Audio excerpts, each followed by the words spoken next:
And this is your motion, is that correct? Yes, sir. So your request is for some post-majority support because the child has turned 18 and is still in high school, is that correct? Yes, sir, kinda. I had to call the court the other day. I had requested that my daughter, Whitley Davis, and my ex-son-in-law, Jordan Michael Groves, I believe this is a case that involves both of them, that as long as Hayden was residing in my house and was a full-time student, that child support continue just through that time. Issued those documents to the court about his intent and his grades for graduating. But I called the other day and spoke to someone because Hayden, as of March 6th, resides now in a different state. He did leave my home approximately 9 p.m. on Tuesday, February 24th. So all I was asking for was support for the month of January and February that he was here, but he no longer lives. He turned 18 on January 18th. All right, when did he leave your residence? The last night I saw him was February 24th at approximately 9 p.m. And my understanding was that on March the 6th, he left the state of Michigan and resides in South Carolina now. And he turned 18 on January 18th. Okay, so support would have ran through the end of January because that's when he turned 18, is that correct? From the court? Yeah, no, I didn't. If my understanding is I did not receive any child support for the month of January because the order that's been in place by the court basically ended the end of December. And I received a letter from the friend of the court saying, if you want support to continue, you'll need to fill out paperwork, which I did. At the time when I filled out the paperwork, I did not know that in the very end of February, beginning of March, that Hayden would be leaving. So that's when I called last week and spoke with, I think her name was Miss Leanne over at the courthouse. So that's what I was asking for, was only for January and February because he did resign. The standard is that the standard language in a support order is that it runs through the end of the month that the child turned 18. So yes, it's out there to collect for January, whether they paid or not, I don't know, but yeah, it is, the obligation runs through the end of January. Yes, sir. I don't know that for 100% sure. Only thing I can tell you is what I've been told, whether it be through the friend of the court or a defendant in the party, that they were informed that they did not owe anything for January. And of course, that's when I petitioned the court. Okay. And I believe the friend of the court's records would show that I did not receive anything for January or February. In the particular case of Mr. Groves, there's some back child support that's due, but I know that the court's probably going to handle that. Correct. And then again, through our procedure, January is a month that will collect. Yes, sir. And my understanding, due to the friend of the court's records that I can access online and the conversations that I've had via telephone, there was no support that was given to me for the month of January or February. All right, so the issue for me to address is whether or not there is some other post-majority support. Again, post-majority support is based on a child residing full-time. Yes, sir. Regularly attending high school, having an expectation of graduating from high school. Yes, sir. And I did provide that school document to the court. I have a copy of it as well. His expected graduation date, I believe, was May 24th, but the friend of the court, I hand delivered that to the court, and I have a copy of it. But he does not, right, he does not reside with me anymore. Like I said, last time I physically laid eyes on him was approximately 9 p.m. on February the 24th. It was my understanding he was going to be gone for approximately 3 days to a week and then returning home. But he made the decision. And then it's also my understanding that on March the 6th, he left the state of Michigan. Okay. All right, well, I mean, I understand obviously that he was in your care for most of February, but the court has to look at, is the individual attending high school full-time, living with a person full-time, having a reasonable expectation of graduating from high school? And those Yes. things might have existed for part of February, but they did not exist for the entire month. Yes, sir, all but 4 days. So for those reasons, I am not going to grant the post-majority support. You do have support through January, Yes, sir. but I am going to deny the motion to extend that support through February. You do have the right to file an objection to my decision. Yes, sir. You have 21 days to do that. That information will be provided in the paperwork sent from the court. And then, so this is the same issue on the next file. Is that correct, front of the court? It would be yes to continue support. All right, so I'll call the other matter, which is Mwanda Mayfeller versus Whitley Davis. And then for the reasons discussed in the Jordan Groves case, the court would deny the motion to extend the support through February. Any questions, Ms. Haythaler? No, sir, I understand. Thank you for appearing. You're all set today. Okay. Do I need to say for the Davis case?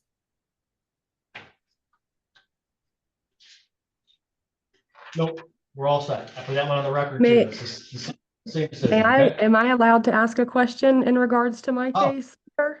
Yes, ma'am. I have the check. I did pay January to the state of Michigan, and January support, and I was issued a refund check for my because the post majority was not written into our original order in 2016. And that's kind of where I was a little confused, like just kind of how we got here to begin with, because I just didn't realize. I did receive the letter that my mom had the option until December 14th to, like, I guess extend it, but just for January, I did pay January, and I have the check in the order or in the letter from Ms. Shasta as well, my case manager, of them returning January support to me and only withholding the $21 that they said that I owed for the month of January. Now, I will tell you, I did cash this check and all these things, but I did call and speak with them before I did this because I didn't want it to be a mistake, and I kind of wanted to cover my bases. And they said, we took everything that you owed us for the month of January. This is yours to keep, and if something continues, then so be it. But they told me I was squared away for January. All right, well, I guess I'm confused because my understanding in court order says the month of January would be collected. Your Honor, it Yes. was based on conversation with both of them. I can't speak on the Groves file because I didn't look at that one. But Ms. Davis is correct. Her support obligation was met in full in January. And then a portion of it was issued back to her. So her case specifically is there's no balance, and it did charge through the end of January. It was just paid prior to the end of the month. Okay. All right, anything else, Ms. Davis? Am I basically done with my child support case with the state of So it sounds Michigan like at yes, this ma'am. moment? Yes. Okay, yes, sir. Then I do not have any more questions. Thank you All right. for helping. Thank you. Thank you. You're all set. You both can sign off. Thank you.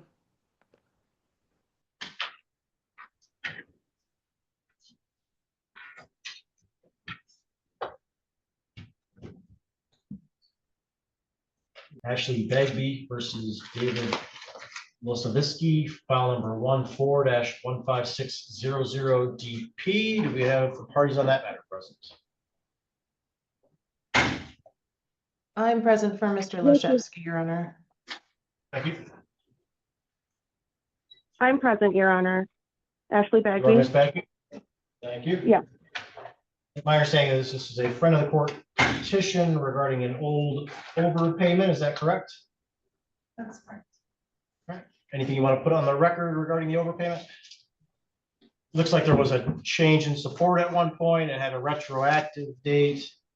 which resulted then in an overpayment by the dad. So it looks like in August of 2022, there was a support modification that had a retroactive effect in November of 21. There was a recent support review done. That's when it was discovered that there was an overpayment, and that defendant dad had overpaid approximately $1,336.61, likely because he was making payments during that time frame that the retroactive effect went back, so that created the overpayment. Is that correct, friend of the court? Correct. Okay. So then to resolve a overpayment, the court has a couple different options. There can be a money judgment that is issued, and then the party can try and collect through a civil court. There could be repayment terms that are discussed between the parties. The court can find that the credit balance is not fair and it should be set to 0. Or it can be added on to the payer's support account to get paid through the support payments. Ms. Dutzman-Coy, anything that you'd like to say on this matter? Simply that I think we would like the last option, if that's something that the court finds fair, that it simply be added to the amount that is on the arrears of the plaintiff. Thank you. Ms. Bagby, anything that you'd like to say? Yes, Your Honor. I'm a little bit confused. The overpayment by David, I understand what they are saying, but those payments were not to me. Those overpayments were to Sonia Wagner, my mother. So shouldn't she be the one who would have to repay him? I wasn't receiving child support from him. I'm not denying he possibly overpaid, but it wasn't to me. I didn't have custody of Brixton. Friend of the court, do you have any information on that issue? There's multiple support accounts, Your Honor, and the one with the Ms. Wagner was on the one that had the credit balance. But the court can give me like 5 minutes, I think, for that. Okay. All right, we'll just make sure that's the case. It sounds like the accounting originally showed that it was the other one, but we will confirm that. Do you need the file or not? No. Okay. All right, so they're going to take a look at the records just to make sure that that is truly an overpayment to Ms. Bagby.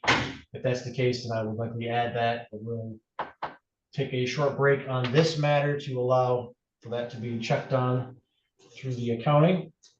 So I'm going to call a different case and then we'll come back to this one. All right, we'll go back, I think, to the Bagby matter. And in front of the court, what can you report? That the overpayment is on or the credit balance does exist on the account. The support being the student's proposed client and the payee of support being Ms. Bagby. Okay. All right, given that information, Ms. Bagby, anything additional you'd like to say? I'm sorry, I couldn't quite hear what he said. Could you repeat He that? indicated the records do show that it was an overpayment to your account. Is there dates for this? Yes. Can It I was in please that- have in those the dates? petition. In the petition, it Oh, indicates was it? I'm that. sorry, I have the petition right here. I'm sorry. So there's a new support order that went into effect August 30th of 2022. It had a retroactive date to November of 2021. So it was during that time period. So from November 2021 to August 2022, friend of the court is claiming that I was receiving money from David for custody. I haven't had Yes. physical custody of my daughter since 2016. There's no bank account. I haven't had a bank. I didn't even have a bank account then. I haven't had a bank account since like 2021, I think. And I also reported Francine Zisk for starting multiple child support accounts against me. And I believe she ended up getting fired because of her actions against me, but I'm not 100% sure about that. But I went to her boss. So there are multiple child, and I believe I heard Edward say that there's multiple child support accounts. There shouldn't be. I have one child, and I have not had custody of her since 2016. I haven't received money for child support since 2016. So for a friend of the court to have record of this happening, I'm telling you, it's impossible. It didn't happen. And can we investigate these other friend or these other child support accounts that allegedly exist? Because they shouldn't. I only have one child. I think you should probably be able to get some type of accounting from the front of the court. Is that correct? That is correct. All right. And to clarify the accounts, the document Okay. has different combinations of payer and payee, simply referred to as accounts for purposes of financials. All right, so man, if you want to see those records, I would say reach out and they will provide those to you. But based on what's been presented to me today, as far as the front of the court petition goes, I will find that there was that overpayment. Okay, And I'm sorry, I didn't mean to cut you off. So I will find that there is the overpayment. Order the front of the court to remove the credit and add it to the plaintiff's support account as an arrearage. And I know that you're having hearings with Judge Hessling to address those payments, so I'm not going to order any specific amount beyond what he's doing for you payment wise. Okay. Front of the court, that covers the matter. I do. All right, Ms. Deuce McCoy, any questions? No, thank you, Your Honor. Ms. Bagby, any questions? I do have one more question, if we could address it. I was told that there are PPOs against me, and I'm not sure if they are active or not. David has said on the record about writing a letter to Brixton. I would like to also write him a letter about the arrears. Am I allowed to do that? And also with I don't front of know the who's court. got PPOs or not PPOs, that those are not in my file. or I'm just before. going to say no contact right now. Okay. All right. Thank you. Thank you, you're all set. Thank Parties can sign. Thank off. you. you.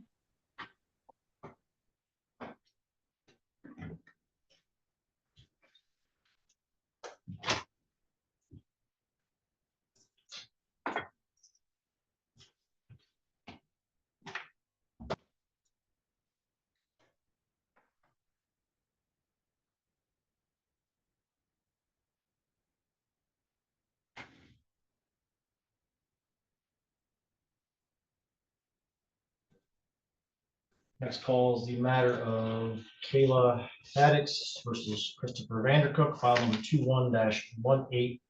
21-18452DS. Do we have the parties on that matter present? I am. Mr. Vander. Okay, Mr. Vandercook is present. This is a status hearing after the parties attended mediation. So, sir, did you guys go to mediation? We did. Did you guys reach an agreement? No. And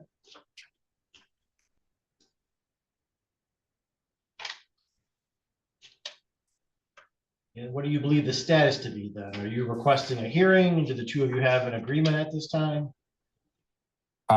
This was all based on her. So she wants more time. She wants a meeting place set. I offered to meet her in Joburg at the Dollar General. That was 48 miles for her, 47 miles for me. It wasn't good enough. She wanted to meet in Gaylord. So, I mean, we couldn't agree on anything. What are you doing right now? Do you guys have an order that you're following? Yeah, it's as we agree. But the last time we met was in Joburg. So we had been meeting in Atlanta because she lived in Oscoda. We were meeting in between Oscoda and Alpena because that's where I'm at now. And then she moved to Kalkaska, so we were meeting in Atlanta, and she felt it was too far for her to drive. So do you feel there's an ongoing issue and we need to have a hearing and make some specific findings, or are you okay with keeping things? I'm good with what we got. I don't agree with, I mean, she wants him every weekend, every break, every holiday, all summer, and I'm not okay with that regardless. So with what we have, I'm fine with. If we want to set the meeting place in Joburg, that's fine. I just don't feel like I should have to keep driving farther and further because she wants to move every other year. Well, essentially what's before me then is, is her motion. Right. If the party doesn't for their own motion, I have every right just to dismiss their motion, and then it goes back to what's in the original order. If you're telling me you think you guys need to hammer out some specific terms, I'm willing to set this matter for a evidentiary hearing in front of you. I mean, I'm fine with what we have now. I mean, I'm good with the meeting place in Joburg if that's easier for her. I just, she keeps moving back and forth across the state. At some point, I don't think I should have to keep driving further and further because she can't All right, commit to wherever she wants to be at, you know what I mean? so you just want to keep it the way it is and not have a hearing at this time, is that correct? I'm fine with it.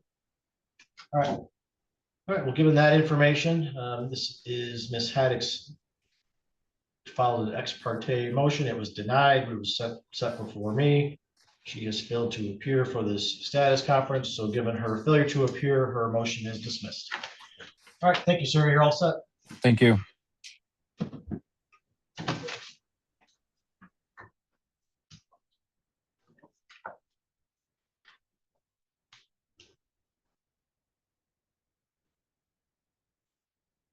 Next call is the matter of Kevin Stefanko versus Maria Stefanko, file number 21-18660 DM. Do we have anyone present on that matter? This is Kevin. All right, thank you. It does look like Mr. Stefanko is present. This is a friend of the court petition. Looks like a physician's form was submitted back in January. Did not specify any ongoing or current issue. So, sir, what's going on right now? Are you able to work at this time? I am not. I have neuropathy and I cannot lift over 30 pounds and can barely walk. My feet are numb. All right, do you have any updated documentation from a doctor that indicates all that? I can receive that, but she didn't put that on the document that I gave the friend of the court. But she We is just need to treated. know. We need to Pardon? make sure that we know that that's a current issue and ongoing and what their thoughts are on the future. Well, she told me whenever I felt, yeah, that was the strange part, because last doctor's appointment I had, I said, when can I go back to work? She said, when you're capable of going back to work. So that was pretty vague. All right. Is it your expectation to get back to work? Yes, absolutely. Are you getting treatment then, or what's the Yeah, situation? she has me on medication and I am getting treatment for this neuropathy. You're not filing for disability or anything like that? No, I have not, but I am getting short on my bills, so I really got to get back to work as soon as possible. All right. We're going to reset this matter then for about 45 to 60 days, but I am going to ask that you get a new form from the physician indicating what the current situation is, okay? Okay. Any questions, sir? No, sir. All right, thank you. You're all set. So, Your Honor, as you're aware, there are dueling show cause motions. My client withheld the child from Mr. Goddard for 1 day when my client received word of a CPS investigation involving Mr. Goddard's girlfriend and her children, we believe, although we don't have details about that. We have subpoenaed Ann Sullivan from CPS to appear at this morning's hearing to shed light on the CPS involvement by Mr. Goddard vis-a-vis his girlfriend and her children as they're living together more or less at the Quality Inn in Gaylord. The show cause that my client made against Mr. Goddard was based on Mr. Goddard withholding the daughter from my client from February 6th until just last week on Thursday, April 23rd, a total of 76 days without allowing any visitation with my client. On Thursday last week, my client received a call from Ann Sullivan at CPS saying that conditions at the motel with Mr. Goddard and his girlfriend had worsened and were more severe. We don't have those details as still an active CPS investigation, but that's why we subpoenaed Ann Sullivan to be able to shed light on that. So what we'd be asking for the court to do at a minimum is give Tawana Fowler the 76 days from April 23rd when she got Sophia back, and that would take it until July 8th, and that should cover the period of the May 27th motion hearing and potentially, hopefully, a follow-up evidentiary hearing if that's necessary. What we'd be asking is, due to the severity of what we believe the severity is of the CPS investigation right now, that there be no parenting time for Mr. Goddard during those 76 days, just as there was no parenting time for my client during the prior 76 days. Thank you. Mr. Goddard, what do you want to say in response to Mr. Kadat's request? Well, these allegations ain't against me, and Miss Fowler tried to withhold my child from me 2 days in a row. She has done this on 2 other occasions. She still owes me 10 weeks of parenting time from them 2 times. 6 of them weeks are from 3 years ago, and 4 of them weeks are from 2 years ago. And I have never received them that time. I have even asked her to even give it to me, you know, a day here, a day there, and she tells me no and laughs it off. These allegations ain't against me. The moment I was made aware of the allegations, that person was removed home immediately. And I hope Ann Sullivan is here because she can shed some light on this situation.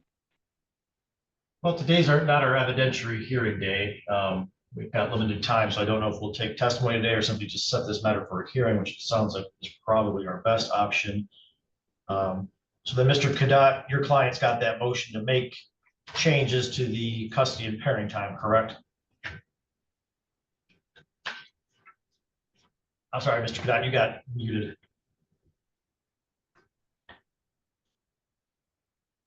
Yes, sorry, Your Honor. Scheduled for May 27th.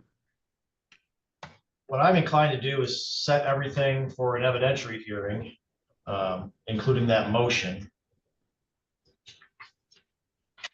I've got time for a hearing on June 3rd at 1 o'clock. Do you have any conflicts with that date, Mr. Kadat?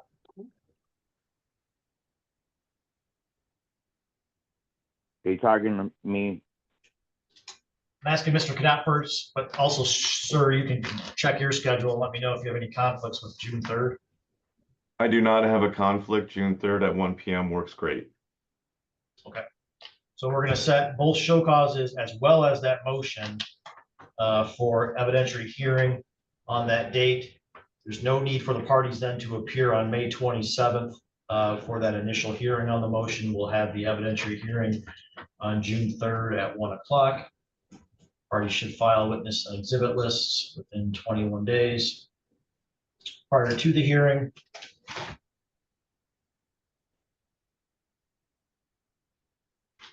Anything else we need to address today, Mr. Kadat? Your Honor, given Mr. Goddard's history of removing and withholding the child now that she's back in my client's custody, is it possible for the referee to recommend an interim order pending that June 3rd hearing that Mr. Goddard is not to remove the child without the agreement of Tawana Fowler? Can I Well, speak, I mean, Your their order Honor? is their order. So if he violates his order, then we'll address that at that hearing as well. You know, the parties can certainly be sanctioned for any violations, as well as potential makeup time will all be addressed at that evidentiary hearing. Thank you, Your Honor. Mr. Goddard, any Can I questions? speak, Your Honor? Well, I'm just going to tell you that we had that hearing on 1 o'clock, June 3rd, and that is an in-person hearing. I'm not making any rulings or decisions today, okay? Your Honor, Yes. we do not have a good address for the plaintiff as we've had return mail recently. Okay. Sir, do you mind sharing your address, or do you want to call the front of the court and provide an updated address? I can do friend of the court because I just moved to a house on Saturday. All right, well, you need to call them within the next 2 days and provide that updated address, okay? Will do. Can I ask a question? The time you can ask it, I'll let you know if I can answer. So is our parenting time still the same? I've not made any changes to any orders. That is correct. Okay. All right, thank you. All right, thank you everyone for appearing. You're all set. Mr. Jesus, this is your parenting time complaint, is that correct? Correct. All right. And how are you saying the order was violated? So I do want to ask that if it can be submitted as a custody complaint. It was submitted incorrectly, and Shasta informed me of this, and I was told to submit it correctly. I wasn't aware that it was going to get submitted. It was submitted as a courtesy, and she said that she will note that with you. All right. So what are you asking that the court does? If it could be reviewed as a custody complaint instead of a parenting time. All right. So how are you saying custody was violated? On the custody order, after our evidentiary hearing on the 28th, you asked that we continue fresh and to be respectful to one another, and he'd be more involved in her medical care. On the order, it says that parents shall cooperate with respect to a child as in a maximum degree to advance a child's health, emotional, and physical well-being, and to give and afford a child's affection of both parents and a sense of security, basically meaning that parents have a legal duty to work together in a respectful way, always keeping the child's best interests well-being at the center, and that they should cooperate to promote the child's physical and emotional health. On that date, my daughter was distressed and having constipation, and I asked him, what did she eat? He explained what she ate. And I asked if he can provide prune juice because trying to get him more involved in her medical and health and well-being. And in turn, he insulted and boasted about winning in court, accused me of lying in court, and then in turn said he was going to call CPS if I didn't give her medicine. There was no medicine discussed on that. I have the text messages that I can provide of that whole entire conversation. I just want to promote a healthy communication and respectful, that we can both be involved in her medical care as you suggested on the 28th of her evidentiary hearing. All right.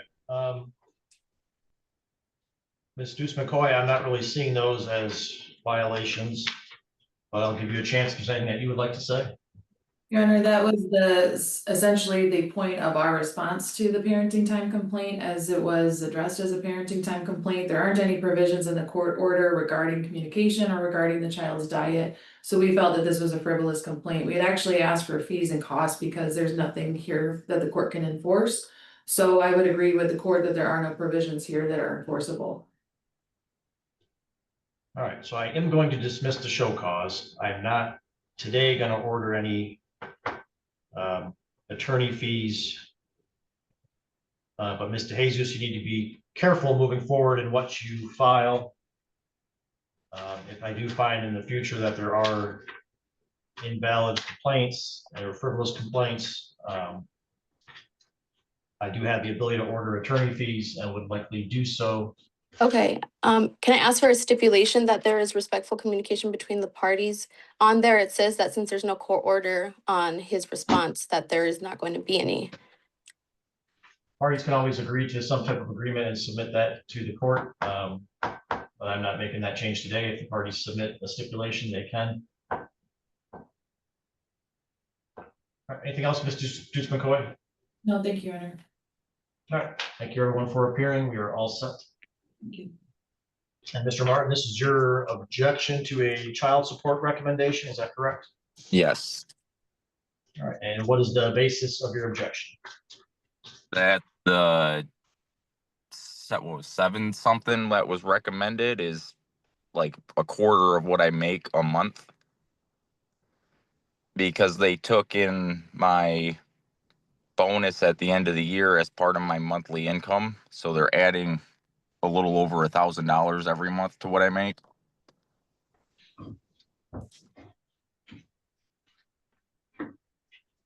All right, so you got, what kind, I guess I'm confused. Did you get a bonus every year? Did you get a bonus last year? I get it every year, but it's not until December, just before Christmas. All right. And is your bonus consistently the same? Does it fluctuate? It's the same.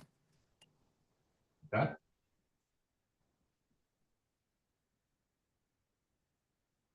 And in front of the court, just how did Mr. Martin's income get determined? I used the 3-year average for his income.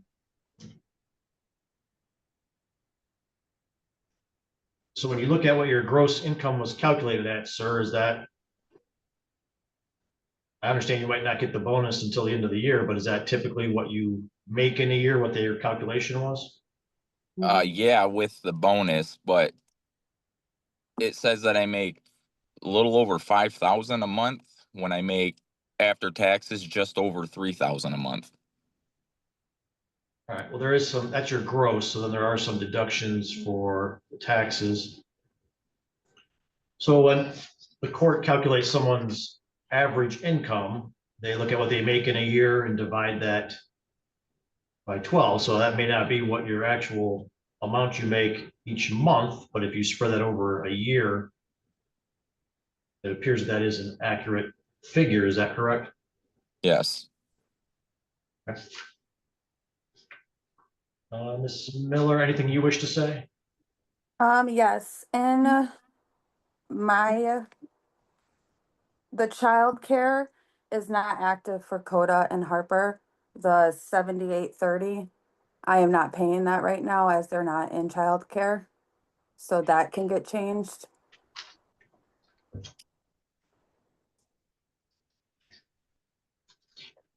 As All I'm right, currently you still not employed. All right, so you do not have any childcare expenses at this time? Not at this time, sir. Okay. Mr. Martin, any objection if we remove the childcare amount? No. Okay. Anything else you want to say, sir? Just, I don't know how I'm supposed to pay my bills every month. I mean, I just bought a house and like that's half of my house payment that I got to pay just in child support. Okay. All right, well, the formula does not take into account what someone chooses as their house or rent payment. It simply is based on income. What's been presented today is that Mr. Martin gets a larger bonus at the end of the year. Front of the court indicated that as required by the formula, the support amount is the income, the yearly income is then determined and divided up for each month. You can't really set a support that says January through November, it's X amount, and then suddenly in December, we consider a much higher amount to address the bonus. So I do find that it was calculated correctly. The income amount was averaged over 3 years. So as to the request to change the income, I would deny that. And through the parties' stipulation, the child care amount would be removed. So the front of the court will make those changes. Both parties do have a right to file an objection to my decision within 21 days. That information will be provided in the paperwork that you receive. Thank you both for appearing. You're all set. I have a question really quick. Yes, sir. Would I be able to do like 150 a month and then pay like 2,500 at the end of the year out of my bonus instead of Leave it a to higher the two amount? of you. Yeah, the two of you can come up potentially with some type of stipulation and file a motion to make a change. That would be a discussion for the two of you to have.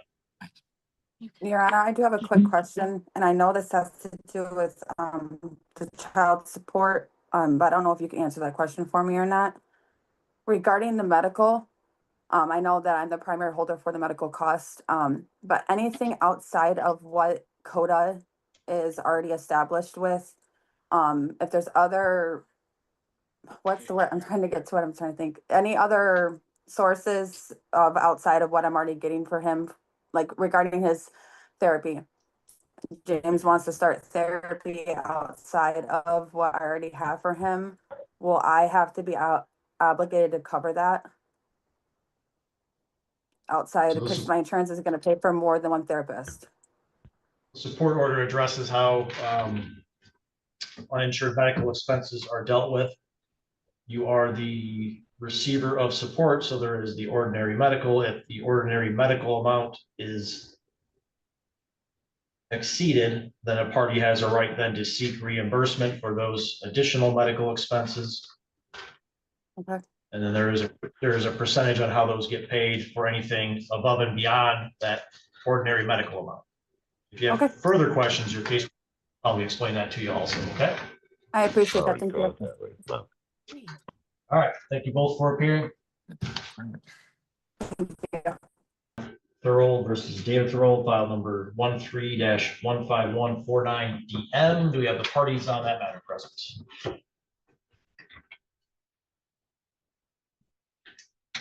David is here. Thank you.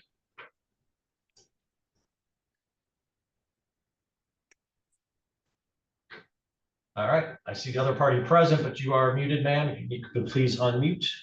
Hi, I'm here. Brianna. Thank you. And this is your objection to a child support recommendation, is that correct? Yes, sir. All right, what is the basis of your objection?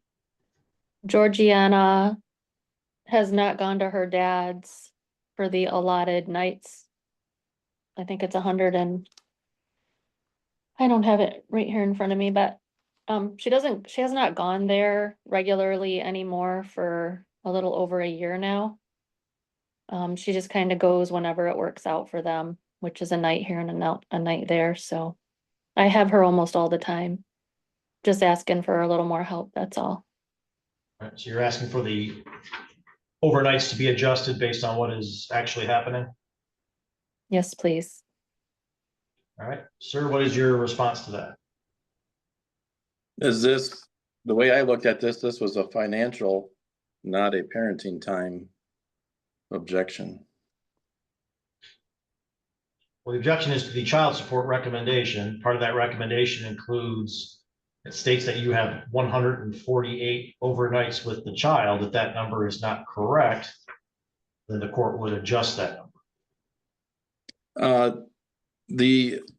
My objection or comeback on this is Georgie started a job on weekends about a year ago of April of 2024, and me taking her to work on my time, she was asking, Dad, I'm just so tired. Can I just stay at Mom's? So her being a young adult, starting to change from a child to a young adult, I was accommodating that. And at the same time, what's not in this paper is if I didn't accommodate that, they threatened to take me to court. So I'm just shocked that I'm here. And Brianna has been helping out. I'm the first phone call, and anytime they need anything during the week, I'm running to the school, getting my daughter, doing what is needed. So the fact that this is coming back against me, trying to abide by their request for me to, it was hard on me to say, okay, honey, I mean, if that's with your job. And the other thing is every weekend that I would have her, not only was she starting that job and working, she would go to her friends. She's 15 years old. They're doing sleepovers. So I was trying to accommodate her requests. And at the same time, I did get threatened one time if I didn't do that, which I'm like, honey, you don't have to do that. I mean, it's hard on me to let you go, but it was to the point where I was starting to let her go and do things like that. So I don't know why that I would be looked down upon. That is I'm shocked that we're here. Because I'm not saying no, that she can't come and be with me the 140 nights out of the year. This is a young girl becoming an adult. All right, so you're not in agreement in changing the overnights? No, and I wasn't forcing her to stay with me in the overnights to take away this teenage life of her. I'm in Lewiston. Her mom and her schooling and friends are here in Gaylord. I work here in Gaylord, so I'm always available to go get her. I'm in her life. I mean, last night we went to her softball game and I brought her home. We had dinner together. I try to fit my life into her busy schedule, my daughter's busy schedule. So where we're at then, if the parties don't have an agreement to change overnights, the court would typically stay with what is consistent with what is ordered. But then a party, if they want to change those overnights, should file a motion to change the parenting time order, because we based, or in front of the court based the overnights on what the language in the order is. If you guys are doing something different, Your you Honor, have a stipulation. If you have a stipulation that you're doing something different, then we would accept that number of overnights. But if there is no stipulation, what would have to happen then potentially, ma'am, is you could file a motion to change the parenting time. And then if the court had a specific order, a different order that said what those overnights are, then the court would consider making a change to the child support order. What do we do that? Understand? Yes. What do we do now that she's now 16 years old and she can come and go as she pleases? Well, the court still bases it off of whatever the parenting time order is or whatever stipulation that the parties have. Yeah, I'm more than willing to have her come back into my life, but that's, hopefully it's not affecting her life with what she's got going on with her. Now that she's 16, she can drive to her job. Your Honor, may I speak? Yes. Sure.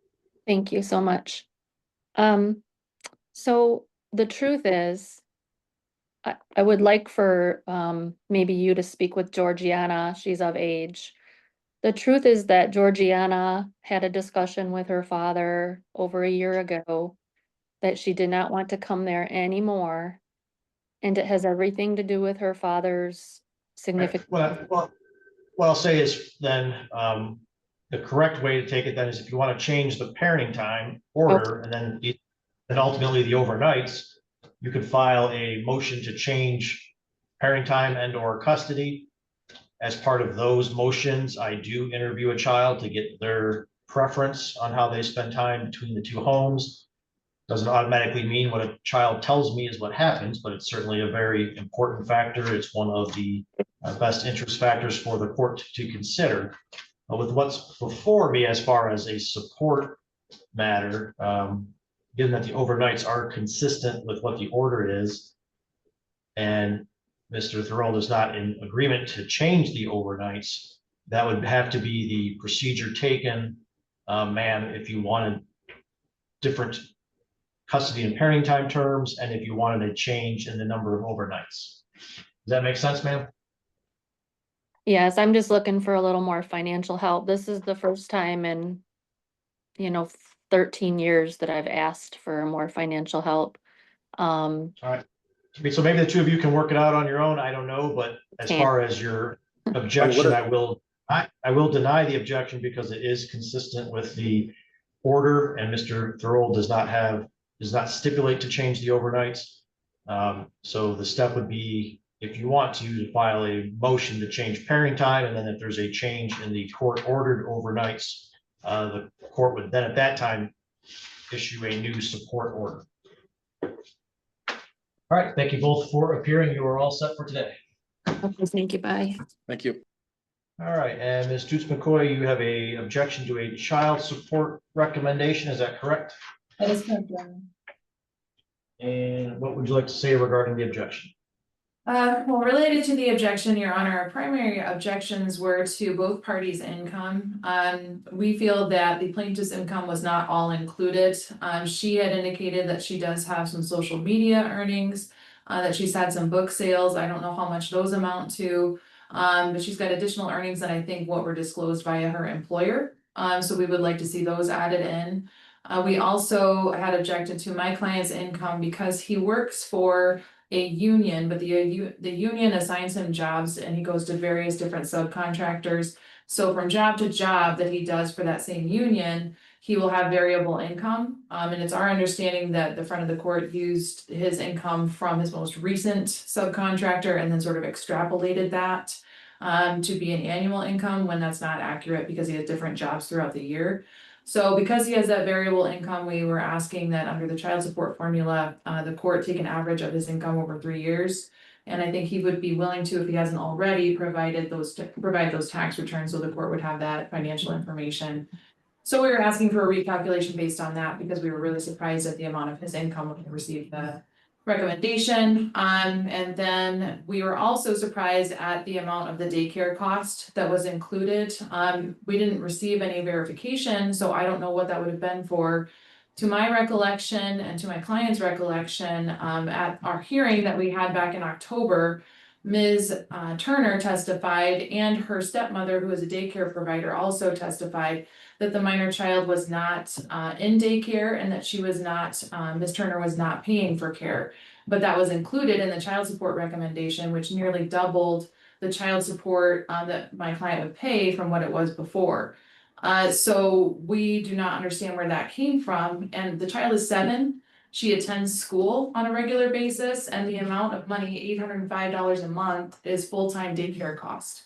So she should not have a full-time daycare cost if she's in school, and both parties have her during their parenting time. So those are our primary objections for that, the child recommendation. Has your client had the same job then the last 3 years? Yes, he's worked for the same union, but different subcontractors. Okay. So on that issue, I certainly would allow him to submit past 3 years of his returns. Thank you. To do a average of those. Ms. Turner, as to your income, they're indicating that there's potentially some other income out there that was not disclosed. What would you like to say regarding that? Yes, Your Honor, this hearing was requested for enforcement of child support. While there is an objection before the court, the primary issue remains consistent and reliable payment. As for my income, the $7 in book sales I've had over the past year that they've been available, and $15 a month on Facebook, I feel are inconsistent and irrelevant income that should not be reported, as they're not reliable and average, very minimal. And I can provide those to the court if necessary. So you have had some income, extra income. For how long has that been happening? So I sold 2 books in the period of a whole year, which totaled $7. And then on Facebook, my social media income is about $15 a month. Okay, so the $7 was for the entire year? Yes. Okay. Ms. Dutzman-Coy, do you wish to have a hearing on what that extra income is or accept those figures? Well, I didn't hear for how long Ms. Turner has been receiving $15 a month from her social media earnings. It's about $15 a month for the course of probably 10 to 11 months.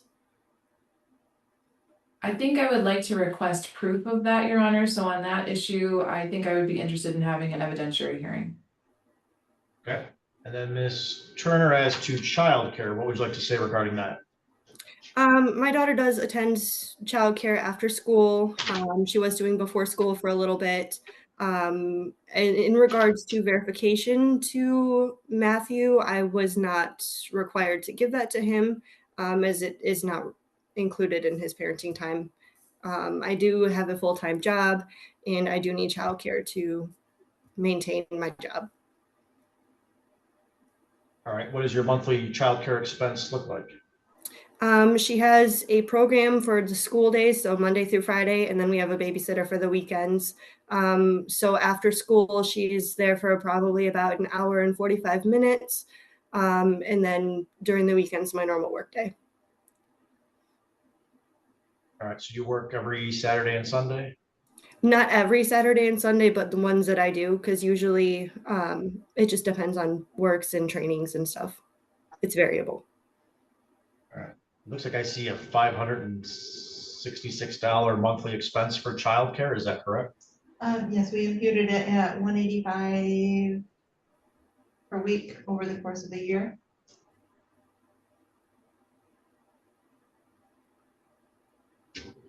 Well, if we're going to have a hearing on her income, we can also have, we'll just, so Ms. Turner, you have regular proof of what you pay up for childcare?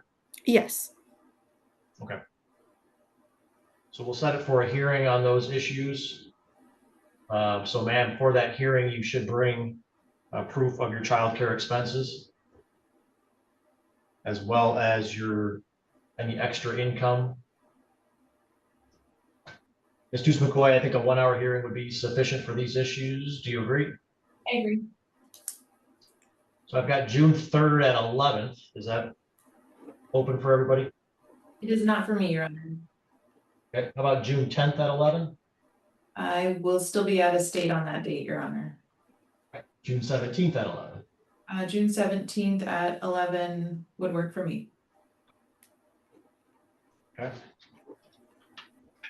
I know that Ms. Turner filed a motion regarding support of her own regarding collection. In front of the court is Mr. Watts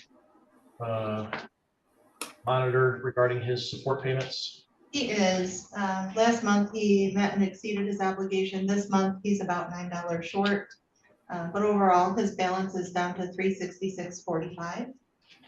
Okay. So the court would pursue with its normal show cause and contempt regarding the collection of support. We'll set this matter for a 1-hour hearing on June 17th at 11 o'clock to address the remaining issues of child care expenses and any potential additional income for Ms. Turner. And then Mr. McCoy, your client, needs to submit within 14 days his last 3 years of his tax return so we can get that average, okay? Okay, thank you. Ms. Turner, any questions?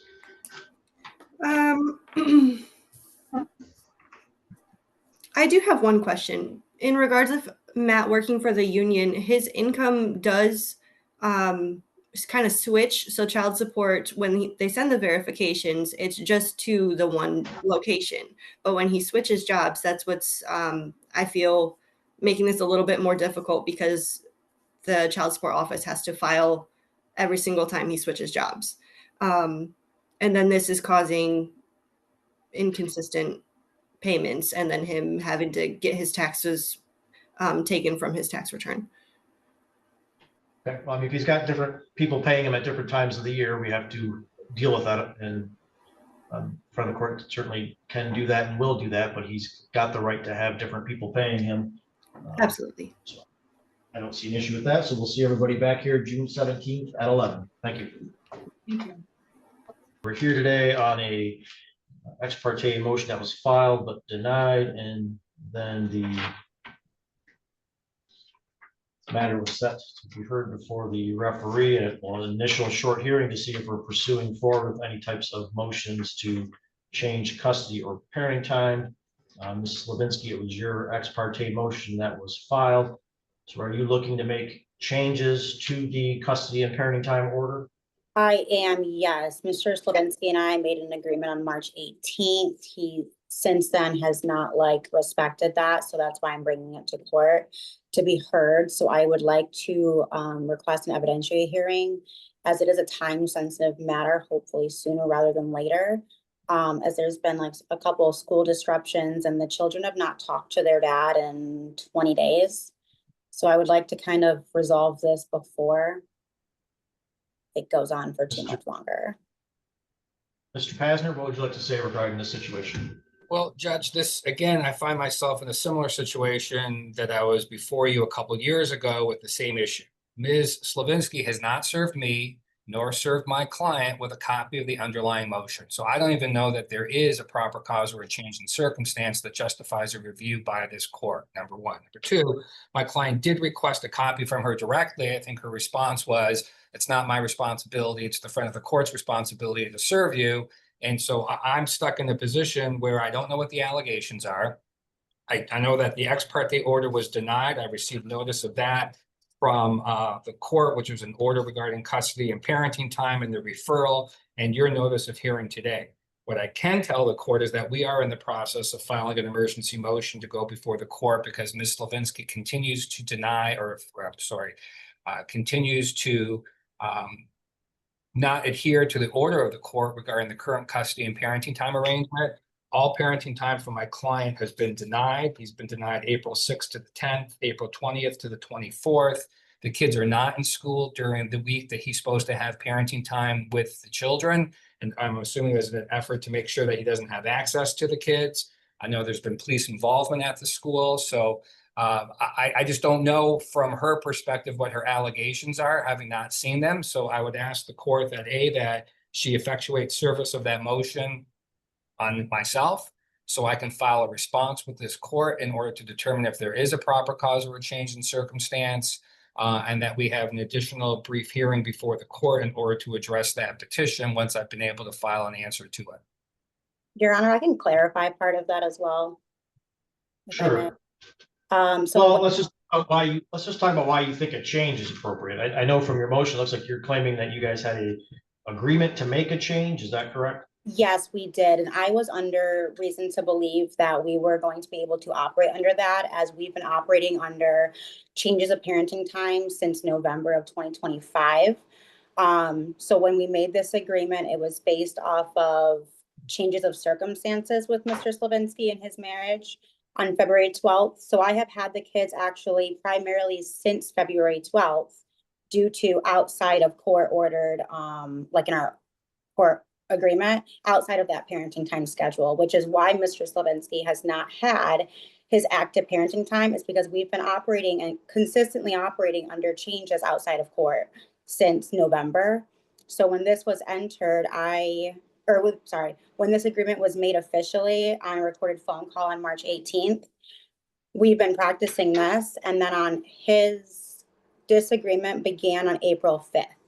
Since April 5th, Stephen has made 0 attempts to me to even request for the children. He has made his communication solely between the school district and himself, which All right, so involved I problems. thank you for some of that background. I think what's appropriate is to get us on a evidentiary hearing date. Mr. Pasner, you'll still be able to argue at that time whether or not there's proper cause or change of circumstances. I do think, Ms. Slavinsky, is there any reason why you can't send your ex parte motion to Mr. Pasner? There is no reason why I have not yet. Stephen has, again, not contacted me in 20 days. So prior to me My filing. question is, there a reason why you can't send a copy of that to Mr. Pasner? No, Do you I still have absolutely, it? I absolutely can. Yeah, I can email that to him this afternoon if I'm given his email address. All right, Mr. Pasner, are you okay with email? Yes, that's fine. All right, and if you'll provide that for Ms. Slavinsky? Yes, I can give it to her right now on the record if she wants. Yeah. It's Eric, ERIC, at Fred, FRED, the number 4, men, MEN.com. Judge, in light of obviously the evidentiary hearing, I guess any emergency motion that we file, if the court doesn't enter an ex parte order, that would also be set for the same time and date. Yes, I was going to indicate that if you do file a ex parte that's denied and referred back to the front of the court, we'll simply schedule it for that same day. So in looking at the court's availability, my next larger block of time is June 10th at 1 o'clock. Do the parties have any conflict with that? Yeah, kind of. So our whole agreement was to reduce Stephen's parenting time All right, through so the end of the are you school year. available on June? Are you available June 10th or not available? I can make myself available, yeah, but that's kind of. Unfortunately, I'm not available on June 10th, Judge. Okay, how about June 17th? I'm also unfortunately not available with motions. But Wednesdays are motion calls in Oakland County, and sometimes they spill over to the afternoon. Right. Your Honor, That's can I typically our request? day. Oh, I'm sorry. You have June 18th at 1 o'clock, Mr. Pasner. That's my non-Wednesday day for June. I've been looking at my calendar. I do have a mediation that date, but I am open on June 24th. I don't have anything scheduled if that's available for the court. I don't have that date. So June 18th, is that an all-day mediation? Because I've got morning and afternoon available. Yeah, it starts at 9, Judge, and it's a big case, and I'm not sure how long that's going to go. All right. That June puts us in the- June 24th, I am available. We don't have a court day that day. Those are my 4 days in June. And then in July, I have July 1st. I'm available. Okay. Ms. Slavinsky, do you have any conflict with July 1st? No, but can I request that this be an in-person evidentiary hearing with matters of the children to be heard as well? Yes, all my evidentiary hearings now are in person. Thank you. So is it in evidentiary hearing July 1st at 1 p.m. I would have the children appear for preference interviews at 12:45. So whoever has them that day should make sure they're here at 12:45 for the preference interview. I'll indicate as stated that if Mr. Pasner files any ex partes that get denied, we would hear that on that date also. Thank you. Mr. Pasner, anything additional today? No, Your Honor, that is it. All right, thank you. Ms. Slavinsky, anything additional for today? Yes, can I please just request that the court does enforce no third-party interference in co-parenting communications today? That does reflect in our court order. We've been having a lot of problems with that. Yeah, your court order is the order, so that's what stands. Right. Similar to I will indicate the current. Sorry. The party should file witness and exhibit list 21 days before that hearing date. Similar to the current court order for parenting time, Your Honor. I think that goes both ways. All right, thank you everyone for appearing. You are all set for today. Thank you. Stephen McClure versus Emma McClure, file number 24-19706DM. Do we have the parties on that matter present? Present. All right, thank you. And Ms. McClure, this is your motion regarding support, is that correct? Yes, sir. All right, and what are you looking to change, man? I'm looking to decrease the amount that is weekly or taken bi-weekly out of my paycheck.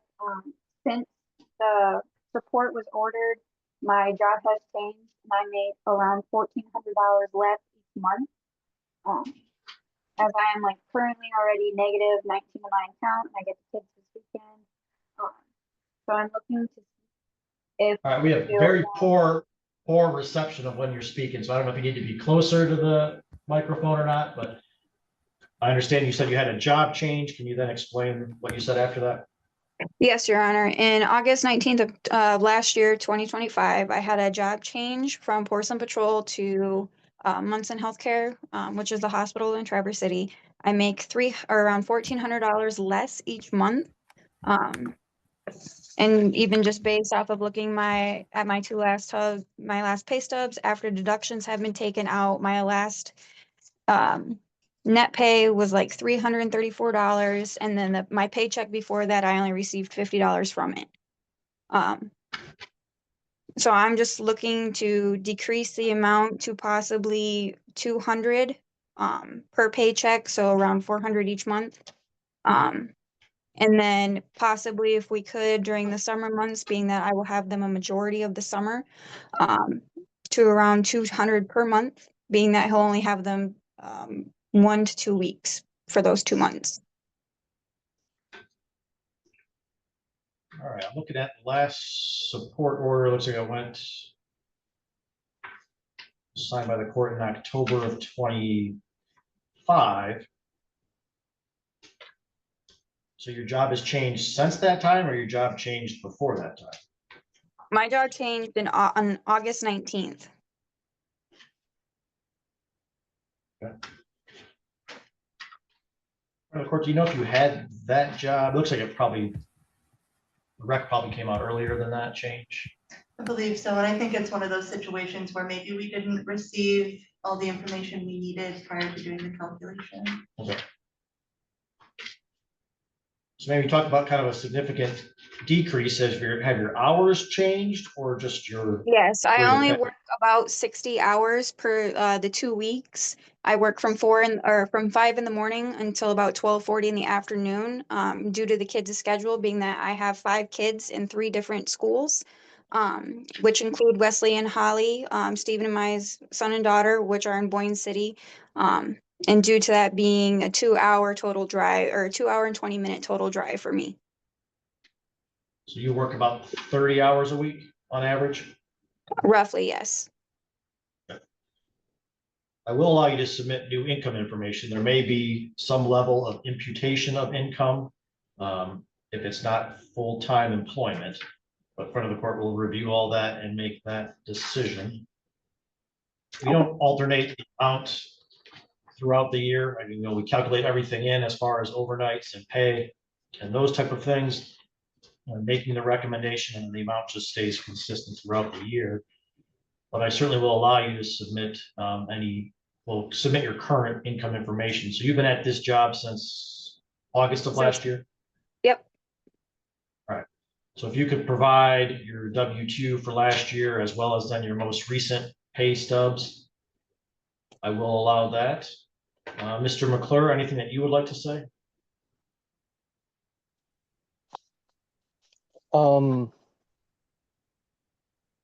Just a second, sorry, I'm thinking.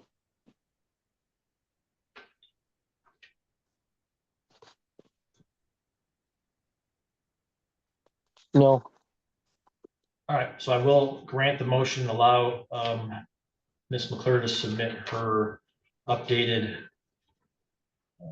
income information. And again, ma'am, you should submit, something showing what what you made last year at the job for the months that you were there, and then what your current most recent pay stubs look like for this year. Do you have any questions regarding that, ma'am? No, I do not. The only question that I would have is who do I send it to? Because usually when I do email Tara, I don't really get anything back from her other than that I need to contact the clerk. All right, this information comes to Tara. Okay. And when should she have that returned in by? Any reason, ma'am, you can't submit that information within 14 days? I can submit that by tomorrow. Perfect. All right, so I'll say at a minimum of 14, but obviously the sooner you get it in, the sooner we can prepare that new recommendation, okay? Thank you, sir. Thank you both for appearing. You are all set for today. Thank you. Thank you. And man, this is your motion regarding parenting time, is that correct? Yes. And what are you looking to change? I'm looking to change a consistent and stable schedule and just more stability and knowing what we're going to be doing on a day-to-day basis. All right. It's a little vague to me. So what is your current parenting time order? It's currently as agreed upon, but we seem to not be able to agree on anything anymore, which we never really did agree on much. It was just more, I kind of just allowed whatever to happen, and it's caused a lot of instability in my children. And Okay. So you're just looking for specific terms that say who has the children, when and where? yeah, Okay. And what is your suggestion as to what that custody and parenting time arrangement should be? I mean, I would prefer to have them with me, and every other weekend they can stay with him, and then one day a week he is allowed to have them. Currently just every day, and they're not home until really late, so it's just not a good schedule, and I'm willing to, try to come to a different agreement, but right now that's kind of what I'm looking for. All right. Sir, what do you want to say regarding this matter? Your Honor, I would like to say, and this is my first time in court as far as my kids go. I've always been a part of their life. My children have seen me almost every single day of their life, as they've seen their mother. And the problems that me and Samantha currently have is that we shared a home up until 2 years ago. And when I moved out, my children still remained seeing me every single day. We did the park thing after school, or we did some type of activity after school and homework every day, even when I lived there, and we've carried that out until now. 90% of the time, I'm gonna say 76% of the time, I have my children, they just stay the night with their mother. So the schedule that she proposed is preposterous to me because I see them every single day. We commute, we go back and forth on transporting them, picking them up. And I don't think it's good for my children who have had both parents, not just me, they've had her just as much in their lives every single day, to just go weeks without seeing a parent. I don't think that's good for them because we have children from 15 to 5 who have had the same schedule their whole life. Especially in the summer, they see dad a little bit more. In the winter, dad works nights and I'm a little bit freer during the day. So they see mom a little bit more on a set schedule. But I mean, as far as your everyday life with our specific children, she usually picks them up, or I pick them up, and somehow they make it to my house until 8 o'clock at night. It's usually, honestly, it's usually 7:30, between 7:30 and 8. Either she will come retrieve them or I will drop them off. So I understand as your far position. as, So what do you think a specific schedule should look like, or do you think there should be a specific schedule? I don't know as if there should be, and if there is, I feel like it should only be with our younger children, because now we have teenagers who are 13 and 14, and in the midst of me and Samantha not being able to agree, sometimes it really messes with their mental health. But at the same time, I don't want to keep my children for a week from their mother when they've seen her every day of their life. I know a lot of people do that. They break up, they split up, and they just think that the kids just need to go I don't believe in that. And I understand me and Samantha have been apart, and we've done okay working together, and I can understand where there is a little bit of communication problems, or sometimes she might not want to let him come over because she simply. Thank you. I What's that? understand your position. So the court rules and statute do indicate that if a party wants a specific parenting time schedule, they have a right to seek that and ask for it. So given that that is her request, she would have a right to have a hearing for the parties to make arguments and then the courts to make a decision. If you think the two of you are able to communicate and discuss some type of schedule, we can refer you to mediation. If you don't think that has any chance of being successful, then what we would do is just set the two of you for a hearing in front of me. Ma'am, what are your thoughts? Do you want to have a discussion with Mr. Lounsbury through a mediator to see if you can come to some type of agreement? Or do you think we should just set this matter for a evidentiary hearing? I'm willing to go to mediation. I just don't know if that's gonna work, but I can start. I see a lot of people that think there's no chance of mediation, who then ultimately come to an agreement, but obviously both parties have to be, willing to listen and have some give and take. Sir, what are your thoughts on trying mediation first?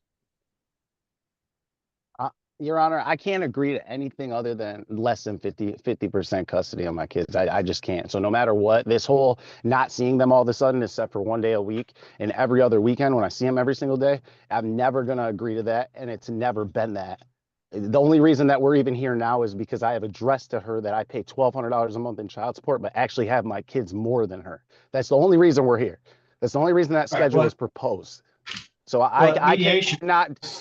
Terms that maybe say, because it sounds like you see the kids during the day a lot, during the week, is that correct? They're with me almost every single night from dinner. She takes them to school, they go to school, I have them after school. At mediation, the two of you could come to some type of agreement that says, I have dinners these nights, I have whatever these nights, this is where they sleep, but you guys could come to a more specifics that say that stuff. I'd give you the opportunity if you want to go to mediation, I would give you that opportunity. I can tell you from the court's perspective, I don't typically split a day up between parents. Absolutely. That's not the standard schedule, but you guys could go to mediation and have discussions on how to make what you're doing now to look a little more specific. And maybe you get there, maybe you don't, but it would give you two the opportunity to have those discussions back and forth, have a lot more say in what that schedule looks like than if you just have the court make a determination. Would you like to try mediation, sir, or just set the matter for a hearing? I'm willing to try it, but if it doesn't work, am I going to have to wait months and months for a hearing? Well, the schedule would be what is currently ordered. You would have to wait some time because we would what we do is we set a status conference for after your mediation. If there's no agreement, then we find you a hearing date. So may I ask though, what is my current statute with my kids? Because I've always had them, and me and Samantha have always lived around each other, and this never even came up until recently. And I want the courts to understand, and please understand, as a father coming to the courts, I've been in their life, all of their life. I haven't missed a day. I don't miss child support payments. I pay for child support, and then I feed them. Said that you would have reasonable and liberal parenting time.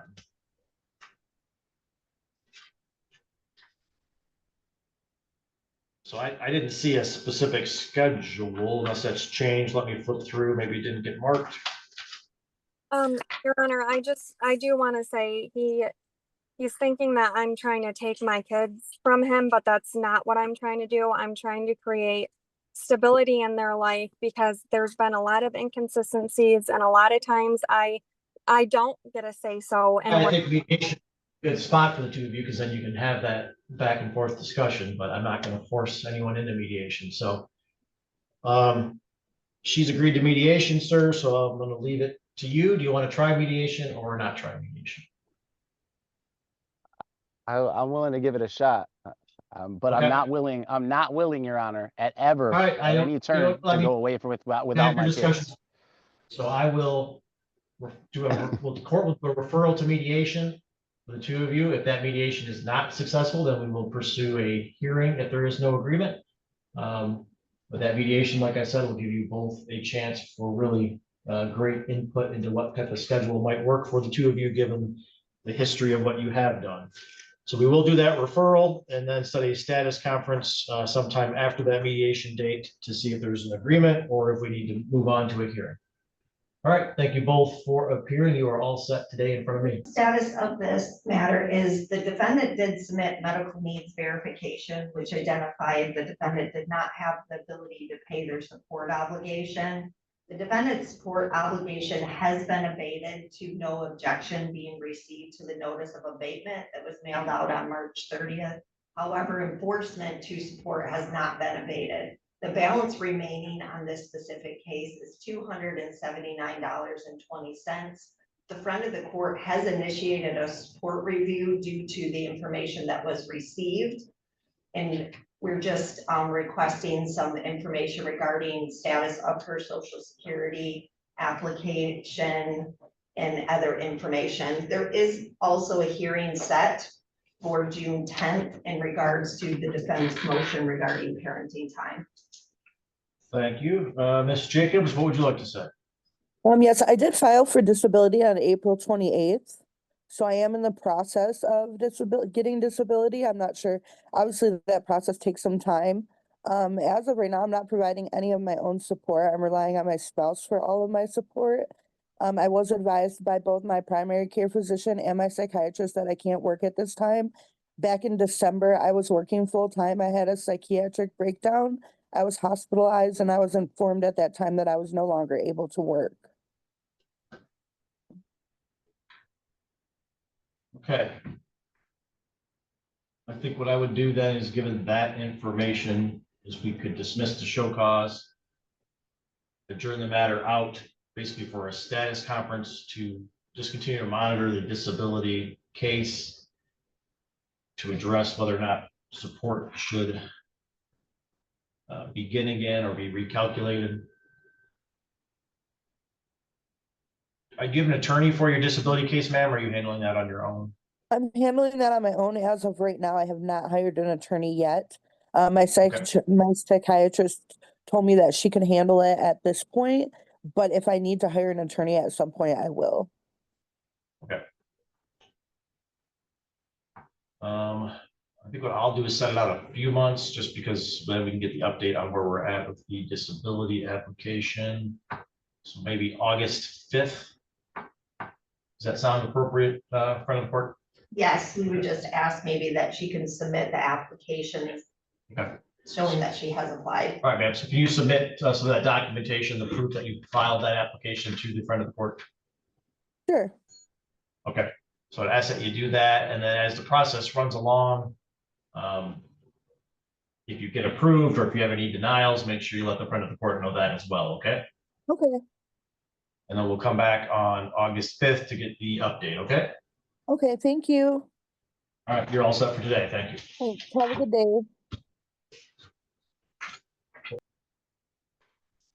Haley Chamberlain and Nicholas Vanderkerchove, file number 24-19800DM. Do we have everybody here on that file? Your Honor, Reagan Richards with Haley Chamberlain / Vanderkerchove, who's sitting behind me. Good morning, Your Honor. Elliot Blumberg is here with Nicholas Vanderkerchove, who's appearing via Zoom from a different location. All right, thank you. This is a show cause on Ms. Chamberlain. In front of the court, what is the status of this matter? The plaintiff has a monthly obligation of $633 and a current balance on the account of $13,317.50. We have not received any payments from her at this time. Ms. Richards, anything you want to say on behalf of your client? Yes, Your Honor, my client hasn't made any payments because we're still waiting on the final child support. We had at the before Judge Mertz, we agreed to stipulate for up to from the time of filing up to, I believe it was October, and then there was a new calculation done due to defendant's new job. So that I believe there is a hearing scheduled I believe in 2 weeks on that. So she just hasn't made any payments because we don't have a final support order. She did try to contact friend of the court yesterday to set up a payment plan for the arrearages. She wasn't able to talk to her worker, so she is planning to contact friend of the court about that. Further, I wanted to bring this up now. My client, in between the last hearing and now, she has become medically disabled, so she is unable to work. I do have a letter from her doctor. She's in the process of getting diagnoses. I wanted to see if we're planning to file a motion, but I wanted to see if there is a different way friend of the court would like us to go about that. All right, well, there is an existing support order, correct?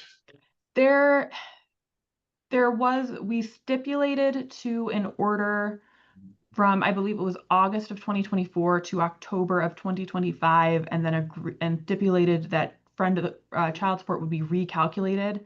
And then there was a recommendation. There was no objection period since the child care costs were over 50% of the base support amount. So that hearing was scheduled, I believe it was originally scheduled for the end of April, and then it was adjourned to 2 weeks from now due to a conflict. I see an order from December. Looks like that was signed by Judge Mertz.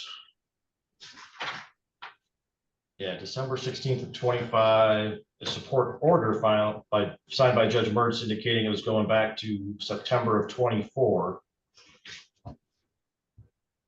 She had the money sitting around waiting to pay this, or no? She would like to set up a payment plan for the arrearages.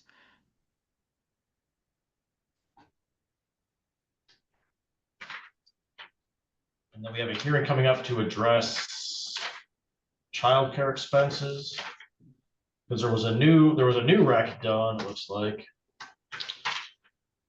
And that's where we had the objection floating on regarding that was just the court set a hearing on that, since the child care costs were 50% of over 50% of the base support amount. So there was no objection period on that new recommendation.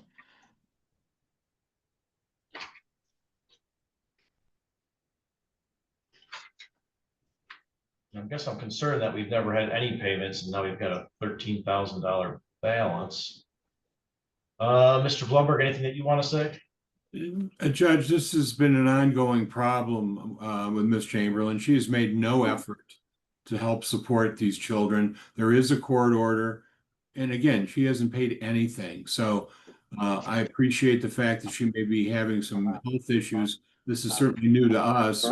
But again, no effort's been made to make any payments. So I think that given that, she should be found in contempt.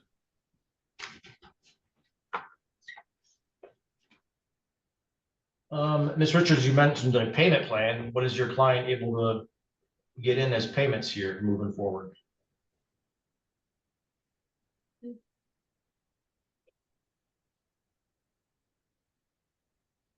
She said that there was $50 a month in the payments that were sent, or in the papers that were sent to her from friend of the court. She tried to contact a friend of the court yesterday, but her caseworker was out of the office when she called.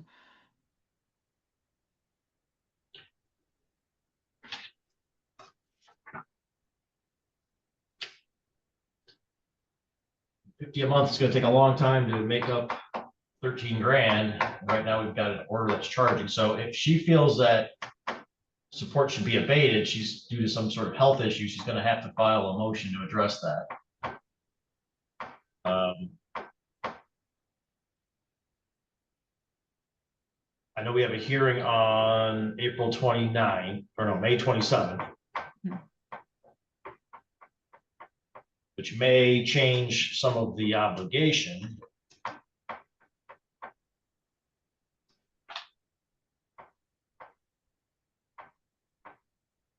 So I think I'm going to adjourn this to that same date so that we can see where we're at with that issue. But, and then on that date, we'll talk about how we're going to get these payments in and paid up. But if there's a request that you believe she's unable to work, she needs to file a motion if she thinks her support should be alleviated because she is unable to work. Thank you. Yes, we'll get a motion in this week. And Ms. Chamberlain, anything that you pay between now and May 27th is certainly going to help your arguments about this back amount, okay? Yes, thank you. All right, we'll see the parties back here, looks like that on May 27th at 10:45. Thank you, Your Honor. Thank you. Morning, sir. In front of the court, what is the status of this matter? This matter was adjourned from April 8th to monitor the defendant's payments. His obligation is $703 and current balance on the account is $10,361.26. Last payment received was in March in the amount of $710. Thank you, Mr. Wood. What would you like to say? Me and her have a court date today at 1. We're gonna agree, she's gonna agree to give me 50-50 custody and we're gonna lower the child support. So that's the only reason I haven't made the payment this month. Cause I'm going for 50-50, huh? What are you doing about the back support amount? You owe $10,000. I'm working on that. I just got back to work. So as soon as I get my money rolling in, I'll start paying that off, but I want to see what happens in court first. We adjourned it in April so that you could make a payment in April and you made no payment. Is that correct? Yes, but you were supposed to adjourn it for today because I'm having a hearing to get my child support lowered and all that. So it was supposed to be adjourned for, I think today or after today. Is the last time I was in court. All right, what we'll do is just recall this issue at 1 o'clock when we call your other matter, okay? Okay. You're coming here for that hearing? Yes, I'm supposed to. Okay, I'll see you this afternoon. Okay. Now, if I can't make it, what do I do? Well, evidentiary hearings are in person. Are you guys? We were gonna let them, I was fighting her for custody, and before, just last week, she got a hold of me and she wants to sit down and do it like two parents, like me. I got a 13-year-old and me and her mom agreed on 50-50 weekends and all that and no child support. So I'm trying to do the same thing with her. So I'm just waiting for today's court to see how that goes. Sure, if you guys have an agreement, you can put it on the record. Yeah, we want to do our own agreement. We don't want to leave it up to the courts. Like, that's why I didn't do it. I did it the way I did with my 13-year-old. We worked through mitigation and that's not a legal binding contract. So we ended up making up what we wanted. And then we came in front of you and you guys gave me what we decided on. So are you saying you and Miss Miller have an agreement or you're just want to try and work on an agreement? We are going to, yes, we are having an agreement. We're going to present ourselves to the courts today with what we want for our kids. That way the court don't have to get involved. Because with my 13-year-old, me and her mom agreed on 50-50. I get every other weekend, Father's Day, and she told the court she didn't want child support for me. So I only pay $25 a month for the health insurance. So this is what I'm going to do the same thing with Mackenzie. Is we're going to agree on the same thing. So I'm just waiting for today's court to see what happens. All right. So your understanding is Miss Miller is going to show up this afternoon and the two of you are going to put that agreement on the record? Yes, we've been sitting down and trying to decide what we want to do. So it's best for us and the children. Okay. All right. I will see you then at 1 o'clock to hear what that agreement is. Thank you. Yeah, bye. And This is a hearing on the plaintiff's ability to pay. Any updates from the front of the court? Yes, so we were last here on March 11th, and it was adjourned to today to allow Mr. Stefenko to provide documentation from his position. We did receive a doctor's note stating that he would be able to work after May 1st, as long as there were certain criteria like breaks. And we received that on April 13th. I also know that he is now working, however, his ability to work is still fairly limited. He's not working 40 hours. Thank you, sir. What would you like to say? I'm trying to get to the point where I can work 40 hours. All right, do you have any thoughts on when that might be? I'm as soon as possible. I mean, I really. Well, your current job, are you working less because the hours aren't available or because of your health? I'm working, I guess both is the answer. So are you looking for a job that provides more hours? I am, yes.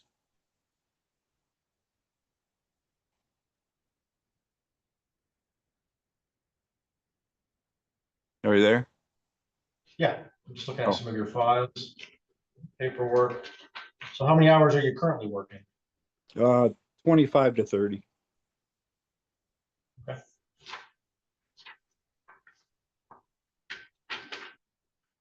So in front of the court right now, we never abated, did we? I don't believe so, but he did request a review given the medical situation. Okay. So I would, I guess, request some direction as to how to impute his income for the calculation, because I do have everything ready to go. I just need to figure out how much he's able to work. Okay. So you've been working somewhere in that 25 to 30 hour range, sir? Yes, Judge.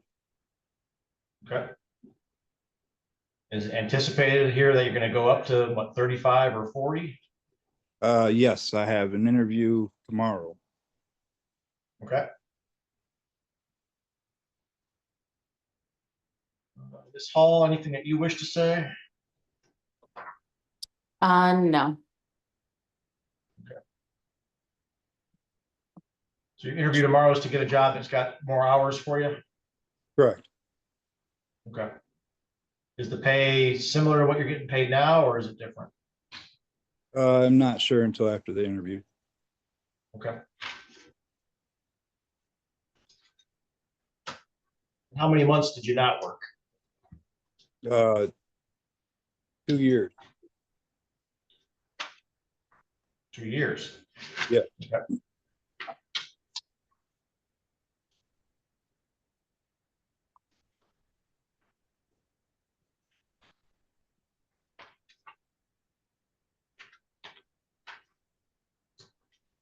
Looks like it was January of this year when you submitted a form about being unable to work. Is that correct?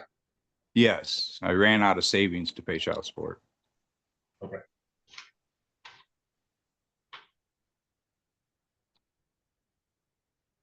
I guess what I would like to do is, given that he's got that other job interview, which might be giving him more hours, is adjourn this hearing to July 1st.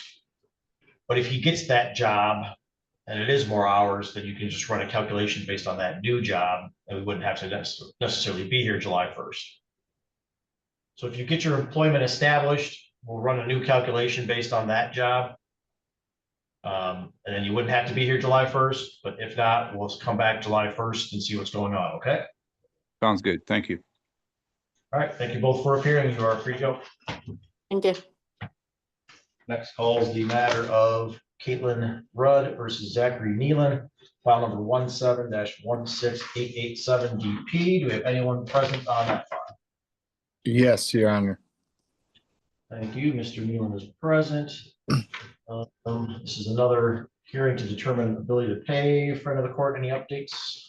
And so back on January 28th, the defendant had submitted information to our office regarding some criminal matters that he was dealing with in Sheboygan County, and that he had been found incompetent to stand trial and could be committed to inpatient versus incarceration. My understanding is that he could potentially be called up to address some of these things at any time, and that therefore it limits his ability to find consistent work. Mr. Nealon, what would you like to say? Your Honor, like she said, I could be going to the forensic center any day. I would just respectfully ask the court to wait until we're done, because I got counseling twice a week or weekly, probation, courts here, Sheboygan. The last couple of years was rough on everyone, including it's not that I don't want to pay. Me and the mother, are very well co-parents. We take care of, the kids. I get the kids every weekend. Soon as I'm working, this won't be an issue. Soon as When do we think that might happen? I wish I could give you a better time, because I would much rather be working than counseling, probations. But you just gotta do what you gotta do sometimes. And so it's up to the courts. Explain then what's going on with the court case. So are you in a period where they're giving you treatment so that you can be determined to be competent to proceed with the case? I'm supposed to go to the forensic center for forensic psychology down in Well, sure, that's what you said back in January. Now we're several months later. So what's going on there? Yeah, I can submit the court or give you updates that it's still going on from my lawyer. I really don't know what's going on. I wish I could give you more. All right. How much can I ask how much I even owe? Sure. Please. I don't have that figure in front of me, but if he wants to give me a call this afternoon, I would be happy to go over that. Okay. What I'm trying to figure out is when you're back on track and if you're able to work and those type of things. Is your criminal matter in Sheboygan County? Yes, it is, Your Honor. Are you in circuit court or district court, if you know? Circuit court. Well, I don't think it's made that far yet.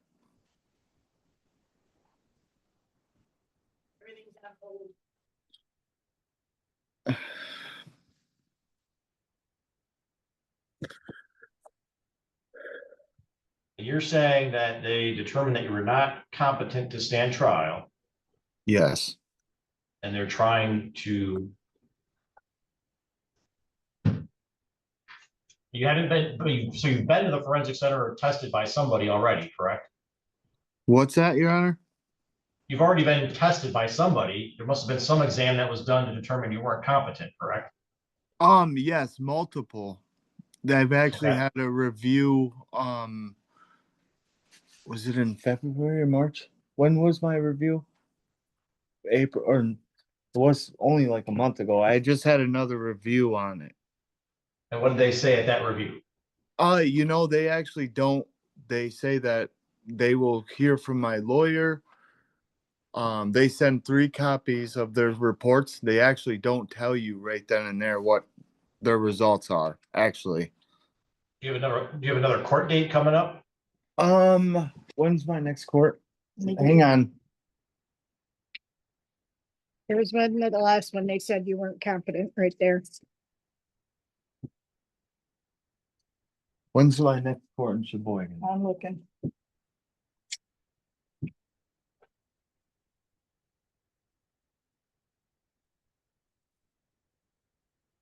Not until July 16th. All right.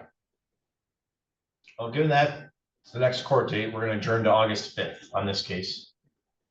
Okay. We'll So mark if it you down. start work, if you do start working, make sure you reach out to your caseworker. We'll come back August 5th to get the update. Once you know what's going on more too, if you know something after your next court date, let her know. And if you want to discuss what you owe, you can reach out to her as well, okay? Yep, I appreciate it, and thanks for your understanding. All right, you're all set today. Thank you. Thank you. We'll call the matter of David Barber versus Scarlett Lick, file number 15-15751. DM, we do have Mr. Barber present. We also have Ms. Lick present. We're here for a couple of matters. We have a show cause that got adjourned. And then there's some motions by Mr. Barber.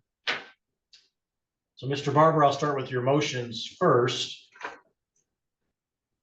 What are you looking to do regarding your motions? I would just like to have my parenting time reestablished.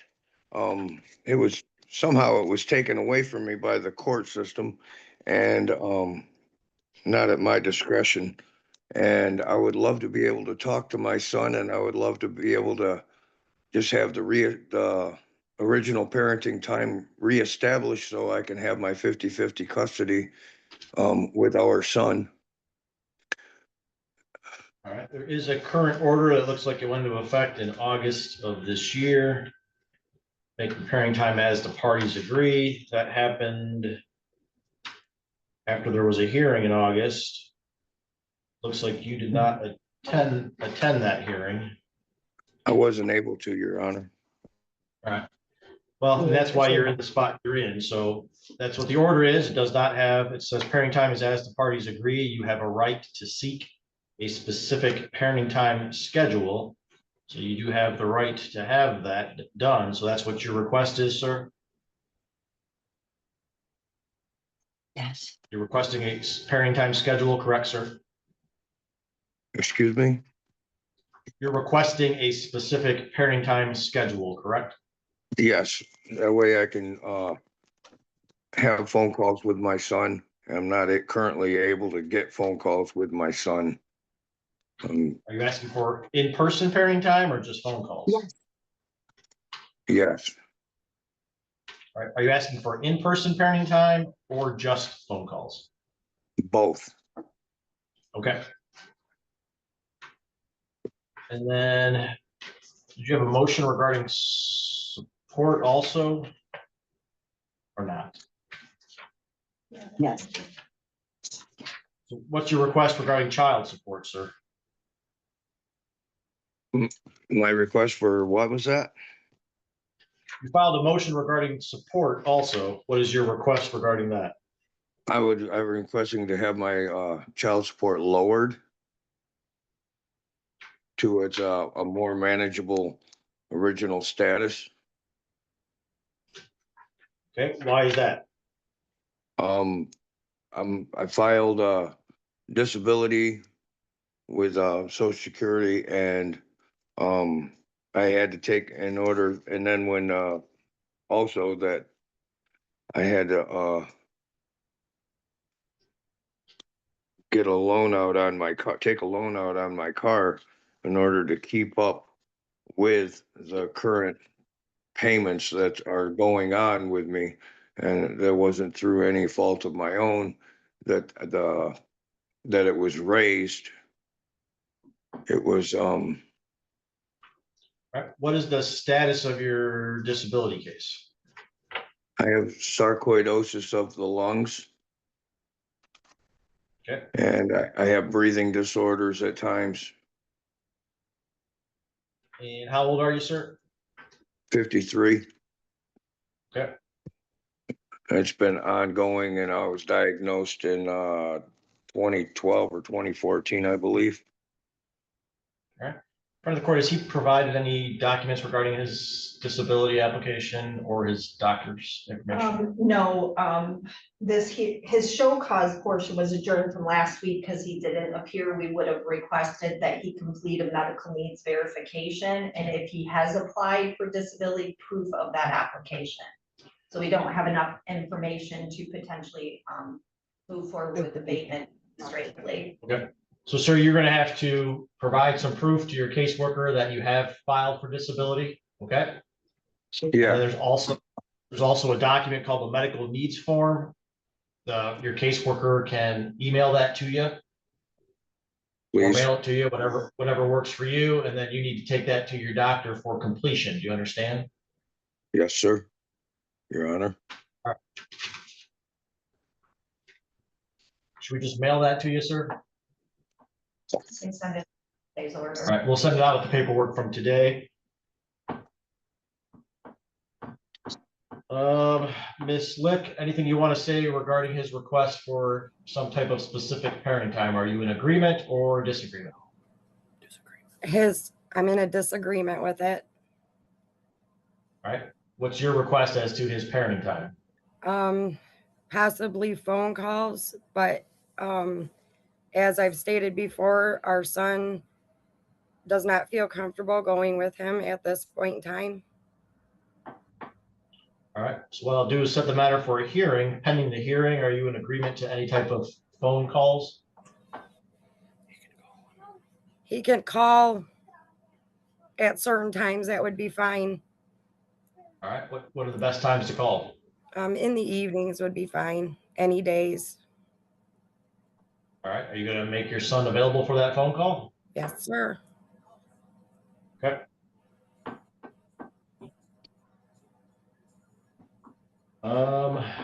As to the hearing itself, Mr. Barber, do you intend to call any witnesses or just provide your own testimony?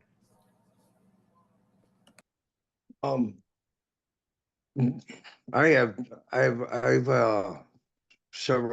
made several attempts to make phone calls, and the phone Well, calls that's are. not my question. So my question was, when we have your hearing, are you going to call witnesses or are you just going to provide your own testimony?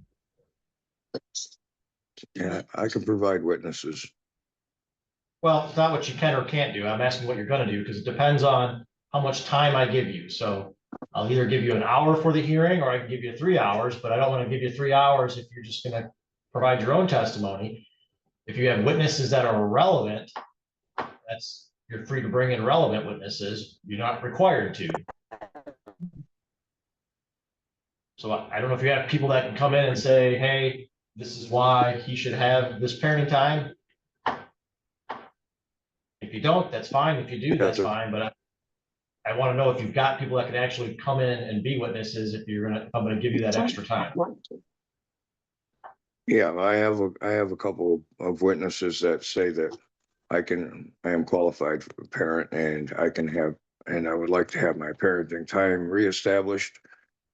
And we'll set it for the longer hearing time. Do you have any conflicts with June 17th, sir? Please repeat. June 17th at 1 o'clock. Any reason you can't be here? In Gaylord. In Gaylord? Yes, sir. Those are in person. Yeah. Yes, sir. Ms. Lick, any conflicts with June 17th at 1 o'clock? No, sir. All right, so we'll set it for a hearing. We'll address the parenting time and the support at that time. So June 17th at 1 p.m. Child should be here 15 minutes prior for the preference interview. That is an in-person hearing. If you intend to submit any exhibits or call any witnesses, you do need to file a witness and exhibit list 21 days prior.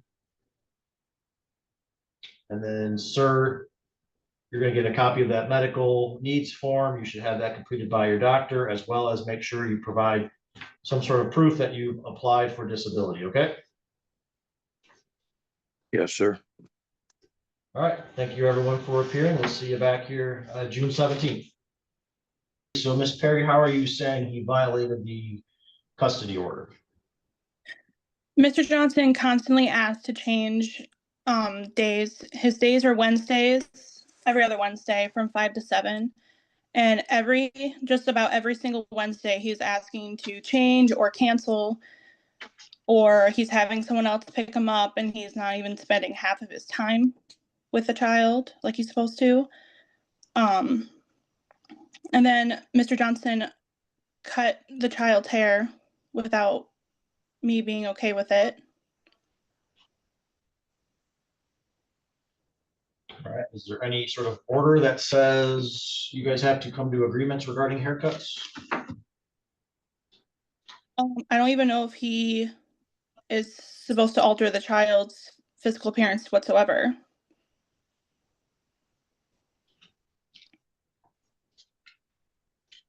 There's no order for that, Your Honor, no. All right, what do you want to say regarding these issues, sir? I mean, my son, he asked for the whole changing the visits. It's not an all the time thing. And she's only referring to the date of March 4th. We changed it to March 5th. And at the time, it seemed like she was okay with it.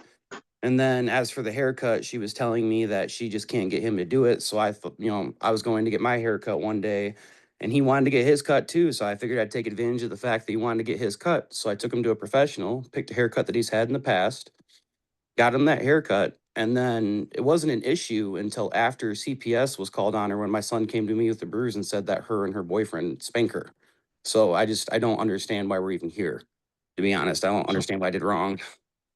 Ms. Perry, what is the issue with the haircut? Is there some religious reason not to cut hair, or you don't like the haircut style, or you want to be the one doing the haircuts? What is the issue? So Colton had longer hair. He loved his longer hair. He didn't want to cut, so I was teaching him how to properly brush his hair out. He had come to me before, bawling his eyes out, saying that Mr. Johnson's wife was calling him a little girl. And then Mr. Johnson asked if he could cut his hair. I told him no. And then, lo and behold, the next time I get him back, his cut. So I think they just did it because they didn't like it. And they were bullying the child to begin with about his hair. All right, so, and then also, sir, you have a pending motion regarding custody, is that correct? Yes, Your Honor. We have a hearing on the 17th of June. That's June 17th, okay. So regarding the show causes, I am going to dismiss those show causes and not hold Mr. Johnson in contempt. But obviously, some of these issues regarding exercise and parenting time and what a schedule should look like will all be addressed down the road when we have the next hearing regarding his custody motion. Any questions, Mr. Johnson? None at all, Your Honor. Ms. Perry, any questions? No, Your Honor. All right, we'll see you both back here. Looks like June 17th then at 10:45. Thank you. Thank you. Next on the docket is Stephanie Beebe versus Joseph Beebe, file number 21-18559DM. Do we have anyone present on that matter? I'm here, sir. My last name is Fiser, Fiser.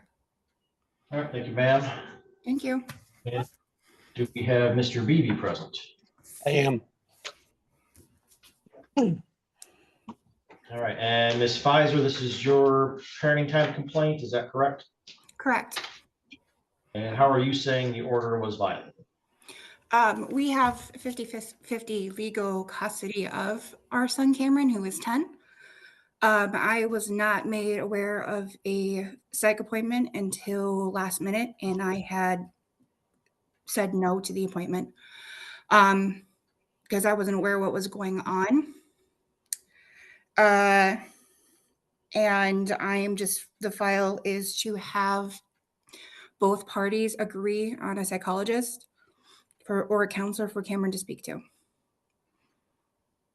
All right, and so what remedy or what are you seeking at this time?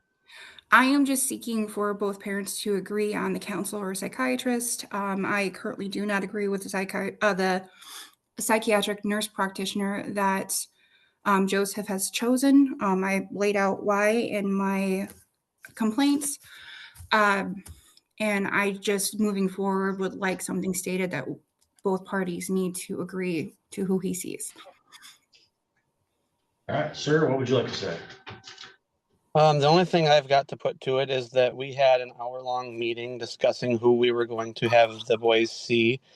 I attached messages agreeing to the person that we had talked about him seeing, and that where we knew this psychiatrist from, and a whole bunch of other things.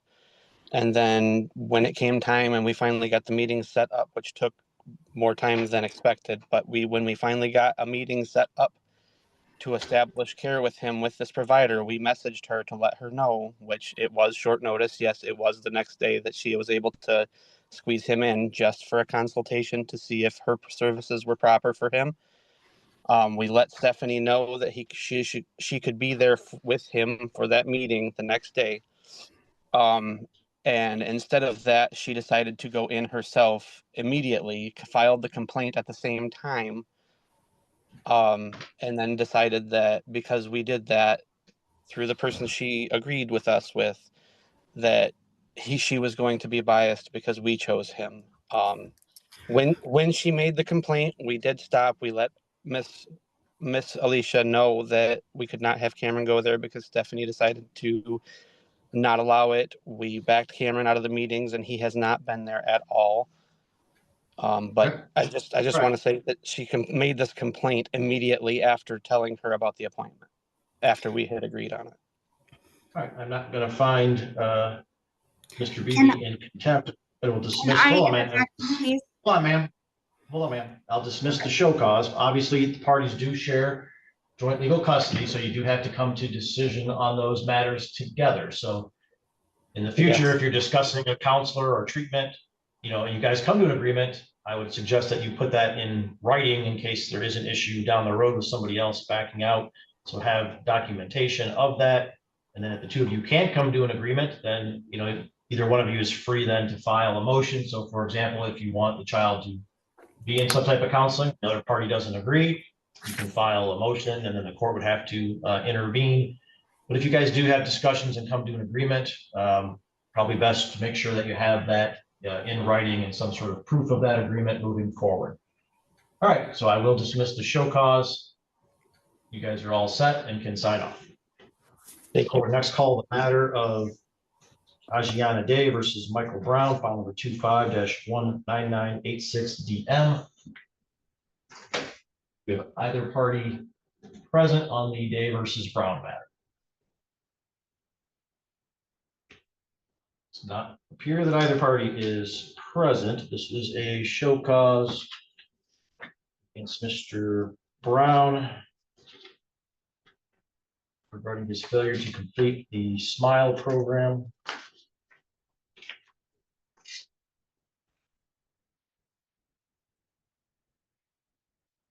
We were before the court previously, and he did not appear. We adjourned it to give him another chance to appear and or complete the program. He was even mailed a notice with all of the available dates that were occurring. Friend of the court, is it correct that you've not received proof of completion? That is correct. Okay. All right, well, given that Mr. Brown has failed to appear, notice did indicate that if he failed to appear today, a bench warrant could be issued for his arrest. So given his failure to appear, I will recommend a bench warrant amount of $100 plus $100 in costs. The bench warrant itself could be dismissed if he provides proof of completion prior to his arrest on the warrant, but the cost for his failure to appear would remain.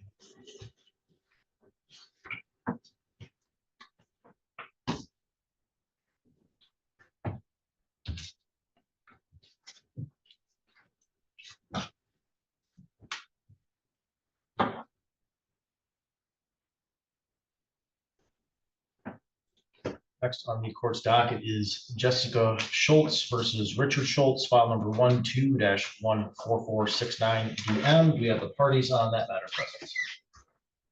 Yes, Your Honor, I'm part of Schultz.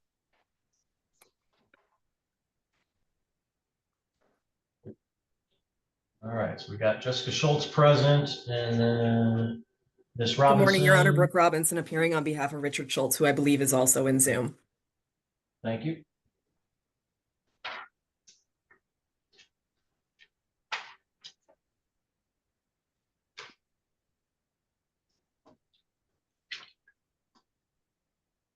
All right, and Ms. Schultz, this is your parenting time complaint, is that correct?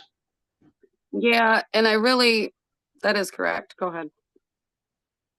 All right, and how are you saying the order was violated and what are you looking for? Well, I'm realizing that during your court session this morning, we didn't have everything in writing. So we went back to where Sabine is now living with her father full-time, and there was no contingency. There was no if this, then that. She was valedictorian when she lived with me. And I just thought her happiness was the most important thing. And now All right, she's so living ma'am, with. just tell me how you feel the order was violated. Well, that's the thing. I don't think it was violated now that I'm listening to your court session, but beforehand, I had felt like it was violated because I thought that there was a certain standard, like you have to make your kid go to school. She went from talking to everybody in her family and now she's not talking to anybody. She went from being valedictorian to basically dropping out at the 10th grade. She's not dropped out, but she's also not going to graduate on time anymore. So she's no longer talking to me. She's not talking to her brother. She hasn't talked to her brother since his graduation from college. She's not getting counseling. Before she was in counseling. And I got one response from her the other day that I was asking her, did she want to drop out? How is counseling going? She's not going to counseling and she's not going to school. And that was the only answer I was going to get. All right. So I realized it sounds like many of those things might be more subject to potential motions as opposed to parenting time complaints. I'm really Ms. Robinson, anything you want to say? Yes, Your Honor. This was actually a result of a transitional period. The parties came to an agreement early in April. They'd been talking back and forth. The child wanted to spend more time with her father. She was unhappy living with her mother, and the parents agreed to the change. So she moved to her father's home in Cadillac. The semester started in January. She moved there at the beginning of February. She had a transition problem where her computer wasn't working for a while. Mr. Schultz has been in contact with the principal of the school. They have a plan for getting her back up to full completion of school.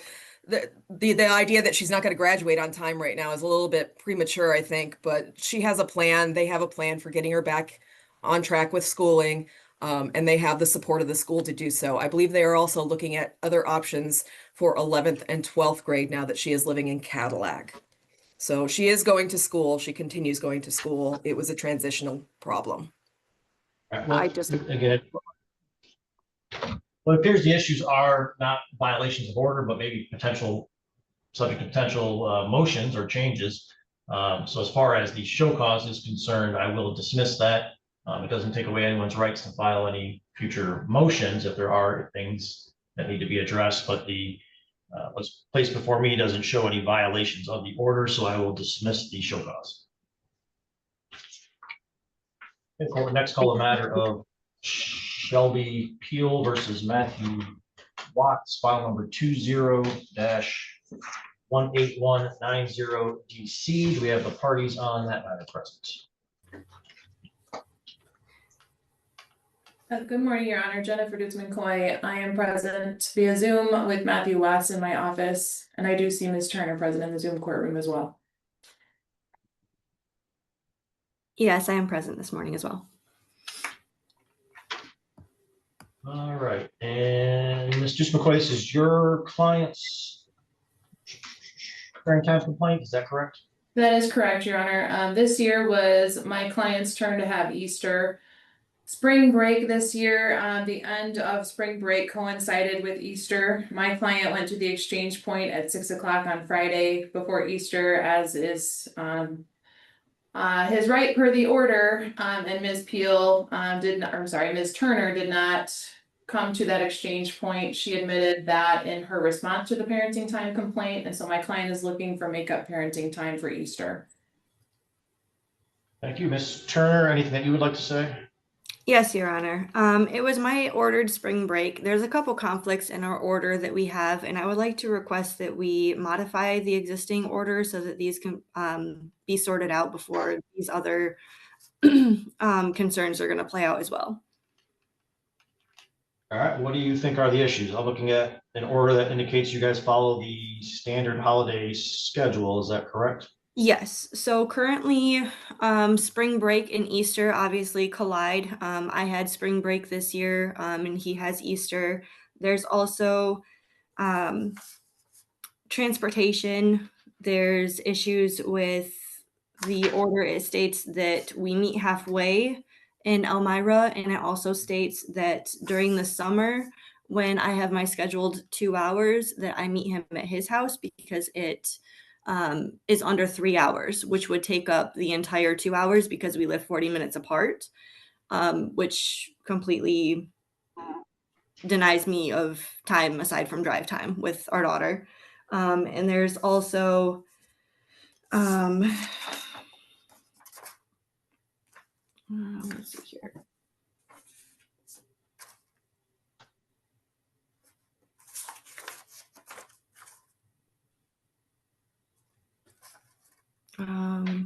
Yeah, those two. So, Ms. Dukes McCoy, is it that spring break was Miss Turner's, but Easter was Dad's?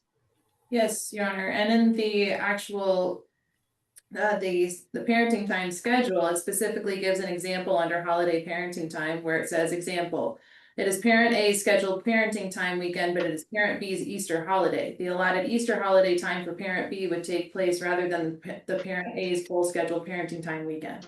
So my client should have had Easter. And in response to some of what Ms. Turner has just said, we're not here on a motion to modify parenting time, and she didn't include any of those modifications in her response to the parenting time complaint. So I don't think that that can be addressed today. All right. So, Ms. Turner, did you read the holiday schedule that indicated those things? So sometimes Easter and spring break collide a little bit, sometimes they don't, but the schedule indicates specifically this situation. Did you review that? Yes, I did. I apologize. I did read that, but it did not list spring break in there. It just has things such as birthdays and regular scheduled time. But the spring break and the Easter together were not specifically in there. Those are both All right. listed as holiday.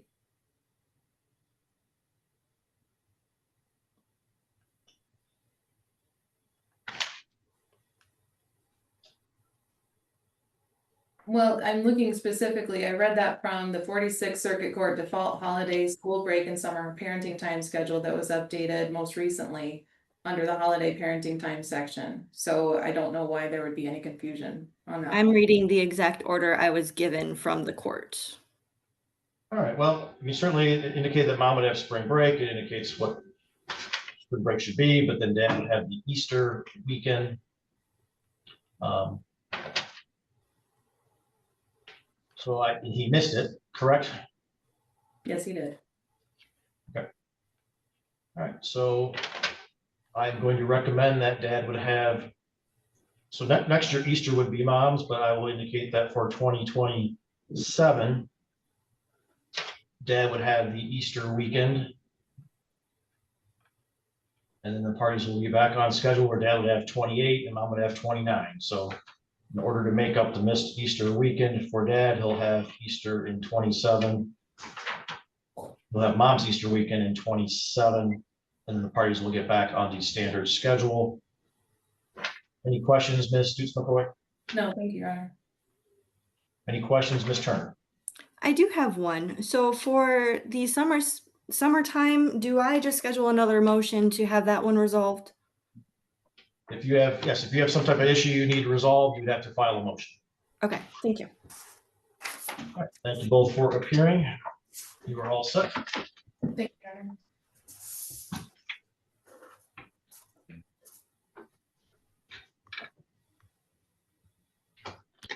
Next call is the matter of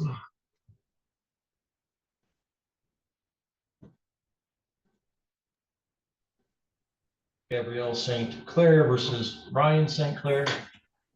File number 22-19032DM. We have the parties on that matter present. Yes, Your Honor. Elliot Blumberg on behalf of Gabrielle St. Clair, who's appearing via Zoom. All right, thank you. And Mr. St. Clair, this is your parenting time complaint, is that correct?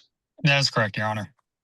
All right, and how are you saying the parenting time was violated?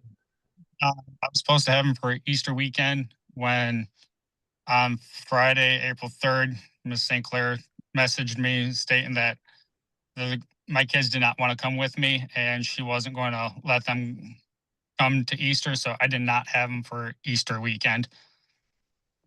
So she withheld the kids from me on my holiday. Mr. Blumberg, what would you like to say regarding that? I'm gonna let my client address that, but my understanding is, and what the order provides, is that holiday parenting time is as the parties agree.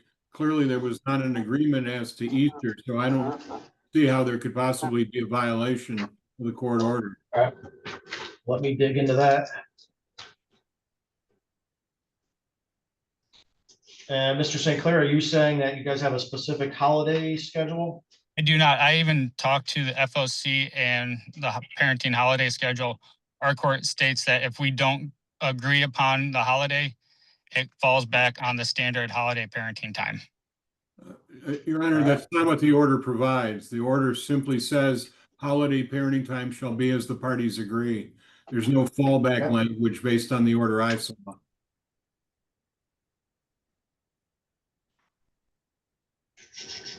Well, I do see an order from September of 23.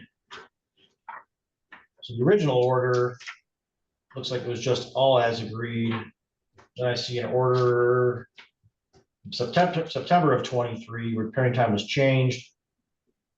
That did say that holiday parenting time shall be as they agree. If no agreement is reached, the parties shall default to the 46th Circuit Court holiday guideline. I don't believe that's been changed, but let me double check. Don't see any other orders after that. So Mr. Blumberg, do you want Ms. St. Clair to speak on this issue? Sure, Judge. Thank you. Ms. St. Clair? Hello. What would you like to say regarding this parenting time? Well, to begin with, he had them for spring break and it was my spring break because he had essentially bullied me into giving up my time. And it was easier to let him have the children than to continue to fight because it was the first spring break in 3 years that he was interested in having them. And then when I got them back on the morning, or I guess it was noon on the 2nd of April. From the moment that they were turned into my care, they told me with no shadow of a doubt, they did not want to return to their father's care for that weekend because of the care they had received during the last weekend of spring break. What day did they come to you and what day were they supposed to go back? They came back to me April 2nd at noon, and they were supposed to return April 3rd at, I think it says 6 p.m. for Easter time.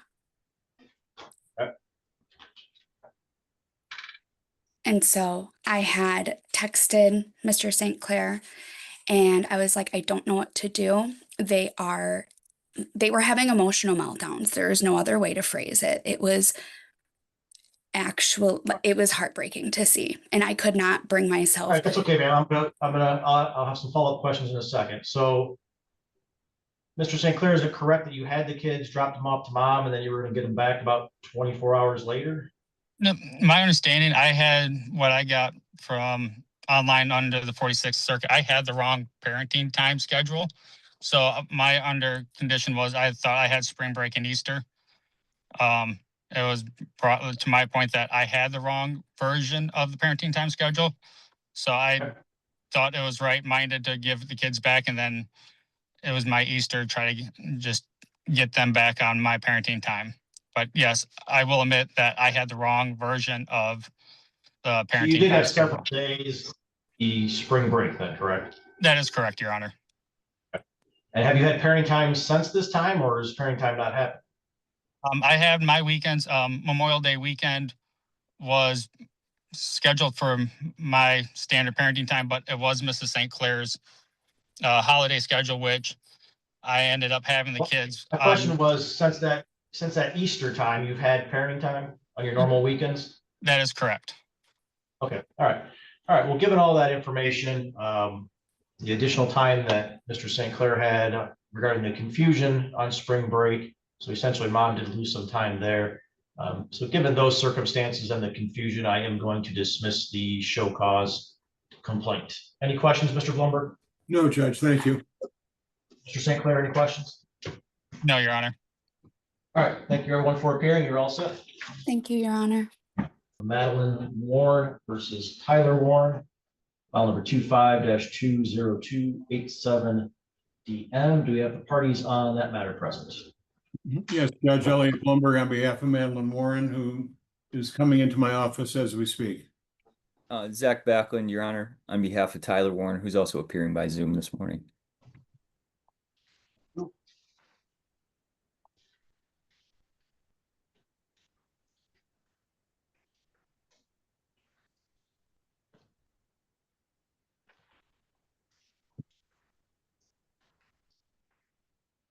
I'm in search of the show cause in this file.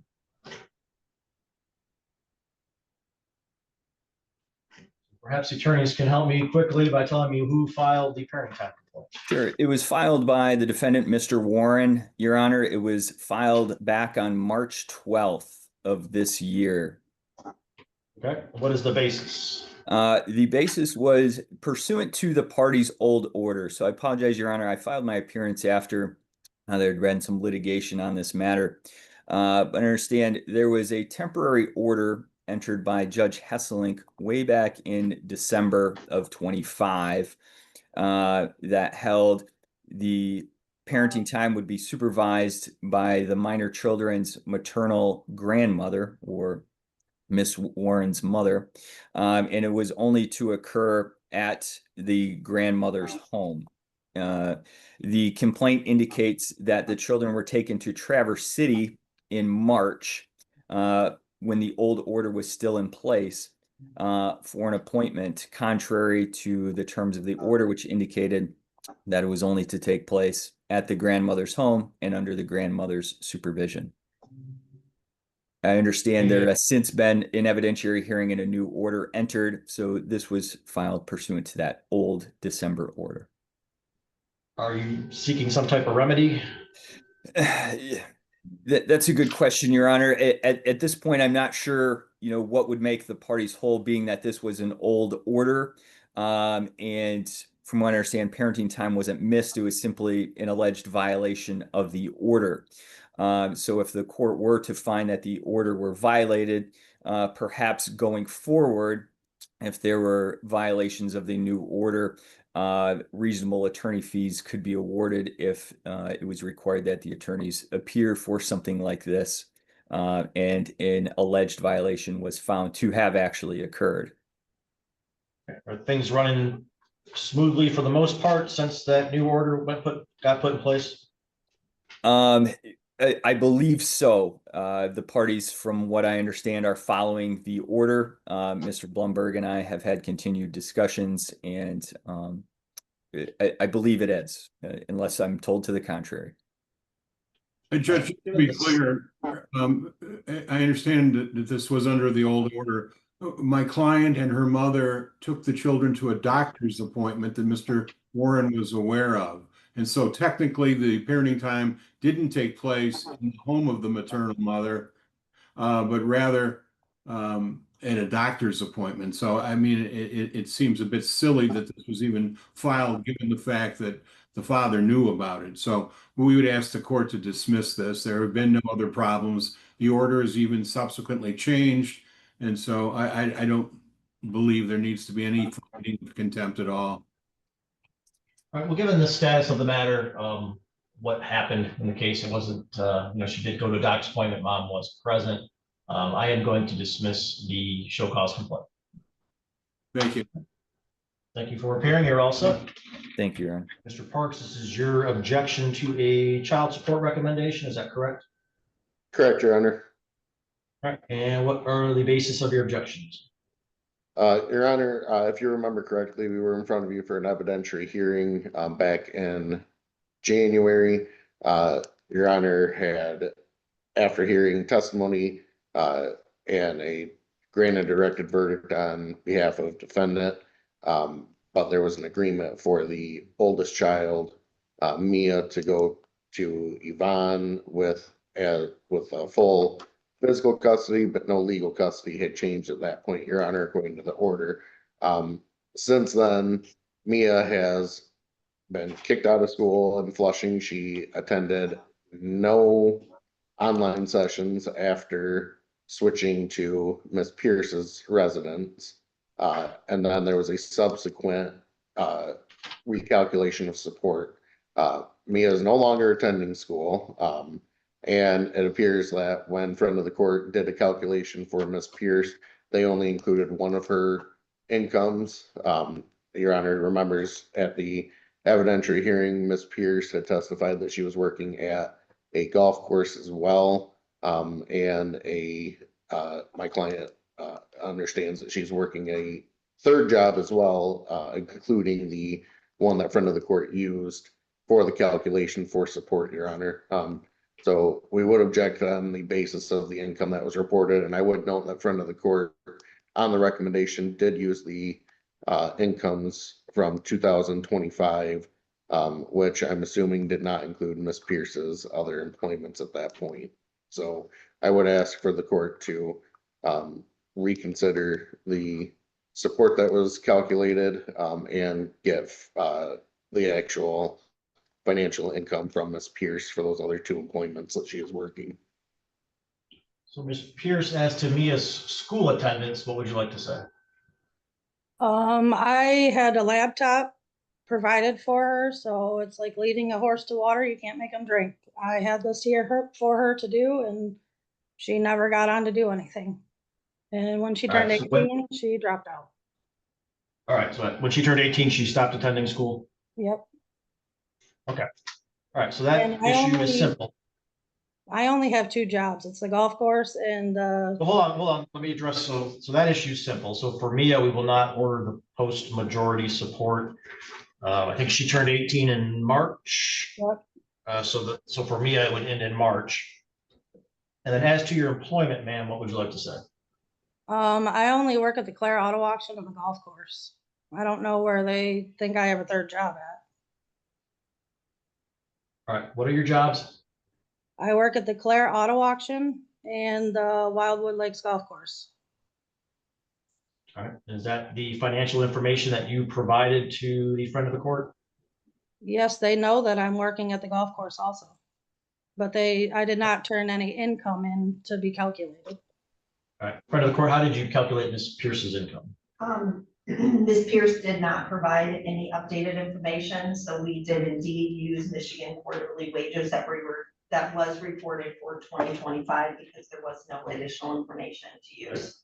And Ms. Pierce, did you work both of those jobs last year or something changed recently? I started at the golf course in November of last year.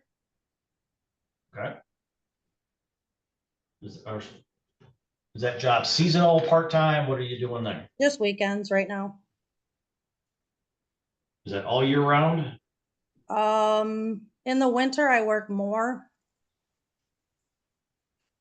Okay, and then how about the other job? What kind of hours do you work for that job? That's full time. Okay. I'm 40 hours a week, salary pay.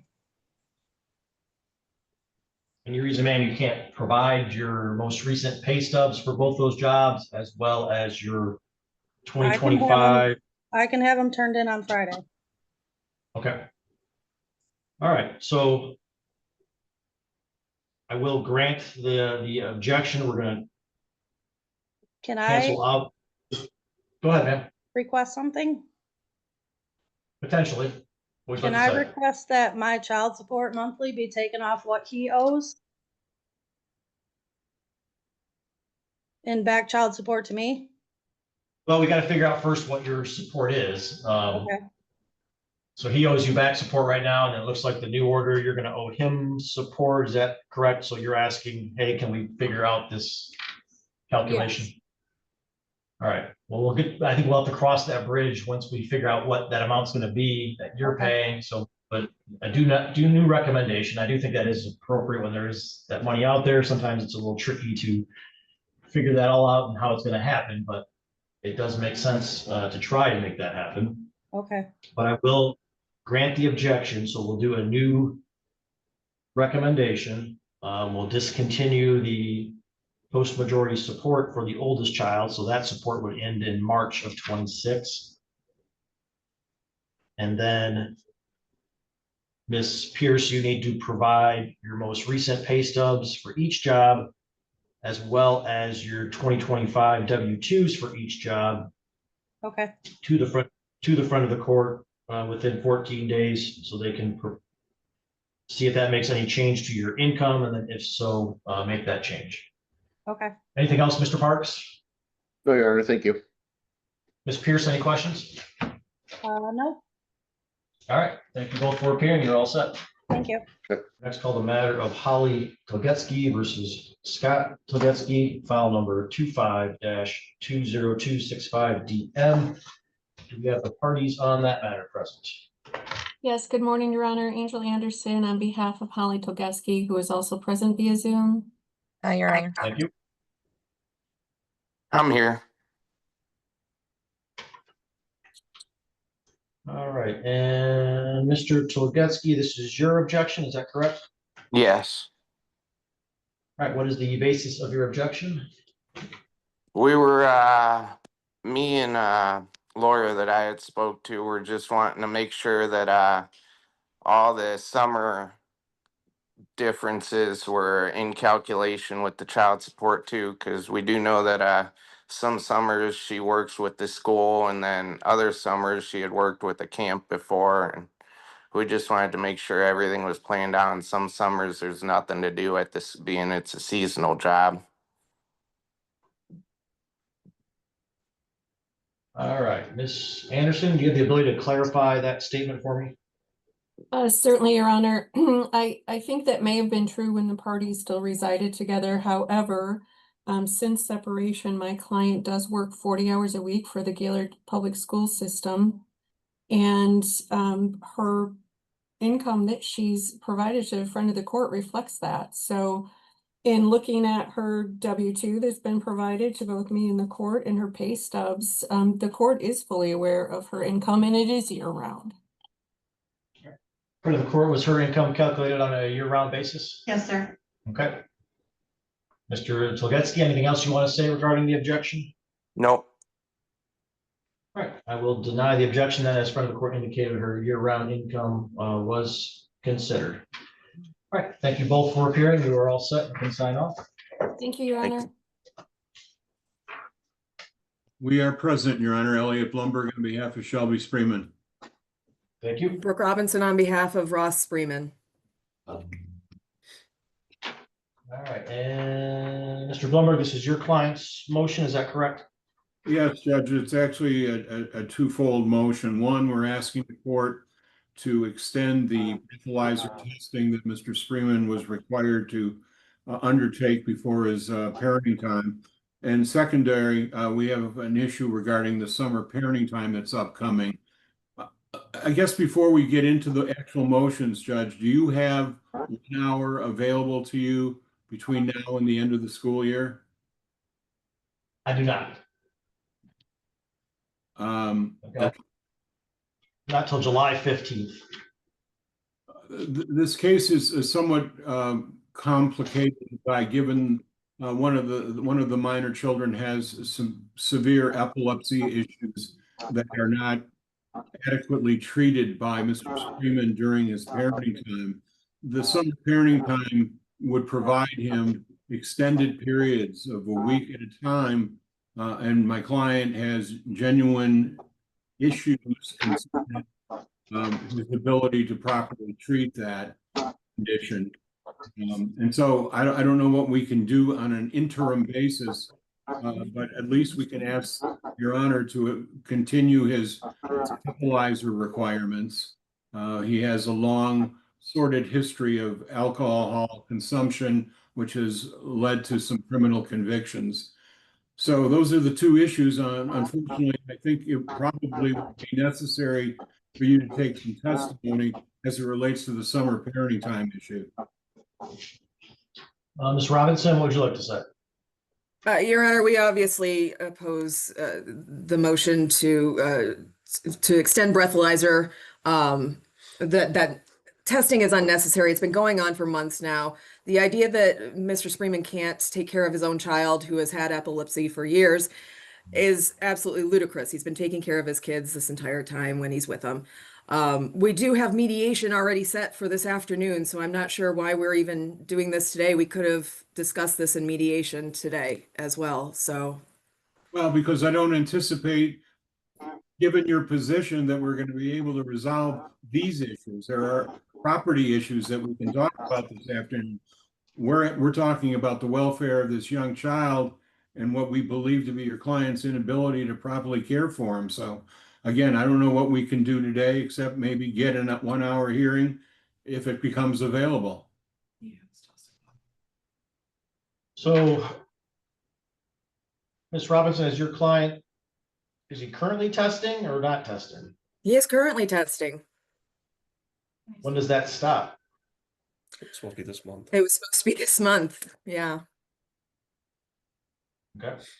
That's because, well, there was a provision that after 6 months with no positive results, the testing would stop. I believe it was 6 months, and we made that agreement in September, actually, so we should be at a point where we're done. I believe Mr. Spreeman has continued just because it has been a comfort issue between the parties, but to impose an ongoing obligation is just we don't think that the ongoing obligation is necessary, especially after all this time. Has he had any positive results? I am not aware of any positive results. I did not see any come up. I believe one was alleged, but that would have, I would assume, stopped the entire process unless the parties were able to agree to something. My understanding is very different. My client believes there were 3 positive tests. The app. She has them on. And so does he. Okay. It did say that if he tests positive, his parent time would be temporarily suspended. And it hasn't been. There's no indication of how long it was to be suspended for. So he had 2 positive results on May 1st, and he had another positive result on January 16th. That's 2. That's not 3. I mean, you tested at 8 a.m. and then again at noon with 2 positive results above the legal limit. Still the same day. Well, he needs to go 6 months with no positive results. So if there's evidence that it's happened within the last 6 months, he would have to continue. Also, if he tests positive, his time is suspended, but somebody also needs to follow up with that and file motions to address that. So if he has not tested negative for 6 months, then it's going to continue. Otherwise, parent time could be potentially dealt with. I apologize for interrupting. It seems like my client's within her rights to withhold parenting time, given the positive testing. Her concern, I don't know if she articulated that for the court. She, what does that mean? A week without parenting time? Or, I mean, she was concerned about continually denying the parenting time when she had the right to do so. When was the last positive test, did she say? May 1st. Ms. Robinson, do you dispute that? Why did I test a positive May 1st? Okay, Yep. apparently we do not dispute that. Okay.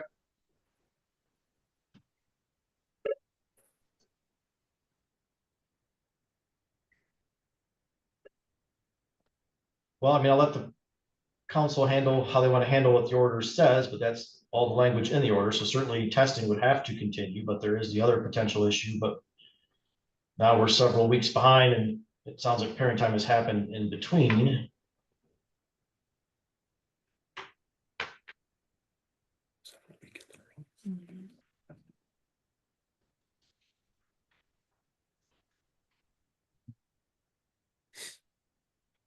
Your Honor, if the court were to get a cancellation of another hearing, a 1 hour hearing between now and the end of school, would the court consider sticking us into that? I would, and then I'm looking at the language of the order, and I see that he started off with some supervised time, and then it went to no longer supervised. What's interesting is the language is beginning Friday, September 25, parenting time will no longer be supervised and will be a standard every other weekend, 6 p.m. Friday to 6 p.m. Sunday. And it talks about the sober link, talks about the potential suspension, and he can get an ETG if he disputes it. Then it says holidays will follow the 46th Circuit Court holiday schedule beginning in September.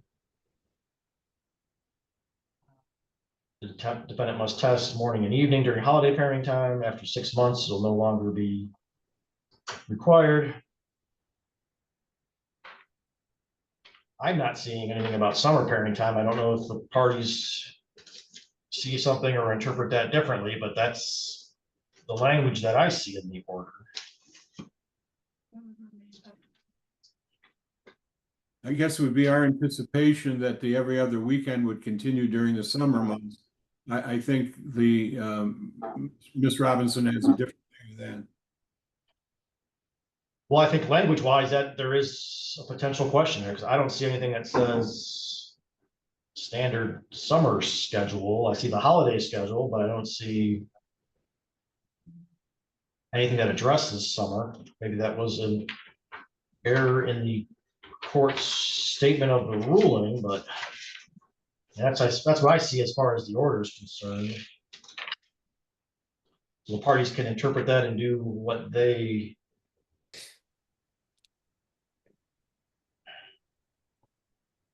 the standard holiday schedule also includes a summer parenting time schedule, but that is,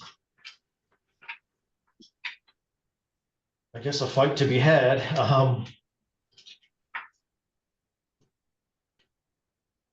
Maybe we can talk about it this afternoon. Sure. Yeah, I don't see any reason we can't. You want me to give you an evidentiary date in case there is no resolution? Sure. Do you want a 1 hour then, or do you need something longer? I mean, if it's just on the issue of summer parenting time and the extension of the breathalyzers, I think we can do it in an hour. Sure. I mean, it's your motion and that's what you were seeking. So that's what we'd be looking at. I So mean, I've got July 5th. I have July 15th at 11 o'clock open. just get in. Show up 15th.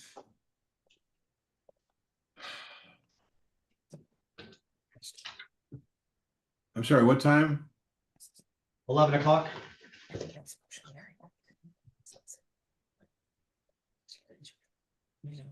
I can move some things around. Ms. Robinson, any conflict with July 15th at 11? No, Your Honor, that works. All right, so we'll set a hearing date at that time. Obviously, if you guys resolve things in mediation, please let us know so we can open that date back up. Okay. Thank you. All right, thank you. You're all set. Next call is the matter of Shyla Day versus Jonathan Chidsey, file number 24-19561 DP. Do we have anyone present on that matter?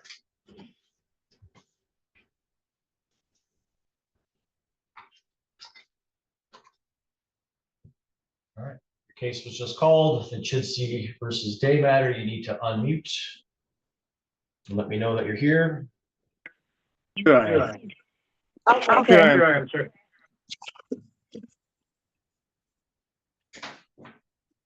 I'm here. I lost my picture, but that's okay. Are you guys in the same location or separate locations? Yes, we are. Yeah.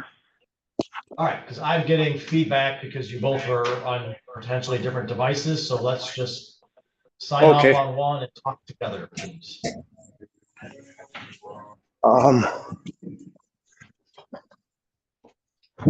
You want to sign off on yours? Yeah. Okay. Sorry about that, Your Honor. No problem. All right, we're here today on a status conference to address Mr. Chidsey income. Is that correct, friend of the court? That is, after his release from incarceration, in front of the court initiated a support review Okay. Sir, are you working? Yes. All right, what are you doing? Kentucky Fried Chicken, full-time. Okay. How long have you been there? Coming up on 3 months, I believe. 2.5, something like that. All right, are you able to provide your recent pay stubs to the friend of the court? I have them on my phone. If I have an email or something, I think I could email them. Okay. Do you want to, what is your hourly wage? 14. I will require you then also to provide your recent statement to the friend of the court, and we'll use his income that income as his wage, and then prepare a support recommendation. Yes. Give us There's information that perhaps are residing together. Is that correct? that is correct. Yeah, we wish to have joint physical custody, Your Honor.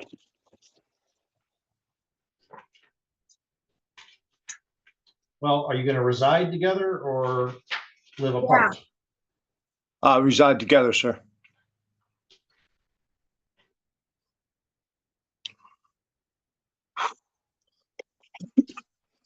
Is there any state aid that we need to address? There is, I'm not sure in regards to who is listed, if that information is listed, if they both are receiving state assistance. Yeah, we are. Does that potentially change? All right. That is correct. Oh, Okay. lost it for a second. I think what I will do is we'll refer it to this friend of the court to get the income information, and then also to address whether or not the parties can provide a proof of if they're an intact family, what the situation is with any assistance, and then if there's any need to collect support due to the assistance, a recommendation can be prepared. If not, given the situation, there wouldn't have to be support. Ms. Day, are you seeking some type of child support payment from Mr. Chitsey? No. Okay, and are you able to provide for the child without the receipt of support? Yes. And you understand that you could potentially, depending on your situations, receive support, but you are not requesting any, is that correct? Yeah. All right. Potentially, there could be a support order that says effective the day they stop residing together if that happens. So I will leave it to the friend of the court to look into those issues as far as who's got assistance and who's carrying what. If there does need to be in order to address the assistance, then we can deviate solely to the assistance only, which could then be changed, obviously, if they are no longer living together. If there does not need to be a support order to recoup that money, then it would just be a calculation that could be effective if the party, well, it would just deviate to zero. And then once the parties stopped living together, if they did stop living together, either party could let the friend of the court know, and then a new order could be prepared if there is the need for that. Does all that make sense, friend of the court? Just for a little clarification, as when there is state assistance, unless the court directs us, if both parties are receiving it, that would be the only option to deviate to no support, including the medical grant. All right. So we could clarify that information if they can both provide if they are receiving state assistance. Sure. So yeah, if they both are receiving it, then I would allow that to go then completely to zero. So Mr. Chizzy, do you receive some type of assistance? Currently, I don't believe I do. I think we joined our food cart together. The three of us. Okay. And since then, we have received zero assistance as far as food cart. Mr. Chinsey, are you indicating that you're listed on the same grant for medical and food support then with her? As far as food support, yes, I am. The medical is unclear. I'm transitioning into medical through my job at this point. So I'm not even sure I'm receiving medical at this point. I'm trying to, there may be some overlap as to going off Medicaid and onto Blue Cross or something, sir. If he's receiving Medicaid, the court could order us, or we could potentially do a recommendation deviating to medical support only. The parties then could potentially object and provide additional information. Okay. All right, we'll do that then. We'll deviate to medical only. And then the parties that if they would want to object to present arguments as to why it should be completely zero can present that argument. And then, so Miss Day, what is your appropriate mailing address? 7860 Washington Street. I gotta change that. Right now, I'm getting mail at 334 Garfield Street in Vanderbilt. All right. So 7860 is where you want your mail sent to? Yes. All right. So I'll have front of the court update that address. All right. Anything else you think we need to address front of the court? I do not. If he does get information regarding KFCs and medical insurance, just make sure he lets us know if he can also provide the child insurance as well. Okay. All right, Yes, sir, it so is yeah, my intention to put her on my medical. okay. Yeah, so obviously if you do that, make sure you let the front of the court know, because then we wouldn't have to collect medical from you through Medicaid, okay? Absolutely, yes, Your Honor. I'm trying to get a hold of them today. Insurance companies are difficult to get a hold of occasionally. All right, thank you for appearing. You both are all set. Thank you, Your Honor. Thanks. We have Mr. Mendoza present. I'm not sure that he's currently present. Man, this is your motion, is that correct? To change legal residence? Yeah, Your Honor. All right, what type of move are you requesting? I am requesting to move to the state of Pennsylvania with myself, my husband, and my 3 children. Okay.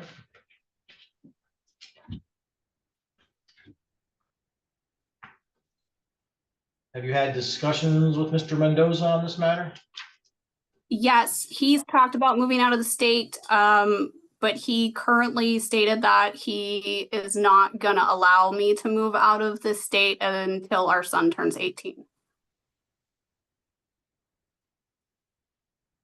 It looks like you do have joint legal custody, is that correct? Yes.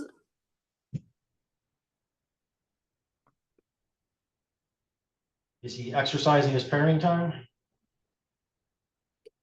For the most part, he does try to combine his time. And then in the winter, there's times where he doesn't take it because he won't go to the swim meets that our son is participating in. So he just gives up his time.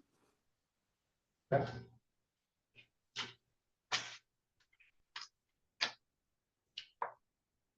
When are you looking to make this move?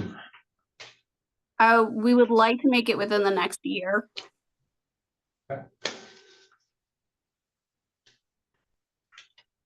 So what we would do is we'd set the matter then for an evidentiary hearing. That is a in-person hearing where both parties provide testimony and or any witnesses or exhibits they wish to provide in support of their argument.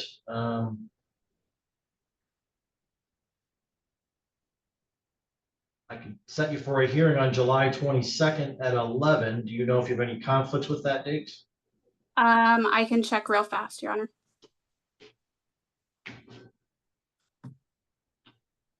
I have no conflicts on July 22nd. All right, so we're gonna set it for an in-person hearing, July 22nd at 11.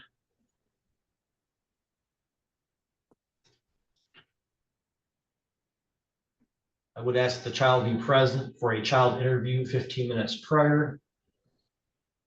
Okay. If the parties intend to call any witnesses or file any exhibits or present any exhibits, they need to file a witness and exhibit list 21 days beforehand. Any questions, Ms. Couch? No, Your Honor. All right, you will get a copy of that notice. You are all set for today. Thank you. Elizabeth Palmer versus William Burr, file number 04-10765DS. Do we have anyone present on that matter? William Burr. Thank you. Mr. Burr is present. In front of the court, what is the status of this matter? This hearing was adjourned from April 15th when the defendant failed to appear but made a specific payment in the amount of $200 prior to the last hearing. This is an arrears only, the balance of $17,241.44. There has been no additional payment since then.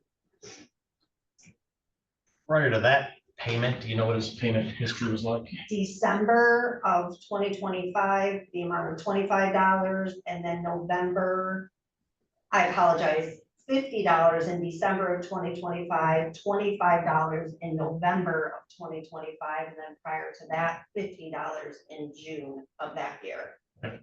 Thank you. Mr. Burr, what would you like to say? No, Your Honor, April 15th, they said I didn't appear. I was having trouble getting through. I was under Cindy Gardner's name on Zoom. I was there. I just was having trouble getting through. I got a job interview coming Monday for E3 tent rental in Gaylord. So I'm pretty sure I got that job, and it's direct deposit. So you guys will be able to garnish that, and it'll just come right out of my check. So. All right. Any reason we can get a May payment? Haven't been working. Then the next matter, he's got a second file, is that correct? He does. All right. So I'll also call that matter so I can get an idea where he's at there to make a decision. So I'll also call the case of Sherry Ferguson versus William Burr, file 09-13046 DP. Do we have a Miss Ferguson present? Does not look like she is present. In front of the court, what is the status of this file? For this case, there was a $200 payment that was made by specific payment prior to the last hearing. This specific case is an arrears only case as of January of this year with a balance of $6,246.04. And then previous to that payment, there were those specific payments made in December, November, and then prior June as well. Okay. Thank you. Mr. Burr, anything else you want to say? Oh, Your Honor, what is my monthly obligation? I'm in the rears, I know that, but to make a monthly payment, what is the obligation every month? I'd like to. We're specifically ordered, but typically you got to pay what is the last amount that you were paying as far as your monthly payment. For that specific case, the last charging amount was $88. Okay. So that's for Sherry Ferguson then. And then it's Yes. $50 a month for Elizabeth Palmer. Well, I don't Right. think 50 a month is on a $17,000 debt. The last charging amount specific for Elizabeth's case was $165 for the Elizabeth case, and with the Sherry case was $88 was the last charging amount. But you are correct, Your Honor, there is no specific ordered on arrears for either case. All right, so what I'm going to do is I'm going to adjourn you to put you before the judge. And hopefully by that time you're working and you can explain to him and he can take a good look at how these things should get paid monthly and get you on track because you are way off track. I think July 10th would be a good day to be before the judge because that'll give you time to obviously work and set up a track record. You're going to only help yourself the more payments that you make on these matters. Obviously, if you secure that employment, make sure you let your caseworker know until money comes out of any check. You certainly need to make any direct payments. Yes, sir.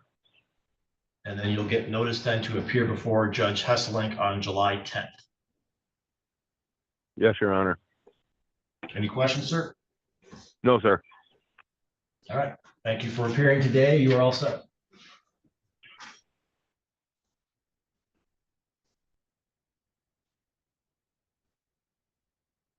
Our next call is the matter of Megan Kuharic versus Christopher Hellenberg. File number 12-14327 DS. Do we have anyone present on that matter? I'm here, Your Honor. I'm here as well, Your Honor. All right, thank you. Both parties are present. In front of the court, what is the status of this matter? This hearing, this is an arrears only case with a balance of $2,898.35 for the defendant. The last payment that was received was a non-voluntary payment in the amount of $812 last month, which $236.94 dispersed to this specific case. Prior to that was August of 2025 from a prior income withholding in the amount of $138.70. Thank you. Mr. Hellenberg, what would you like to say? I'm trying to look for a job, Your Honor. I have applied for pretty much everything. I should have something anytime now. I went to Michigan Works and I also applied on everything that I could on Indeed. And yeah, I've just been having a hard time finding a job for the last few months.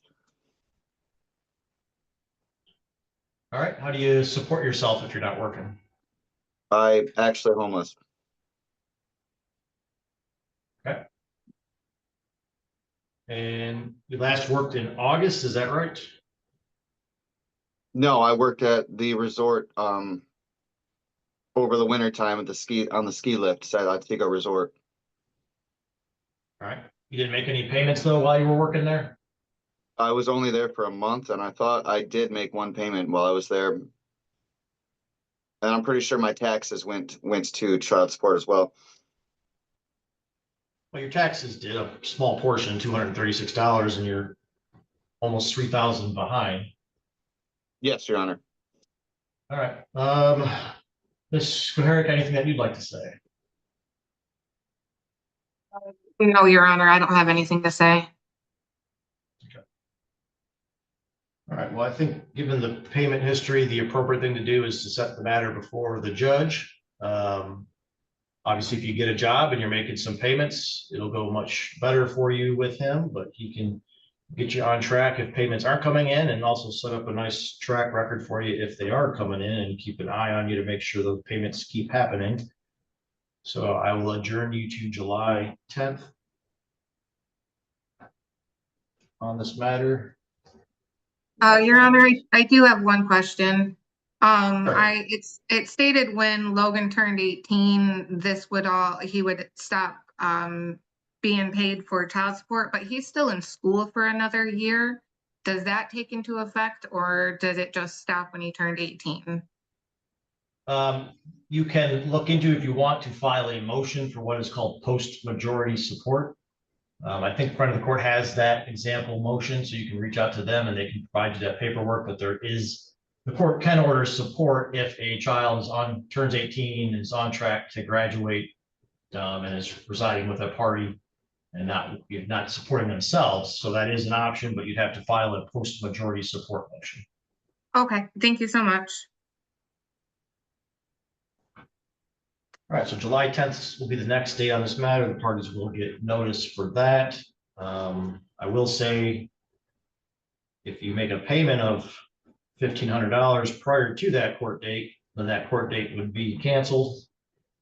Then you just be back on track on making payments. Okay, Your Honor.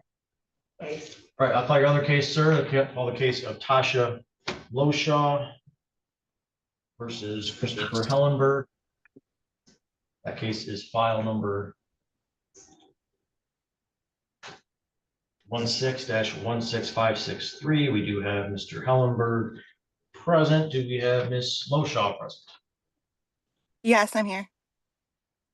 All right, for the court, what is the status of this matter? The defendant's support obligation is $204 monthly. The current arrears balance on this case is $5,667.58. The last payment that was received was a non-voluntary payment. Of that $812 payment, $575.06 dispersed to this specific case. Previous to that, like the other case, was in August of 2025 in the amount of $145.85. Mr. Hellenberg, do you wish to say anything additional regarding this matter? Nothing additional, Your Honor. All right. And Ms. Loshaw, anything that you would like to say? I don't have anything to say. We're going to do the same thing, set this matter before the judge on July 10th. Perhaps you'll have a job and be making payments at that time. Yes, Your Honor. If you make payments totaling $2,500 prior to that date, then that hearing would be canceled. All right, thank you everyone for appearing. You are all set. Thank you. For next call, the matter of Nicole Grosser versus Jason Grosser, file number 17-16931 DM. Do we have parties on that matter present?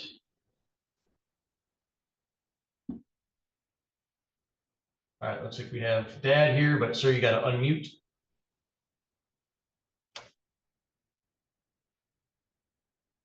I'm All right, using. can you hear me? I'm. My apologies, Your Honor. Oh, no problem. All right, front of the court, what is the status of this matter? This hearing was adjourned from April 15th to monitor an income withholding, as the defendant reported he was employed since December of 2025. Since then, a non-voluntary payment of $931 was received in May. The defendant's obligation is $863 with an arrears balance of $5,134.04. There's been no payments received from the employer he reported. Thank you, sir. What would you like to say? My employer recently filed the paperwork again for me. I've been in contact with Shasta, a friend of the court, to clear that matter up, to make sure it got withdrawn. But I'm a severe alcoholic, so I'm putting myself in treatment because I need to support my family, and I'm going back to my old career, which I was offered back if I get myself in treatment. All right, so the employer that you have or had, how long have you been with them? I was with EJ for 5 years, Your Honor. All right, and are you no longer working then?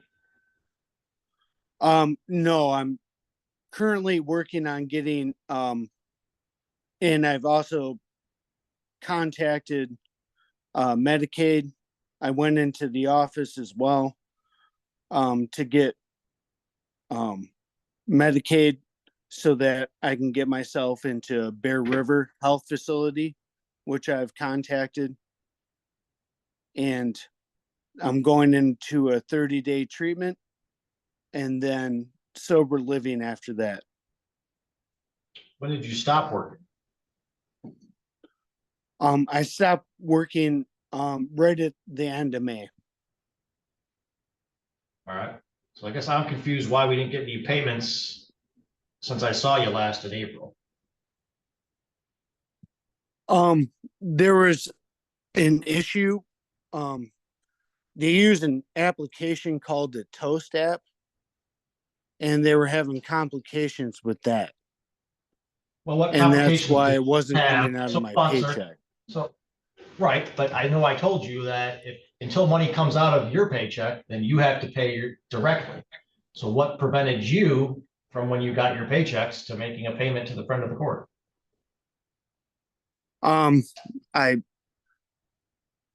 To be honest, Your Honor, I had to pay some bills. Well, this is a bill, this is a court-ordered bill that you have now let to get more than $5,000 behind, and it's a bill to support children. And I told you to make payments directly, and it's not coming out of your check, and you clearly ignored that. So I'm going to set your matter before the judge. He's got a date, it looks like on June 26th. Okay. If you pay $3,000 prior to that date, you would not have to appear that date. So if you're in treatment, they typically have the ability to do Zoom. So you should be able Okay. to zoom in for the date. But you'll get a notice Okay. for that date, but it'll be June 26th. June 26th. Okay. Do we know what time that typically is at? 9 a.m. All right, so it'll be June 26th at 9 a.m. It'll be a different Zoom number that'll be sent to you, okay? Okay, Your Honor. All right, thank you for appearing. You're all set.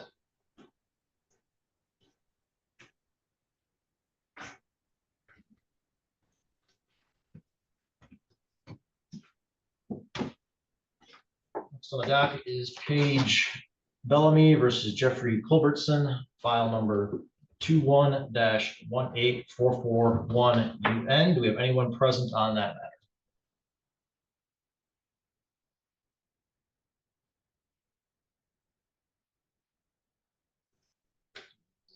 Not appear that either party is present. In front of the court, what is the status of this file? This hearing has been adjourned twice, most recently from April 8th to continue to monitor the defendant's overdue support obligation payment. This is an arrears only case with a balance of $960.68. This is an Illinois order that was registered in Michigan to collect at $128 monthly until the overdue balance is paid. Since the hearing, the defendant did make a payment in May in the amount of $240.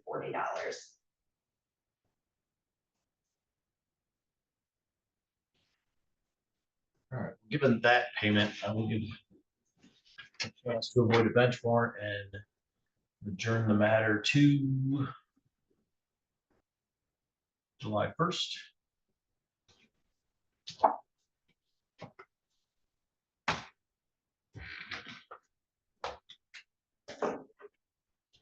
Next is the matter of Tracy Hoffman versus Jared Hoffman, file number 22-19163 DM. Do we have anyone present on that case? Yes, Your Honor, I'm here. Thank you. Front of the court, what is the status of this matter? This hearing has been adjourned 3 times, most recently from April 8th to monitor the defendant's employment status.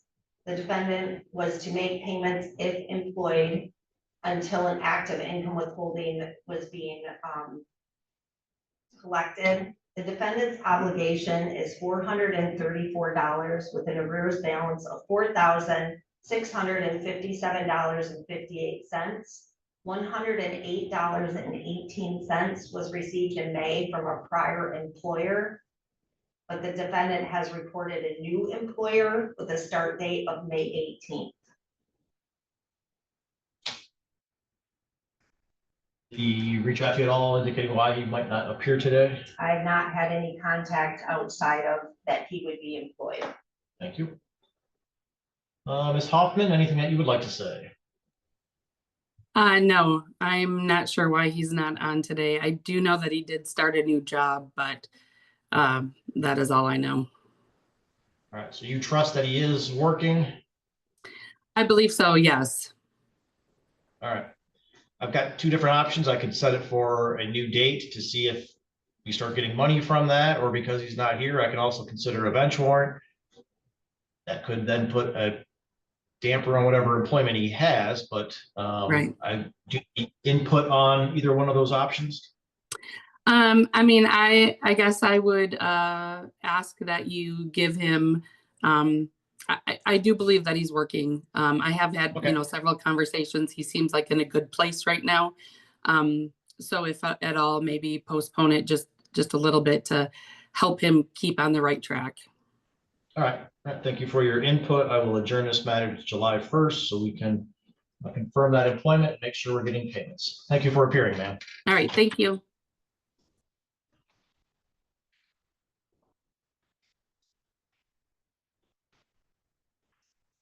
Next matter is Adriana Mont Ross versus Adam Fletcher, file number 24-19681 UN. Do we have anyone present on that matter?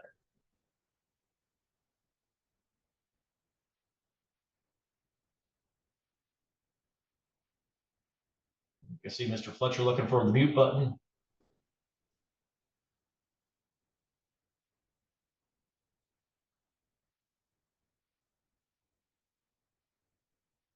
Now he may also be frozen.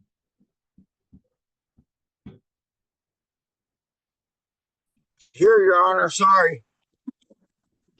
All right, thank you, Mr. Fletcher. In front of the court, what is the status of this matter? This hearing has been adjourned twice, most recently from April 8th. The defendant was to make a $50 payment the same day of the hearing directly to the friend of the court, and then to monitor additional payments as the defendant reported he was employed. There has been no payment received or since that hearing. The defendant's support obligation is $360 with an arrears balance of $39,900.56. Thank you, Mr. Fletcher. What would you like to say? Your Honor, I would like.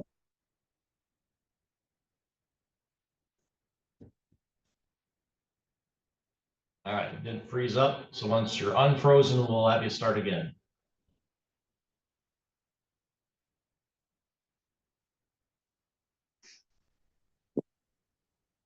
All right, go ahead, Mr. Fletcher. I'd just like to apologize.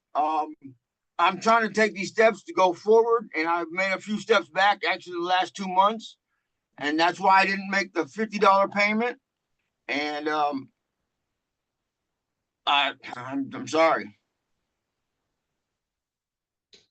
All right, are you working? Yes. Yeah. Well, the last time I was in front of you, I was working. But with the steps backwards I took, I lost that job. I couldn't pay for my insurance on the car, so I could no longer DoorDash. But I did get another job.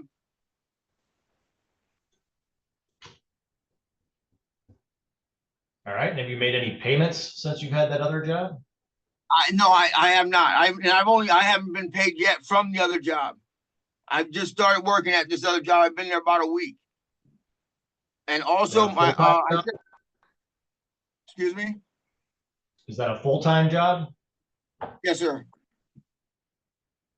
All right, are you paid cash? Are you on the payroll? Payroll. All right, have you told your caseworker about that job yet? No, sir. I've not been in contact with them probably like I should either. I must admit. All right, who are you working for? AB's Odd Jobs. All right, I think I'll have you reach out to your caseworker. I think later today, you give her some information on your employment. However, I am gonna set your matter before the judge because last time we were here, you were gonna make that $50 payment. That was what you were gonna do, and you didn't, and you've made nothing else since, and you've got a insanely large amount that you owe, and efforts are not being made. So I'm gonna adjourn this matter out to be heard before the judge on, I'll go to July 10th for you so that you can have a chance to at least get some payments in. Thank you, sir. I do appreciate it. And The I income withholding apologize. order, the income withholding order will take time. So you're gonna have paychecks coming that money's not coming out because there is a process in getting those set up. So you need to make payments directly. So when you're getting paid, you need to make payments. Do you understand? Yes, Your Honor. So until money is coming out directly, you are responsible for payments. You're going to put yourself in a much better position if you show up before the judge on July 10th, having made payments each paycheck. Any questions, sir? No, Your Honor. Thank you. Thank you. You're all set for today. I apologize. In front of the court, what is the status of this matter? This matter was adjourned from April 8th, where we were going to monitor the defendant's payments. You had advised him he needed to pay $260 for April and May, and if there's a total of $520 paid prior to today, that this hearing could have been adjourned in advance. His support obligation is $134. Current balance is $1,409. And the last payment that we have received was back in January in the amount of $250. I have tried to contact Mr. Morgan a few times, however, it does appear that we no longer have a valid number for him. All right, thank you. Mr. Morgan, what would you like to say? Yes, Your Honor.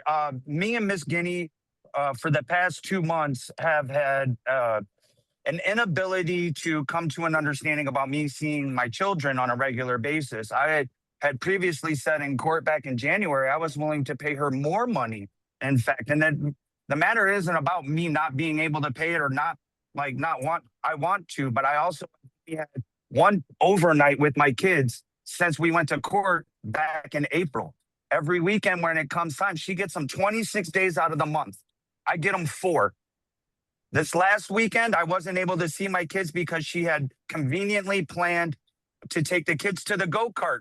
That's fine. Plan it on one of your 26 days. The time before that, the kids were getting bunnies, and she didn't want them to miss their bunnies coming home.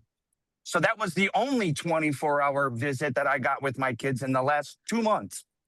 And the time before that, I was planning on taking them to Avalanche Bay and giving her money at the same time.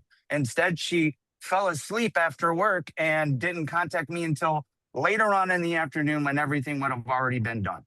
Every single time that it comes time for me to see my kids, they conveniently got plans with her and her new husband. Albeit, that's fine. I just don't want to sit here and be funding and being and not being able to see my kids.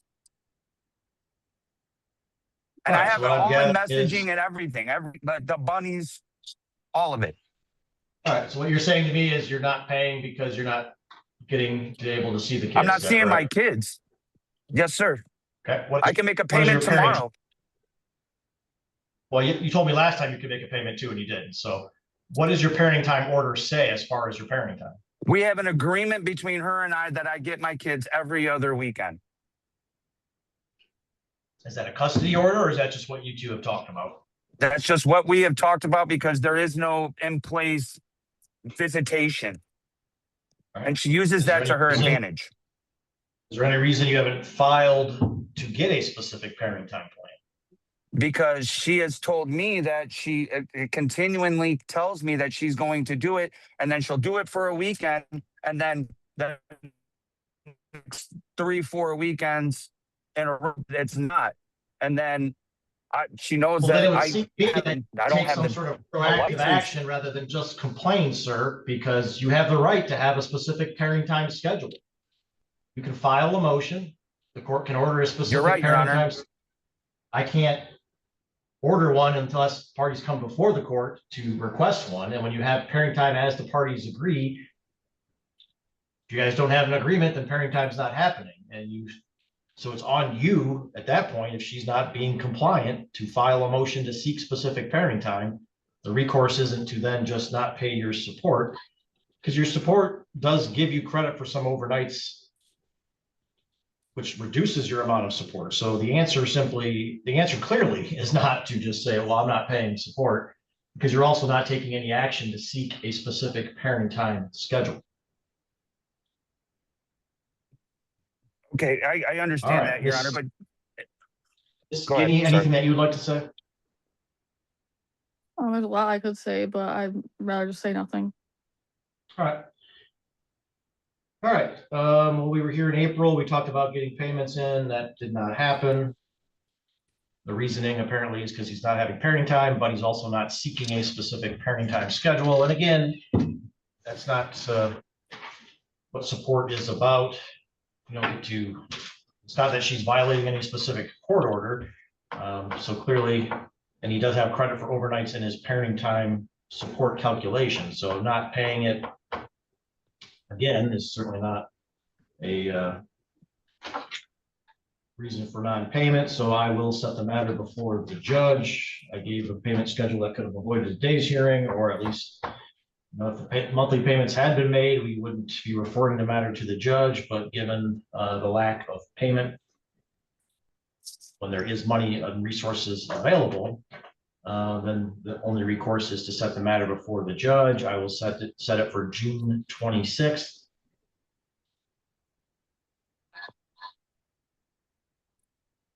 If a total amount of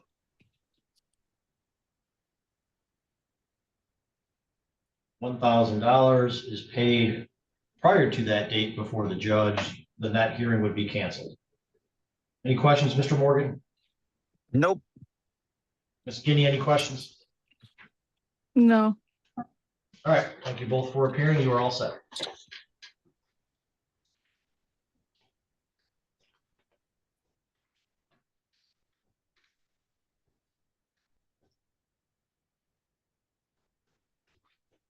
right, next on the docket is Colleen Rosnowski versus Sean Martell, file number 05-11282-DM. Do we have anyone present on that matter?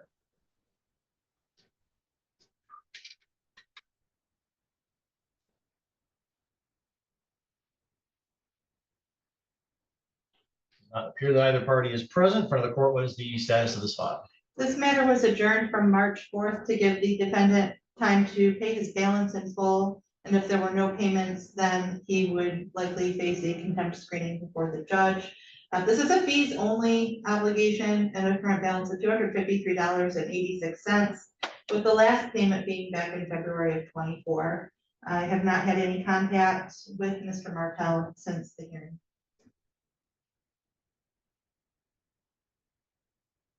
Given the failure to appear, I will recommend a bench warrant. You said this was fees only of $253. That's correct. So the bench warrant in the amount of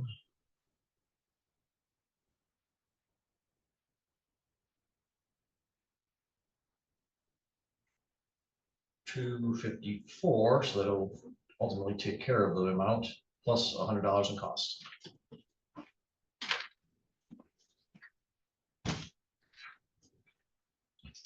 Next calls the matter of Brooke Newberry versus Abram Wilson, file number 12-14696DS. Do we have anyone present on that matter?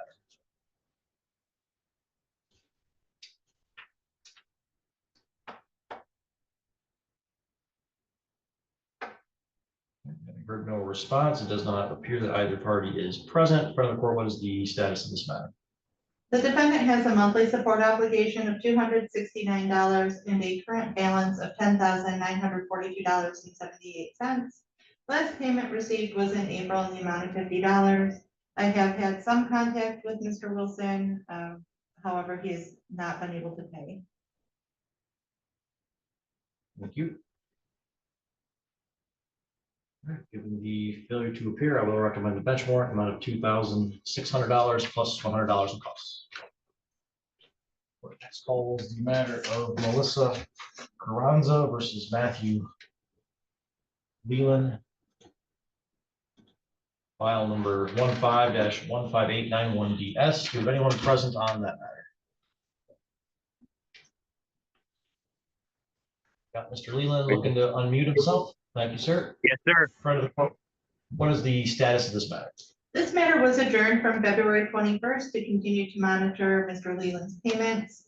And that if he had been able to do his $100 per week, the hearing could have been adjourned. He has previously signed a STIP agreement agreeing to do $100 per week. Support obligation is arrears only at this time with a current balance of $3,082. He did make a $50 payment yesterday, which is not yet reflected in that balance. And the STIP order, when it was done, that was back when he was still having a charging case. The payments that he has been making have been reaching the 2%. Sir, what would you like to say? I'm trying. That's all I can say. I try to get it. Like every time I take one step forward, I take 10 back. I usually how it goes for me. Like last week, I had $500 in truck parts I had to fix my truck to get back and forth to work. I do what I can. I mean, no excuses really. All right. Well, where are we at moving forward? Can you start getting this $100 in every week? I keep, it's hard to do $100 right now. Like my bills are so far behind. It's so not even funny because every time I start getting ahead, something happens. Like something always comes up. I try to keep about $100 at home just in case something happens all the time. It's just always. Are you working full time or part time? Yeah, I work full time. All right. What are you doing for work? I pump septics and work, Porta Johns, do stuff like that. Yeah, it's my uncle's company. How much are you making? It varies. Like last week, I didn't get no hours because of the holiday being on a Monday. This week, it's going all right, but it could stop. Like I could have no work tomorrow. That's just how this stuff is. Sometimes we get 5 jobs a day. Sometimes we get 1. Are you looking for something more consistent or something to fill the void when you're not working? Well, I try to do side jobs here and there, but not really. I mean, it's consistent enough. It's just not like it just has its ups and downs. Even like wintertime really, really sucks. Well, I mean, if we're not getting regular payments, I don't know if it's consistent enough, but you're making some efforts, but sir, I want you to kind of find a way to make a little more and get a little more back on track here, okay? I'm gonna adjourn your case. I'll adjourn your case out. I'll give you the rest of this month, the rest of July to get some decent payments in, but if we're not making better progress, might have to go back in front of the judge, so I'll adjourn you to August 5th, okay? All right, thank you. All right, you're all set for today. Thank you. Yeah.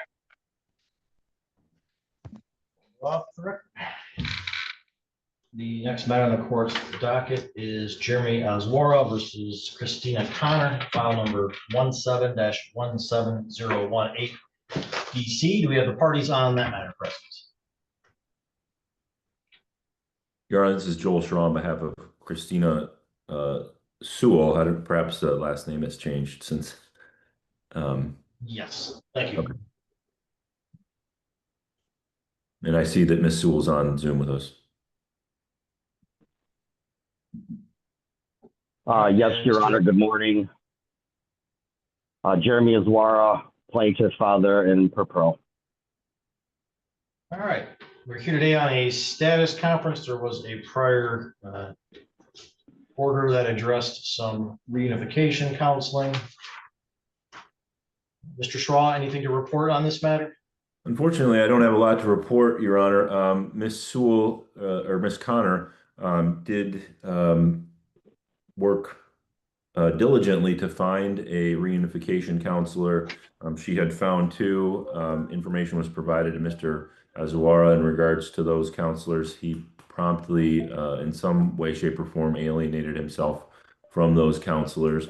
One of the counselors wanted to get, or one of the counselors that Ms. Sewell found wanted Mr. Azwara to engage in a sex offender risk assessment, which under the circumstances I don't think is an unreasonable request. Mr. Azwara would not do that. And then probably a month or so later, maybe a month and a half later, I had contact with the practice administrator at Real Life Counseling who had reached out to me and told me that everything was set up to have counseling begin with the child and Mr. Azwara. But I had no knowledge that that was going to happen, nor did my client. Apparently, Mr. Azwara represented that we had agreed to use the counselor there, but that was not, in fact, the case. That individual or that counselor is frankly just not in line with Ms. Sewell's beliefs and the child's religious upbringing.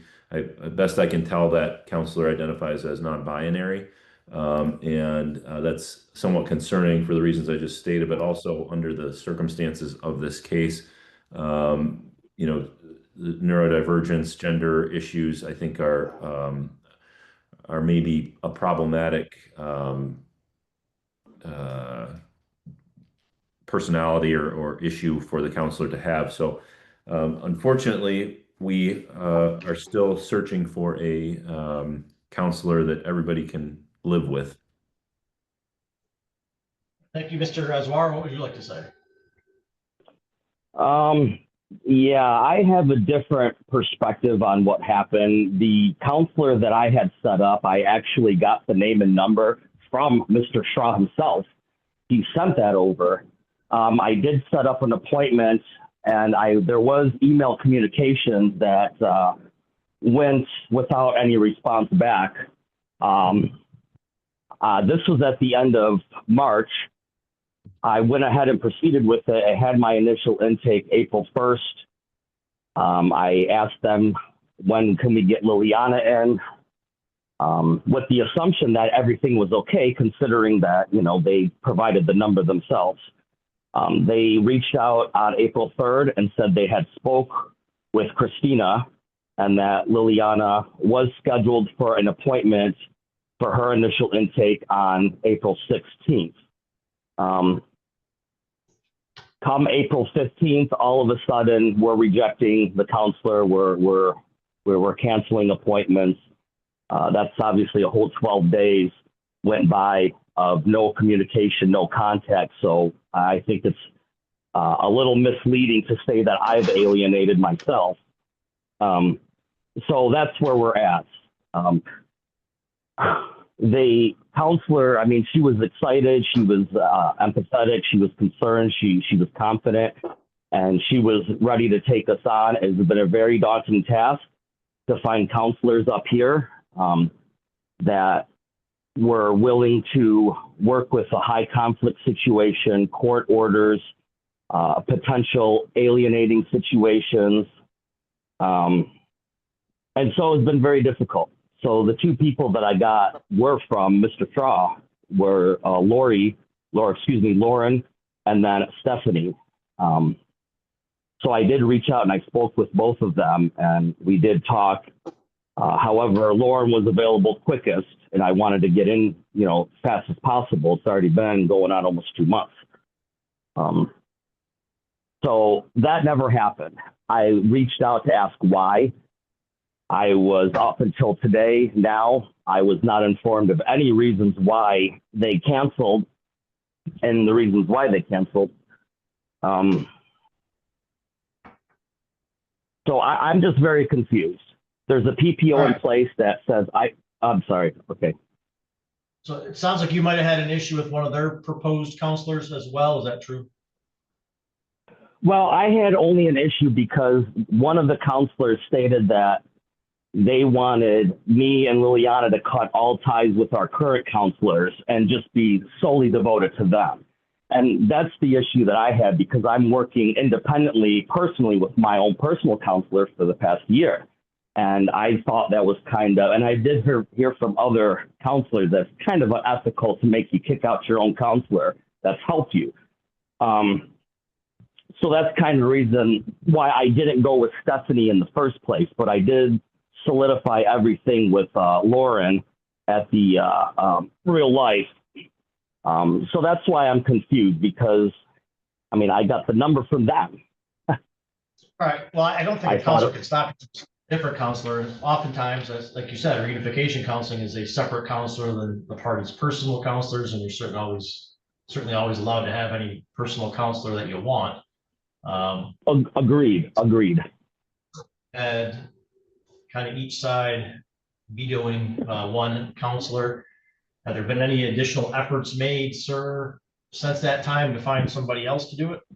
It doesn't have to be in-person counseling. It can be in the state of Michigan to do it by Zoom or anyone licensed in the state of Michigan. Well, I understand that, but the whole point to reunification is for me and Liliana to be together and talk to each other, not just be on the phone. That's important, is to look at each other, hug, you know, go through all the emotions and repair all the stuff. Where are you at with trying to find a third option? I don't know because I'm in a position where everybody that I'm going to find, I mean, are they just going to find some reason to reject it? And that's truly what I believe is that it's just they've rejected counselors so far, correct? There's only one counselor that we have objected to. There have been two other counselors that were proposed to Mr. Azuara. One, he had some sort of inappropriate communication with, and the counselor decided that she did not want to participate or engage with Mr. Azuara.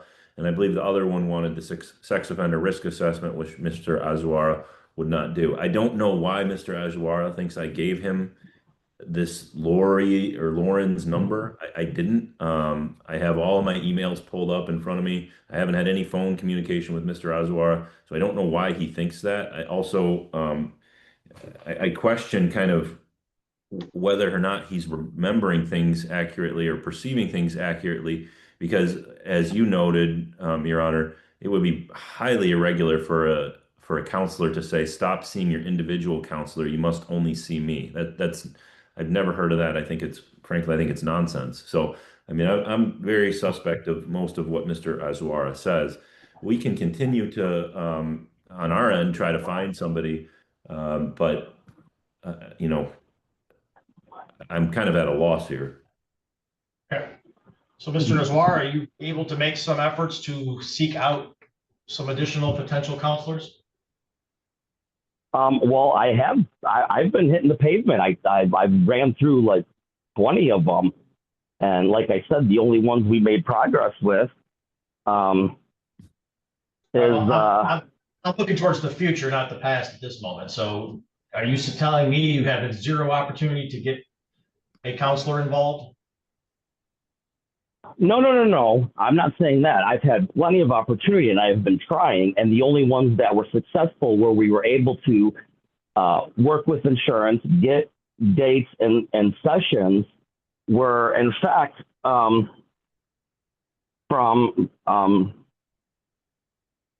the number that he gave me. I'm not sure why he's saying he never sent that to me. Sir, do you want I have it. Want more time to attempt to try and find a counselor? Should we reconsider and do some type of safe haven?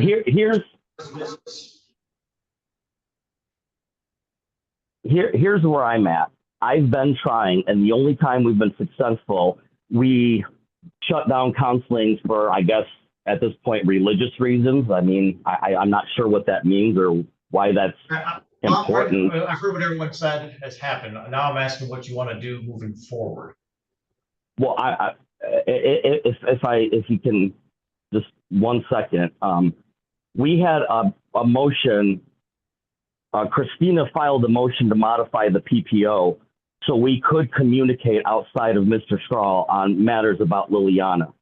That was in front of Hesselink on April 10th. When we got there, that wasn't the case. She actually tried to convince Judge Hesselink to put Liliana on the PPO so I could not contact her at all because it would be considered harassment. All right. So my question was, what are you going to do moving forward?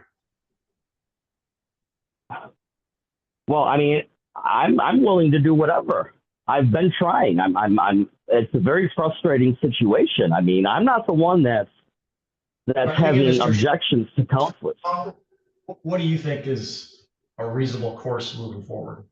Well, I guess what may make some sense is just to have Christina report to the court kind of what she had done early in this process and what her perception was. But I mean, we have another issue that's completely false. Miss Sewell didn't go to a PPO hearing and try to get the child added. That she tried to get it lifted so they could communicate about the child, and Judge Hesselink said he didn't think that is 100% inaccurate, sir. That is 100% inaccurate. Do not interrupt. Mr. Strahl did not interrupt you. You don't interrupt him, okay? I'm sorry. I apologize. Christina, can Your Honor, would you allow me to just ask a few questions to my client? Sure. Thank you. Christina, can you just give us a quick synopsis of what you had done after getting the court's order back in March of 2026? I filed a petition with Hesselink to modify my PPO to open up communication with Jeremy and Liliana, to have common communication about Liliana. And Mr. Azuara, he was very frank and said he did not want to have he didn't need to talk to me anymore. He didn't want to have communications. His biggest concern, mentioned twice, he wanted his firearms back. Okay. That was all he was concerned about. But there was no modification of me putting Liliana on the PPO to hinder anything. I was trying to help bridge the gap together so they could communicate. Okay, but so in regards to seeking out counselors, what have you done to date? Oh, I have probably reached out to 15 counselors, which I ended up reaching out to Jeremy's mother, emailed her and let her know I had found 2 new ones I didn't hear from her or him, and then I emailed you that I didn't have any correspondence. That was the beginning of May. And then that was a Brian and a Marnie, two separate counselors, and I have not heard from either Brian or Marnie or Jeremy at all. And these, this Brian and Marnie, their contact information was communicated to Mr. Azuara's mother? Yes. Okay. May I respond, please? Well, I just want to know, Mr. Edward, what do you want moving forward? Do you want some additional time to try reunification counseling? Do you think we need to instead have an evidentiary hearing? And since this reunification didn't work out, we decided there should be parenting time or not parenting time? What are your thoughts? Actually, at this point, based on what's been said, there are blatant lies going on. I think we should have an evidentiary hearing so that way I can present all this evidence to you, because I'm not the one that's misunderstanding here. So I think that would be the best. We'll just go ahead with another evidentiary hearing. I'll bring Mr. Straw's emails. I don't know how we can work on getting the transcripts of that PPO hearing, but or the motion to modify hearing. But there's no way she can say in court that she's trying to bridge the gap, but put Liliana on the PPO so I can't contact her. And she used the frame harassment. It would be harassing, and it would cause Liliana to regress. So they really, it's pretty much just contradiction. So I believe, yes, at this point, we're not going to get anywhere. It's just going to be sabotaged. She claims that she sent these new counselors to my mom. What's going on? Can I understand. I'm not trying to be. All right, Mr. Azuara, you are all set.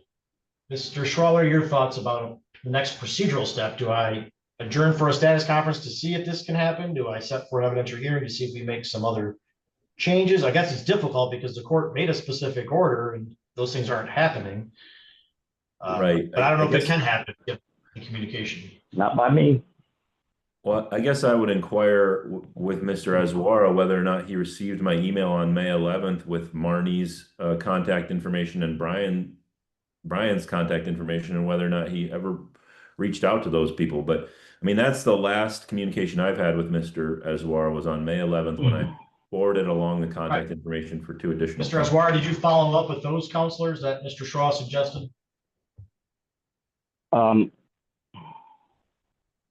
One second. If I may. You can answer this question, yes. Did you follow up with those counselors that Mr. Straw sent you, he indicates, about May 11th? I believe that Marnie, I did contact prior. I remember the name, and they just didn't have the time. If there's new time available, then that's a possibility. And I'm open to anything. I just want to get this ball moving. I mean, and it just doesn't seem like it's going to get moving in the future because I feel like mom's just against it. So specific motions filed. This is just a status conference. So I'm going to adjourn the status conference out 60 to 90 days to give the parties some additional time to work on the counseling. If there is no progress at that time, then we'll have to address where we head next. Any questions, Mr. Azuara? No. All right, Mr. Straw, any questions? No, but I will represent on the record that as soon as we're done here, I'll forward along that contact information for those two counselors again. And hopefully Mr. Azuara can make contact with them. I am very familiar with Brian Cornett. He's a good counselor. I think he's a good candidate. I don't know Marnie Ali, but you know, I know that we want to get something going here, and yeah, I'll leave it at that. All right. All right, thank you. We are all set for today. Thank you. Thank you. Thank you. Next call is the matter of Janelle Wixon versus Jacob Seibel, file number 21-18653DS. Do we have the parties on that matter present? All right, if you're present, you need to unmute. Yes, Your Honor, I'm here. Thank you. Ms. Yes. Wixon, can you hear me okay? Yep. Thank you. All right, so I think we've got kind of dueling motions. Is that correct? So Mr. Seibel, you have a motion regarding pairing time. Is that correct? Yes, Your Honor. All right, and what are you looking to change? I'm just requesting if either parent is unavailable to personally care for the children, to ask the other if they're available and before third parties are used.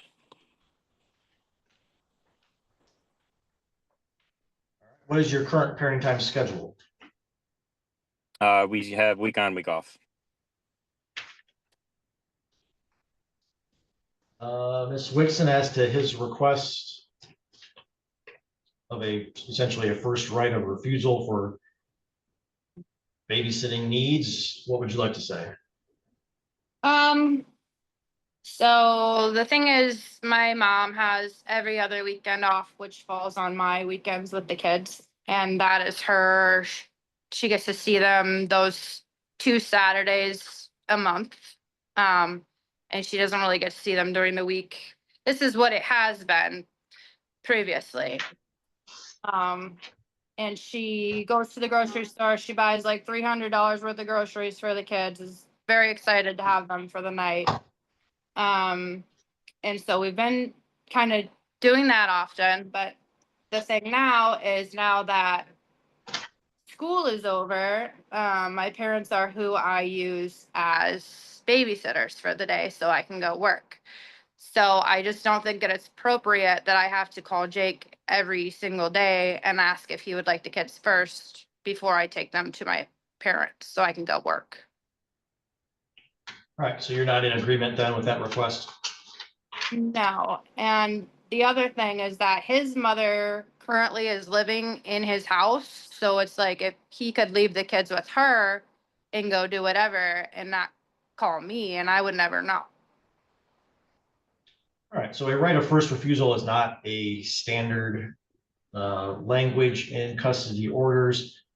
Parties sometimes stipulate to that, but when parties share joint custody or any custody during the time a child resides with a parent, that parent shall decide all routine matters concerning the child, which includes any potential child care that is needed while a parent is working or has some other obligation.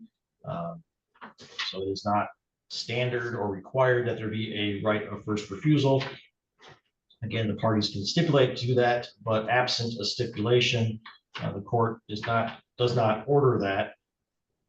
So I do not believe there's proper cause or change of circumstances regarding the parenting time motion. So that motion would be denied. And then Ms. Wixon, you had a motion. Yes. And what are you looking to do? So the other thing is, I requested to have his child support waived previously. And with that, I feel that I have been purchasing majority of the kids' clothing. And it's like not being reciprocated, I guess. Like this week, the kids are at his house and my daughter has trashed 2 of the brand new, just this week, 2 brand new t-shirts that I just bought her and brand new socks. And that's fine if he was also purchasing, you know, extra clothes for them as well. But it's like I keep buying them new stuff and they're coming back here in trashed stuff. So I just want to figure out something to make it fair that we're both, you know, putting in the same amount of money or, you know, effort into our children's clothing and sports fees and stuff like that. Well, parties are always able to come to their own agreements regarding money that goes between the 2 of them. Either parent had the right to seek a child support order. Sounds like you previously agreed to deviate just to the medical, I believe. Yeah. So are you asking for a new child support recommendation, or are you asking for the chance to see if the 2 of you can agree to some type of Yeah, I guess I just arrangement? wanted us to come to some kind of agreement.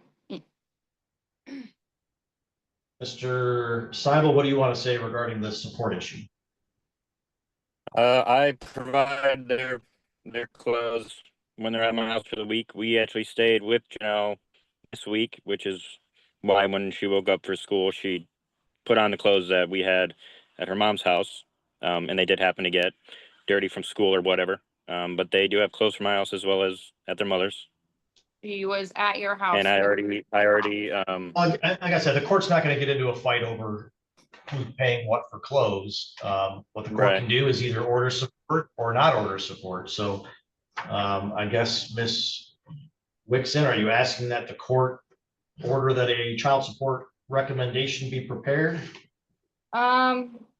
We'll just keep trying to work this out. Okay. All right, then I will, given that information, then the motion regarding support would be dismissed. Okay. All right, thank you both for appearing. You're all set. Thank you.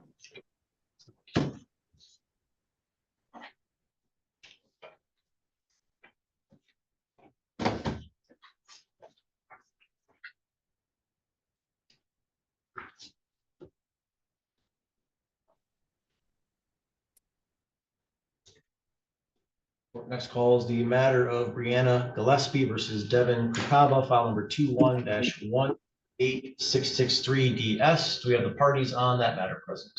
Yes, good morning, Your Honor. I'm here. Ms. Gillespie is present.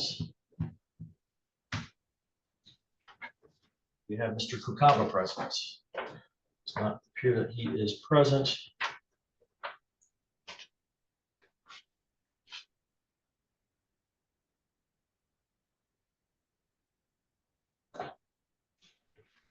We have a couple different matters. We have a show cause regarding support, status hearing regarding custody and parenting time. So as to the show cause from the court, any update? No, the defendant's support obligation is $189. This sum is composed of $139 for current support and $50 towards overdue. The defendant's payments were consistent through November of 2025, but since then, there has been no payments received. The arrears balance is $2,293.93. But there was hearings in regards to custody and parenting time since then. Thank you, Ms. Gillespie. Anything that you would like to say? Yes, Your Honor. I have tried to attempt to reach out to Devin. I've contacted his dad. His dad provided me with a phone number, which then I proceeded to let Shasta know the updated phone number. I've tried to reach out to him. He has not contacted me in regarding our child since December. And when we last had court, I still have not had any contact with him. He has not reached out to me. So at this time, I am asking the court for me to get full physical and sole legal, full everything for her, because I've been doing everything by myself since then. And he has not reached out to me, period. All right. I think the last order did give you sole legal and sole physical. It did clarify it as a temporary order, but it did grant you those things. So you currently have that. Is there any way that, since he hasn't reached out to me regarding our child, he hasn't showed any effort, is there any way that you would consider me just being the only parent to her, or is that what's in place right now, basically? Really is what's in place right now, because you have the sole legal, sole physical. Parenting time is as the parties agree, meaning, you know, if he reached out to you for parenting time, you'd have to be in agreement for anything to happen.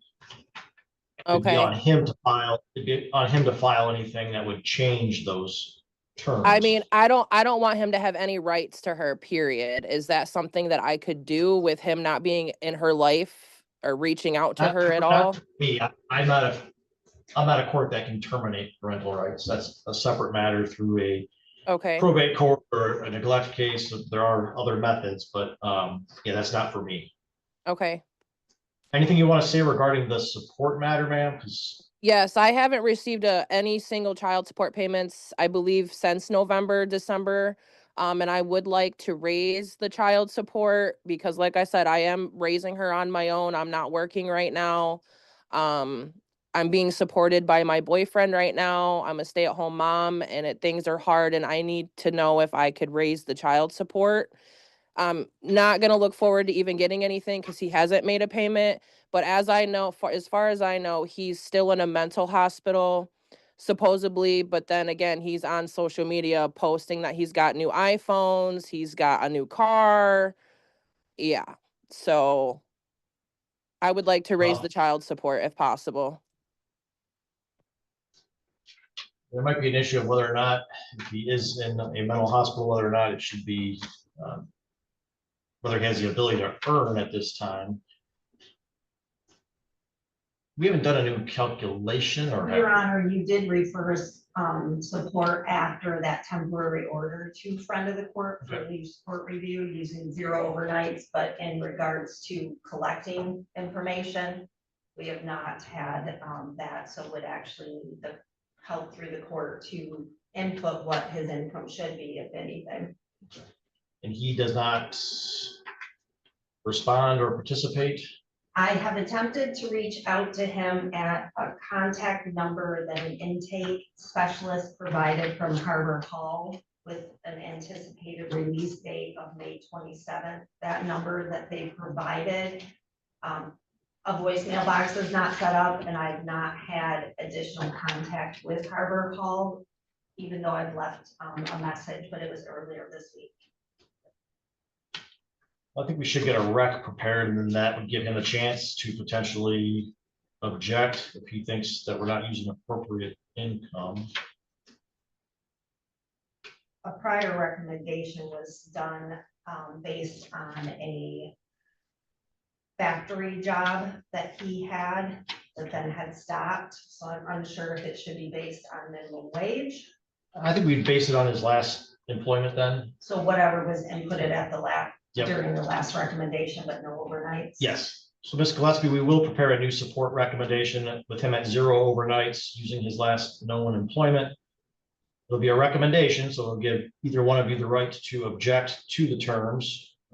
Perhaps he'll participate and give the court some information as to what's going on, but it gives him that opportunity to do that if that's the case and he's unable to currently work. And it would be, as indicated, based on him not having any overnights, and it would go back in time a little bit to back when I had that last, when you guys had your hearing, okay? Alrighty. Your Honor, I do have one additional question. She had indicated that she is not working. Is there, as to like a reason, as like due to children's ages or anything like that, that could be potentially addressed right now? Sure. So man, we have to obviously address what your income would be at for the recommendation. So you're not working currently? No, I have a 2-year-old son with another guy who is currently my boyfriend, and he supports us. All right. So what was your last employment that you had?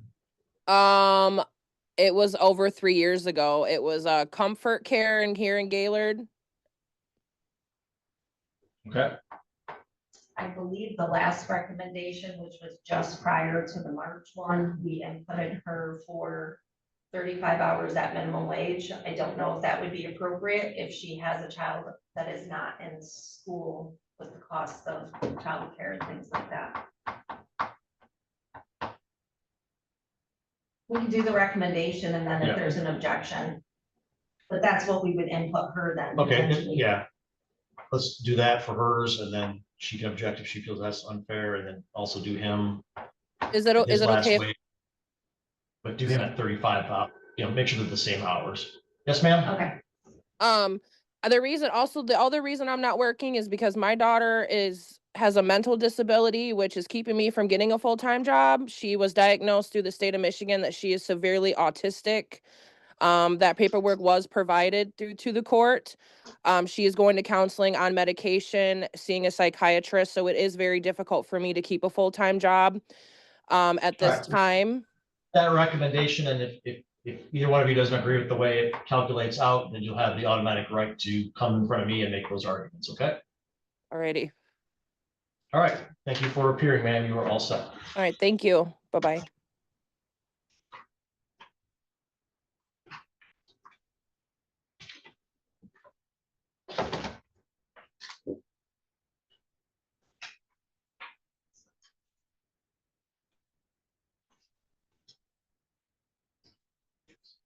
All right, next on the court's docket is Cassie Colton versus Albert Salo, file number 24-19656 DC. Do we have anyone present on that matter? Yes, Your Honor. Thank you. We have Mr. Salo present. Do we have Ms. Colton present? It's not clear that Ms. Colton is present. This was a status hearing. It looks like the parties went to mediation. Is that correct, sir? Yes, Your Honor. And the two of you reached a agreement at mediation? Yes, Your Honor.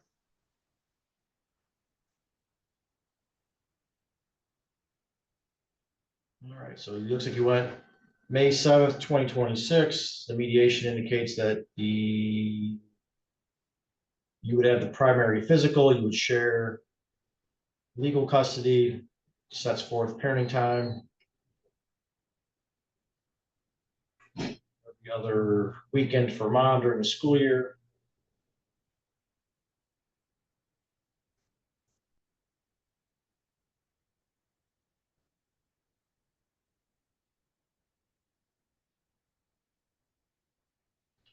Has a summer parenting time schedule.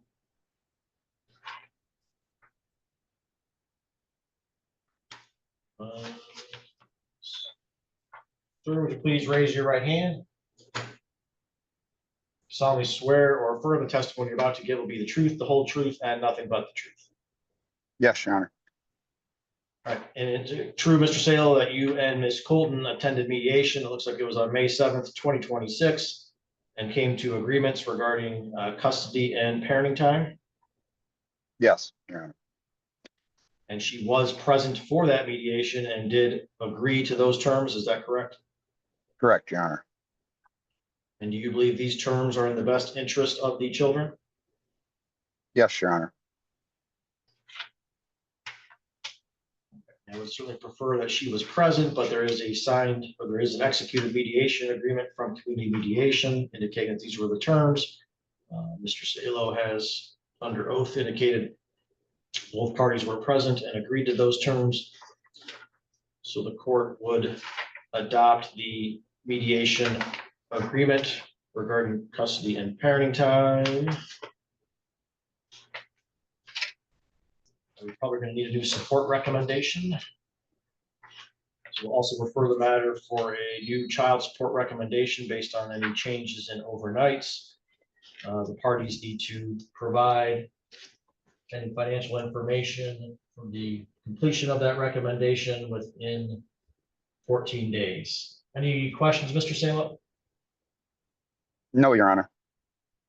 All right, you understand that you have to provide your financial information to the front of the court so they can run that calculation. Absolutely. All right, thank you. You're all set. Thank you.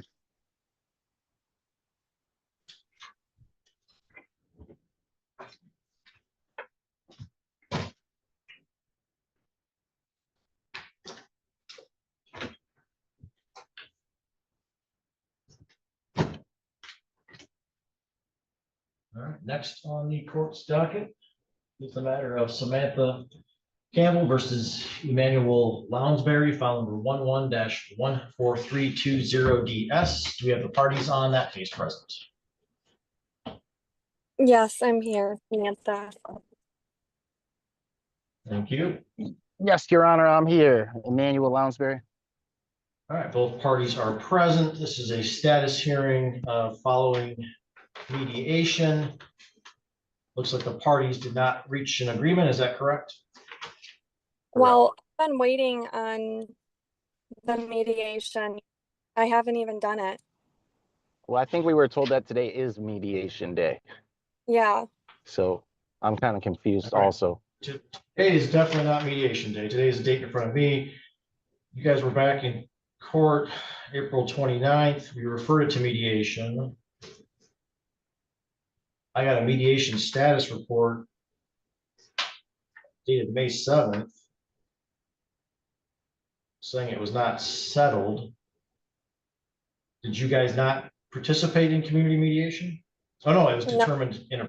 We did not. So the mediation, mediation, for some reason, felt they could not mediate the case. There are different rules about mediation, so they did not feel they could mediate the case. So then we're back to whether or not you guys can reach an agreement on your own, or if you want a court hearing.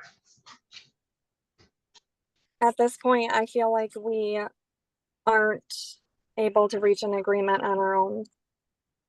Okay. Fair enough. I can't remember this is your, well, whose actual motion is in front of me? Which one have you filed? Samantha Campbell. Okay.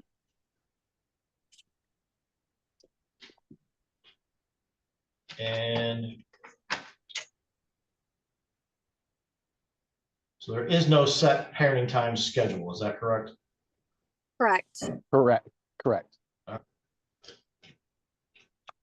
All right, then what we would do is have an evidentiary hearing to determine what that schedule should look like.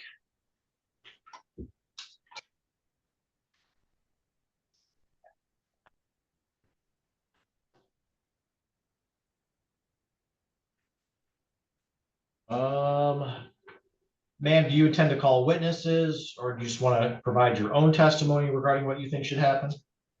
I can provide my own testimony, but if it comes down to it, can I bring witnesses? Well, that's why I'm asking, yes, because if it's just the two of you testifying, then I would give you 1 hour of time. If the two of you are going to call additional witnesses, they should be relevant witnesses, but if you're going to call additional witnesses, then I would give you more than the 1 hour, because it'd be hard to get through it probably with witnesses. Okay. Then So are you yeah. asking, Sorry. so you're asking for the extended time? Yes. All right. It does impact when we can get you into court. If you're not having witnesses, we could get you in July. If you're going to have witnesses, then we're looking at August 6th. Do you have any conflicts with August 6th, ma'am? No. All right, so I would set the matter for, well, sir, do you have any conflict with August 6th? That's the soonest date you said that you could get us in? If it's going to be with witnesses, yes. I have a 1 hour time slot on July 22nd. Let's go with August, because I will need witnesses there. Absolutely. All right, So let's do August 6th, August 6th at 9 a.m. Okay. That is a in-person hearing. So you are present in court for evidentiary hearings. You do need to file what is called a witness and exhibit list 21 days prior to the hearing date. That information will be provided on the notice the court is going to send you. Any questions, ma'am? No, Your Honor. Any questions, sir? No, Your Honor. All right, thank you. This matter is concluded. Next on the court's docket is Christy Baker versus James Baker, file number 12-14360DM. Do we have the parties on that matter present? Christy Brinker is present.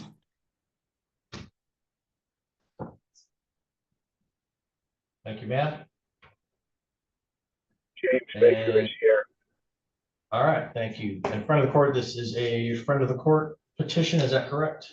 Yes, in regards to a support recommendation. What is the general background information? Background on this is on March 23rd, the friend of the court was able to verify that the defendant and the child are recipients of Social Security benefits. Friend of the court initiated a support review, which is attached in there. Giving that support review, the benefit credit would make no support being paid one way or the other. The petition was done to potentially preserve the effective date, as that information from Social Security indicated that the payments started to be received as early as January, but based on our overpayment policy, we're not able to go retroactive, so it's in front of the court today. All right, thank you. So, Ms. Brinker, it's accurate that you now receive some Social Security benefits for you and? Not for me, just for my son, just for the minor son. So you receive benefits for, you guys just have one minor. Correct, yes. All right. So you understand then that with that amount of money, it appears that Mr. Baker would no longer pay you support directly. Do you understand that? Correct. All right, so then the issue that we have is a potential overpayment because there's a lapse of time to when you were receiving benefits until now. Mr. Baker, are you requesting, what's your request regarding any overpayment? If I'd go back to when it started, but I'm not sure if that's possible. Well, not in front of me. I can't go all the way back to whenever the approval was. So are you requesting that you be paid back any overpayment that you made? Yes, if that's possible. Just to the date of when Shasta confirmed it with Social Security, which would have been in March, I believe. All right. So you made payments. So did you make a payment in April, sir? Yes, I have. I've made a payment every month. There is a current support order that is still charging at $539 a month. Okay. So if we went back to that March date, he'd have. There would be an overpayment, absolutely. All right. So Your Ms. Brinker, Honor. it sounds like there's an overpayment. What are your thoughts on that overpayment? Yeah, thank you.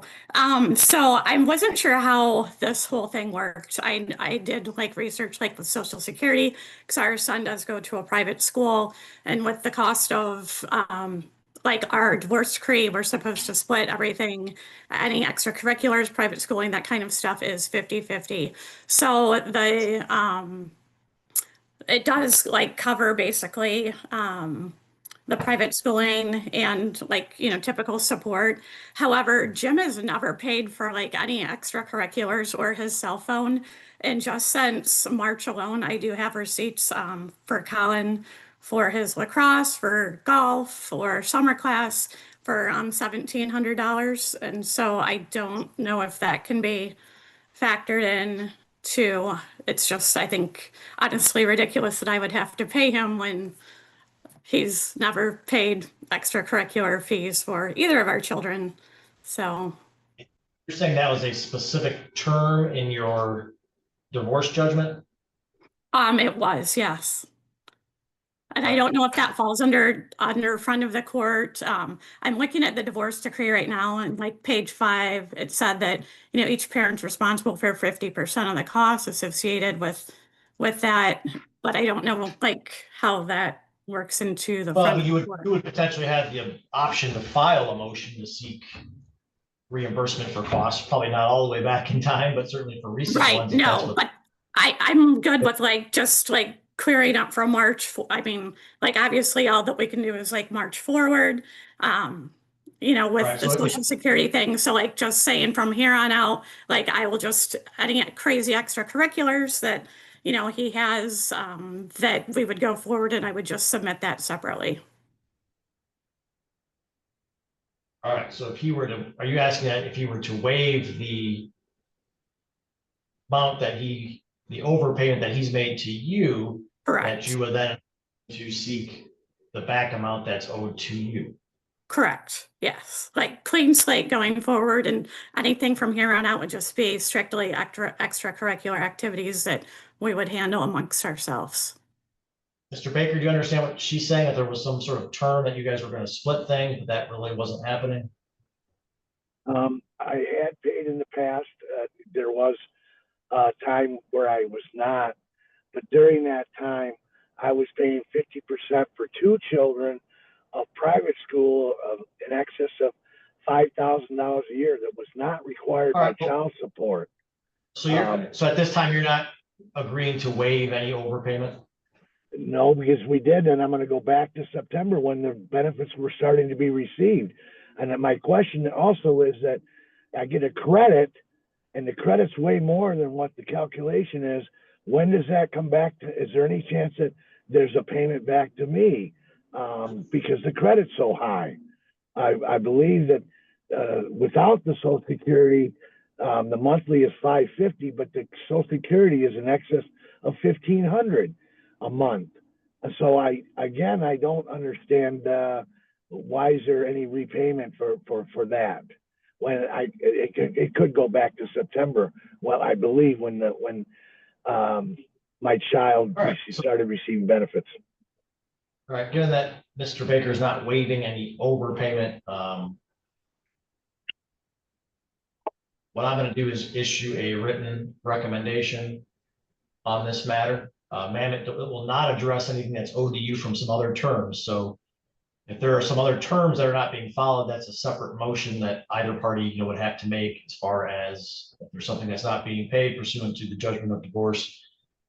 What I do here is not going to address that. I'm just going to address this particular issue of where we're at with the support moving forward, given the benefits as well as any overpayment.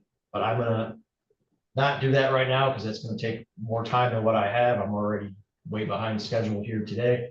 Yep. So I will issue a written recommendation on this matter. All right. Thank you both for appearing. You are all set. Thank you.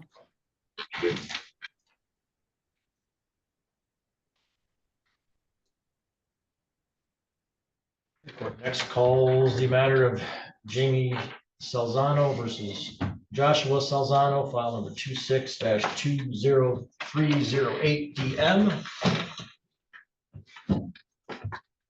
Parties on that matter, questions?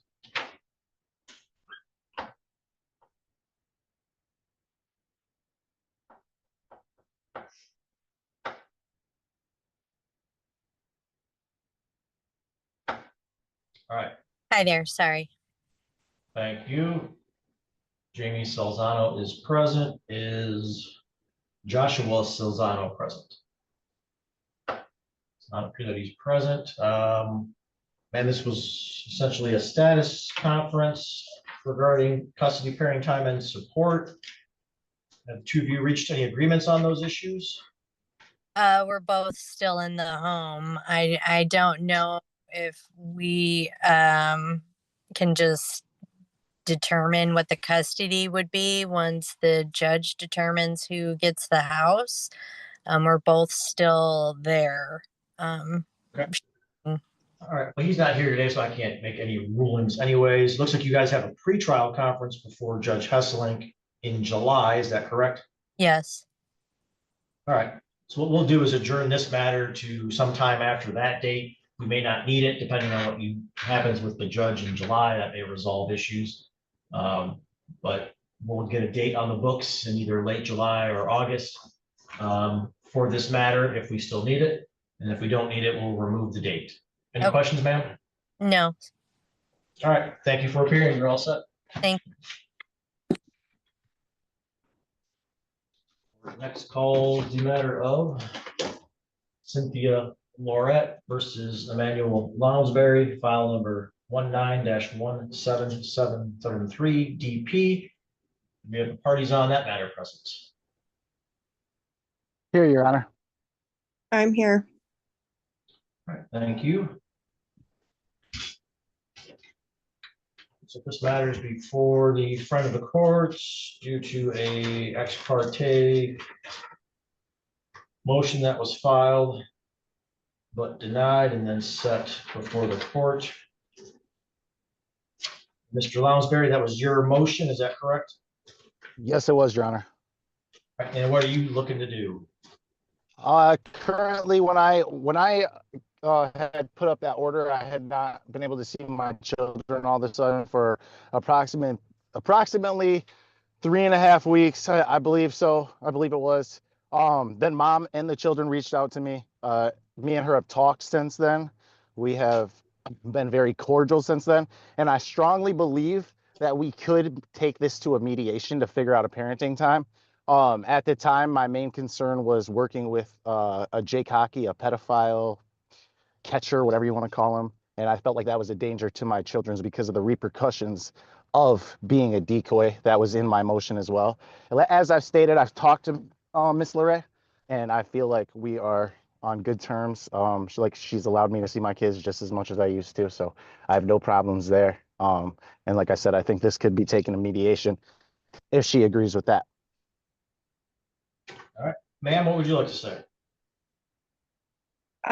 Yeah, I am no longer doing the decoy work and I think we could try mediation.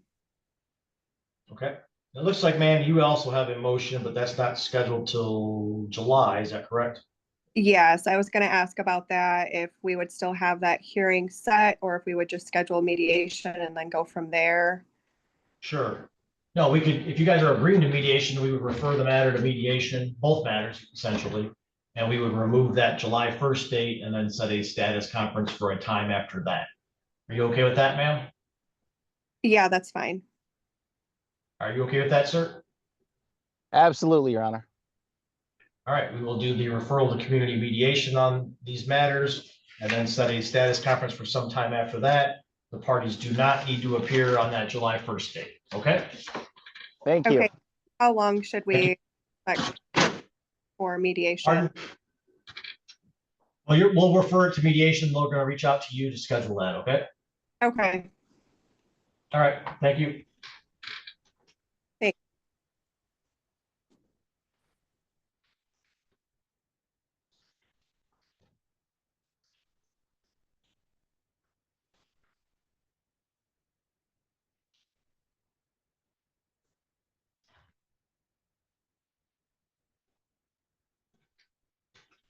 For the next, call the matter of Kimberly McQueen versus James Galt, file number 26-20384 DS. Do we have the parties on that matter present? Yes, Your Honor. All right, both parties are present. This was an initial hearing regarding parenting time support. However, I have to disqualify myself pursuant to Michigan Court Rule 2.003 C1E.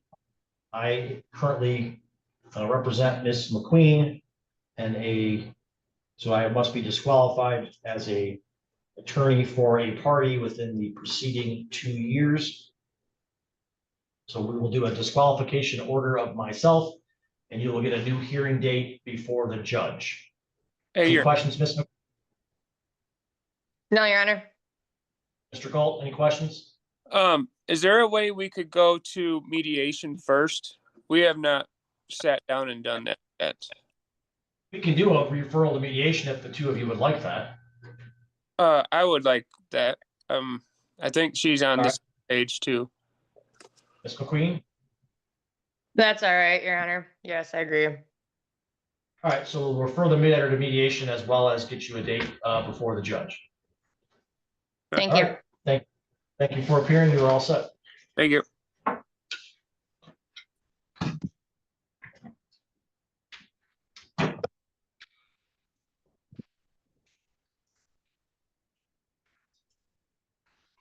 Next call is the matter of Laura Brooks versus Corey Mathias, file number 24-19625DM. Do we have parties on that matter present? Laura Brooks, present, Your Honor.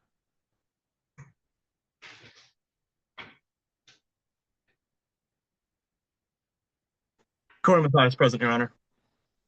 All right, thank you. And sir, this is your motion regarding pairing time, is that correct? Yes, it is. And what are you looking to do? I was looking to have it returned to the original agreed upon 50-50 week on, week off.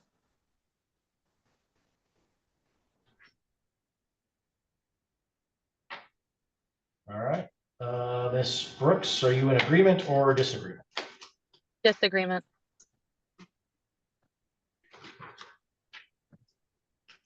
What is the current order? Currently, I have full physical or sole physical custody of her, and we share legal. He has not had any visitation rights with her in just about a year now. And ma'am, are you opposed to any parenting time, or do you think there's some type of parenting time that's appropriate? I'm not sure what kind of a parenting time could be appropriate, in all honesty, with the past he's given regarding our child, with the threats and giving out her personal information to complete strangers come the beginning of this year. as well as the bond that she has with her teachers, her friends, the stability she's had lately. I'm unsure that changing parenting time at all would help her in any way or form. All right, but at this time, he has no court-ordered parenting time? None at the moment, no. Sir, I know you said you want joint custody, but if you're not eligible for joint custody, are you seeking some type of parenting time schedule? Yes, I am. All right, then we would set the matter for a hearing to see if that is appropriate.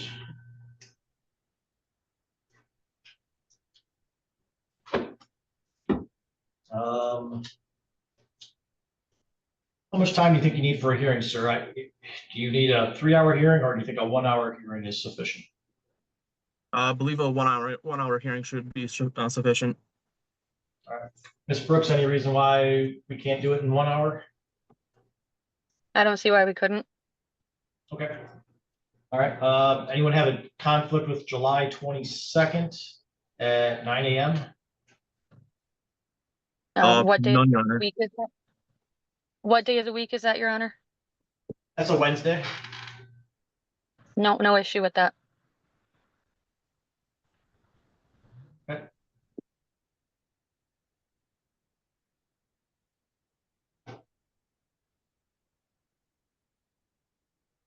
I've got potentially time on June 18th. I know that's pretty darn quick, though.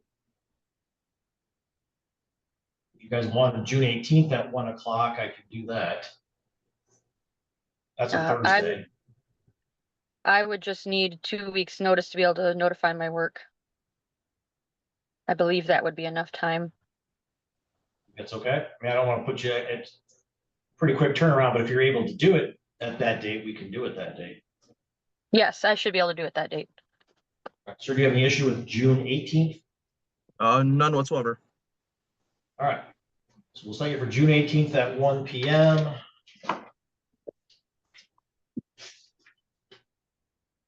I'm not going to require a witness or exhibit list just because the time frame is so quick. All right, we'll see you here in person for that hearing on June 18th at 1 o'clock, okay? Thank you, Your Honor. Thank you, Your Honor. Thank you. All set.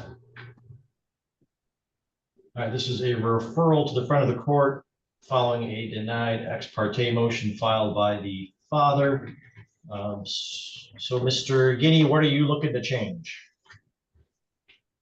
I'm looking for custody of to take custody of Aaliyah because I find Kelsey's household to be unsafe and unstable, and Aaliyah's school work has been affected by that. All right, and then you say take custody. What type of parenting time do you think would be appropriate for mom? Weekdays with me, weekends with her mother, as long as her mother is receiving some sort of help for her mental state. All right, and ma'am, are you in agreement with those changes or a disagreement? I disagree. All right, you want things to stay the same or make some other type of change? No, I would like them to stay exactly the same. Okay. And what we would do is set the matter for a evidentiary hearing.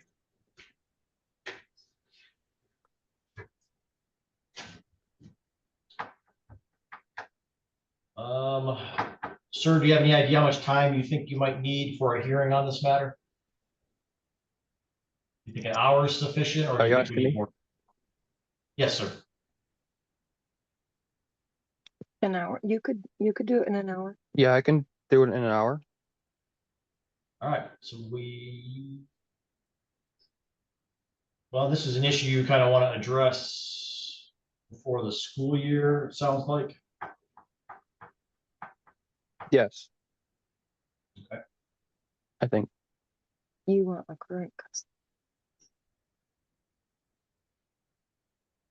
All right, I've got. So ma'am, all right, whoever's talking in the background, this is your case, sir, not someone else. If it's an attorney, they can appear and be with you, but otherwise we're not. You know, you're the father, you need to learn to speak for yourself in this matter. Thank you. Ma'am, is it Zach or Paget? So it is currently Paget. That's my maiden name. All right. What are your thoughts on how much time we might need for a hearing? Do you think an hour is sufficient, or do you think we need some additional time? No, an hour should be fine. Okay. All right, I'm gonna schedule you for Thursday, August 6th at 1 p.m. Given the child's age, she should be present at 12:45 to do a preference interview.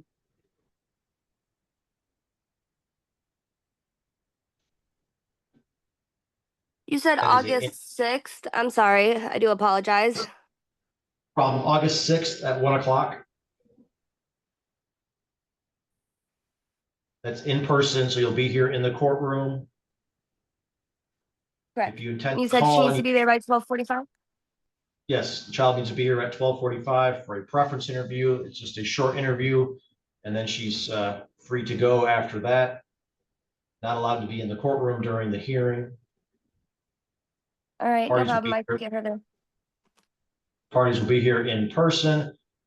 If you intend to call any witnesses or file any exhibits, you do need to file a witness and exhibit list 21 days prior. That information will be provided on the notice you receive from the court. Any questions, Ms. Paget? No, sir. Any questions, Mr. Guinea? No, sir. All right, thank you both for appearing. I'll see you here on August 6th. Thank you. This is an initial hearing to see if there's any agreements on parenting time, custody, and support, and then to see where we head to next. So Mr. Blumberg, as plaintiff's counsel, do the parties have any agreements at this time? No, there is not, Your Honor. This matter has been pending before this court for almost a year now. Mr. Hable has paid no money in child support. He's attempted to file multiple actions in the state of North Carolina, all of which have been dismissed. He has made little or no efforts to see his child, even though the child's been made available to his parents here in Michigan. So I don't believe there's any agreement. We would ask the court to set a evidentiary hearing requiring Mr. Hable to appear in person.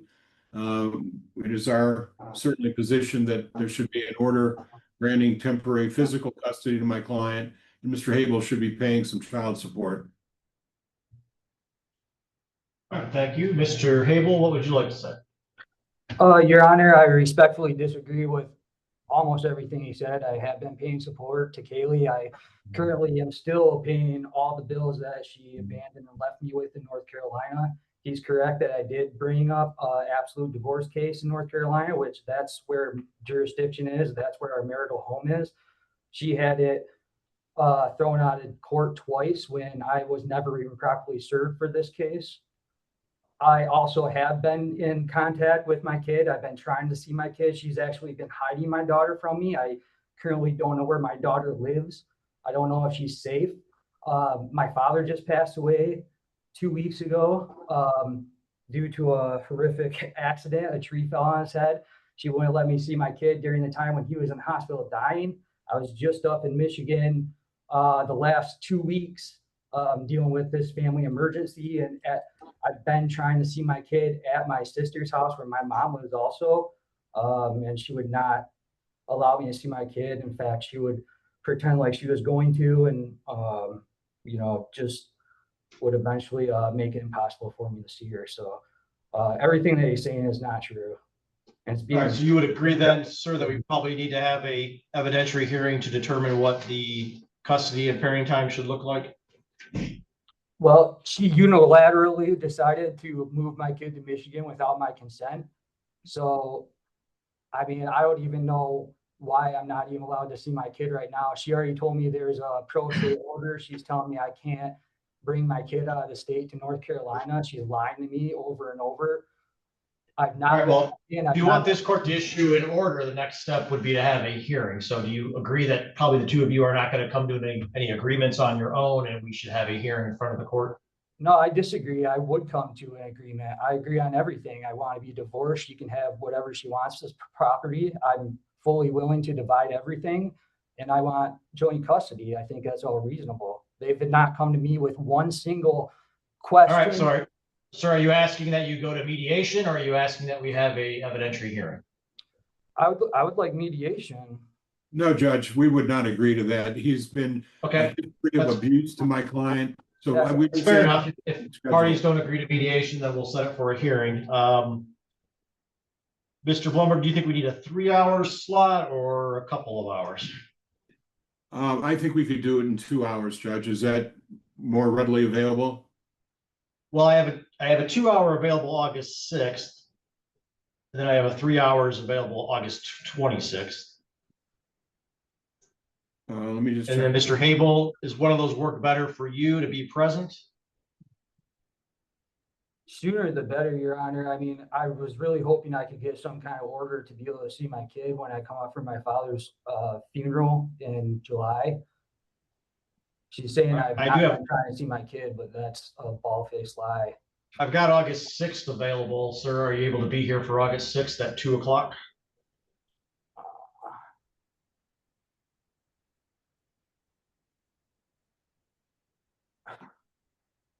I mean, it can't be a Zoom hearing. I live in North Carolina. And I Well, can't. we do have afford an an attorney. We do have evidentiary hearings in person. I can. Yeah, again, Your Honor, if that default hearing could be looked at and thrown out, again, I was not properly served for that under Michigan code. Well, that's not an issue for me. So if there's issues with that, that's for the judge. I'm just a friend of the court referee who has the first look at the cases when it comes to custody, parent time, and support. Any jurisdictional or procedural issues, you would need to file a motion before Judge Hesselink in this case. Is there any So way let's- I could request another request for mediation? I mean, they can just deny that if I'm willing to mediate. I mean, I'm not forcing mediation on the custody and support issues if one party is not willing to participate. So is it easier for you to be here on August 26th instead? July, the first week of July would be best because that's when I'm coming up for my. All right, Mr. father's Habel, you funeral. really have a hard problem answering questions directly, okay? Every time I ask you a Yes, question, sir, you go I'll off be with there. something Yes, Your else, Honor. okay? So, I apologize. all right, so would you rather be here August 6th at 2 or August 26th at 1? The 6th at 2, please. All right, so we'll set this matter for an evidentiary hearing on August 6th at 2 p.m. Given the child's age, there is no preference interview. If the parties do intend to call any witnesses or file any exhibits, they do need to provide a witness and exhibit list 21 days prior to the hearing date. That information will be contained in the notice. All right. Thank you both for appearing. We'll see you here on August 6th at 2 o'clock. Thank you. Thank you. Thank you, Your Honor. All right, we're here on a motion filed by Mr. Roll regarding custody. Your motion indicates the parties have an agreement. Is that correct, sir? Correct.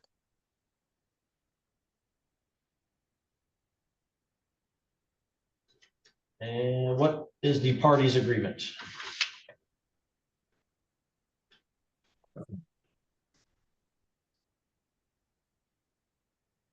I apologize.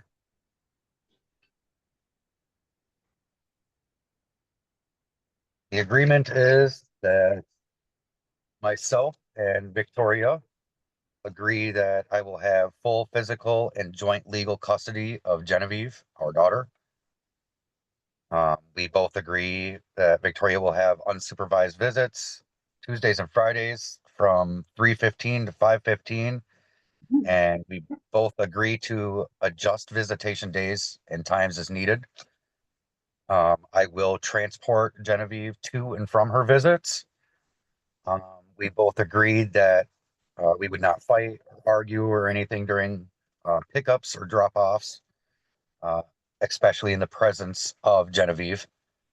And we both agreed that we would work together to adjust custody orders in the future as needed once Victoria is further along in her sobriety journey. Ma'am, does that sound like the order that you're in agreement with? Ms. Dort, those terms, what you agree to? Yes, I do agree. I don't have my own place yet. So that's why we're here. You know, he gets full custody. And then when I do have my own place and I'm further along and got everything set up, then I'll come back and file for half. All right, Mr. Roll, would you please raise your right hand? You solemnly swear or affirm the testimony you're about to give will be the truth, the whole truth, and nothing but the truth. I do.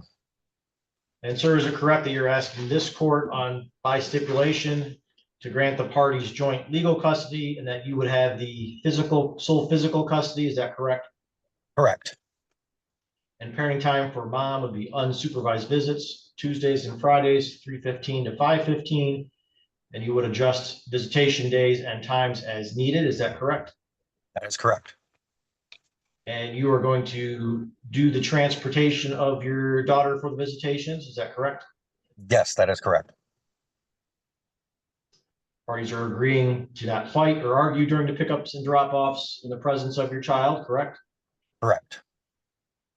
And you're agreeing that moving forward, you'll work together to adjust custody orders as needed in the future once Ms. Dort is further along with her sobriety and ready for additional shared parental responsibilities. Is that correct? That is correct. And do you believe this agreement is in the best interest of your child? I do. Thank you. Ms. Dort, would you please raise your right hand? Do you solemnly swear or affirm the testimony you're about to give will be the truth, the whole truth, and nothing but the truth? Yes. And ma'am, are you also then agreeing that Mr. Roll would have the physical custody at this time and you would share joint legal custody? You would have those supervised visits, Tuesdays and Fridays, 3:15, unsupervised visits, sorry, Tuesdays and Fridays from 3:15 to 5:15 with adjustments as needed. Is that correct? Yes. And Mr. Roll will do the transportation. The two of you are agreeing not to argue and fight during the pickups and drop-offs in the presence of your child. Is that correct? Yes. And as things change moving forward, you're going to work together to make and adjust the custody orders. Is that correct? Yes. And at this time, do you believe this agreement is in the best interest of your child? I do. Okay, the court will make those changes then and issue an order. Front of the court, anything else you think we need to address? I just want to make sure we have the correct address for Miss Dort. If she's comfortable confirming that on the record, that's fine, or if you could order her to call in and update that. All right, Ms. Dort, would you rather call in and provide your address or provide it on the record right now? I'll just say it right now. It's 881 South Otsego Avenue, apartment 2. All right. And Anything then else? also with that, with the new parenting time, we'll start a new child support recommendation. So we had abated the support when Mr. Dort had Genevieve returned to his care after foster care. Okay. The parties have any questions regarding that? No. Nope. All right. Thank you both for appearing and working together. You are all set for today. All right, thank you. Thank you. All right, we are here. Both parties have objections to the child support recommendation. Ms. Green, I'll start with you first. What are your objections to the recommendation? First, as a preliminary matter, I object to the consideration of Calvin's objection because it was not timely filed. The notice is dated May 1st, 2026, and it states that any objection must be submitted within 21 days of the date of the notice. So accordingly, the deadline was May 22nd. Calvin's objection was not received until May 29th, which is 7 days after the deadline. Calvin submitted his objection only after receiving my written objection, which he received on May 23rd, 2026. Additionally, Calvin's objection did not include a certificate of mailing. All right, can you please tell me what your objections are?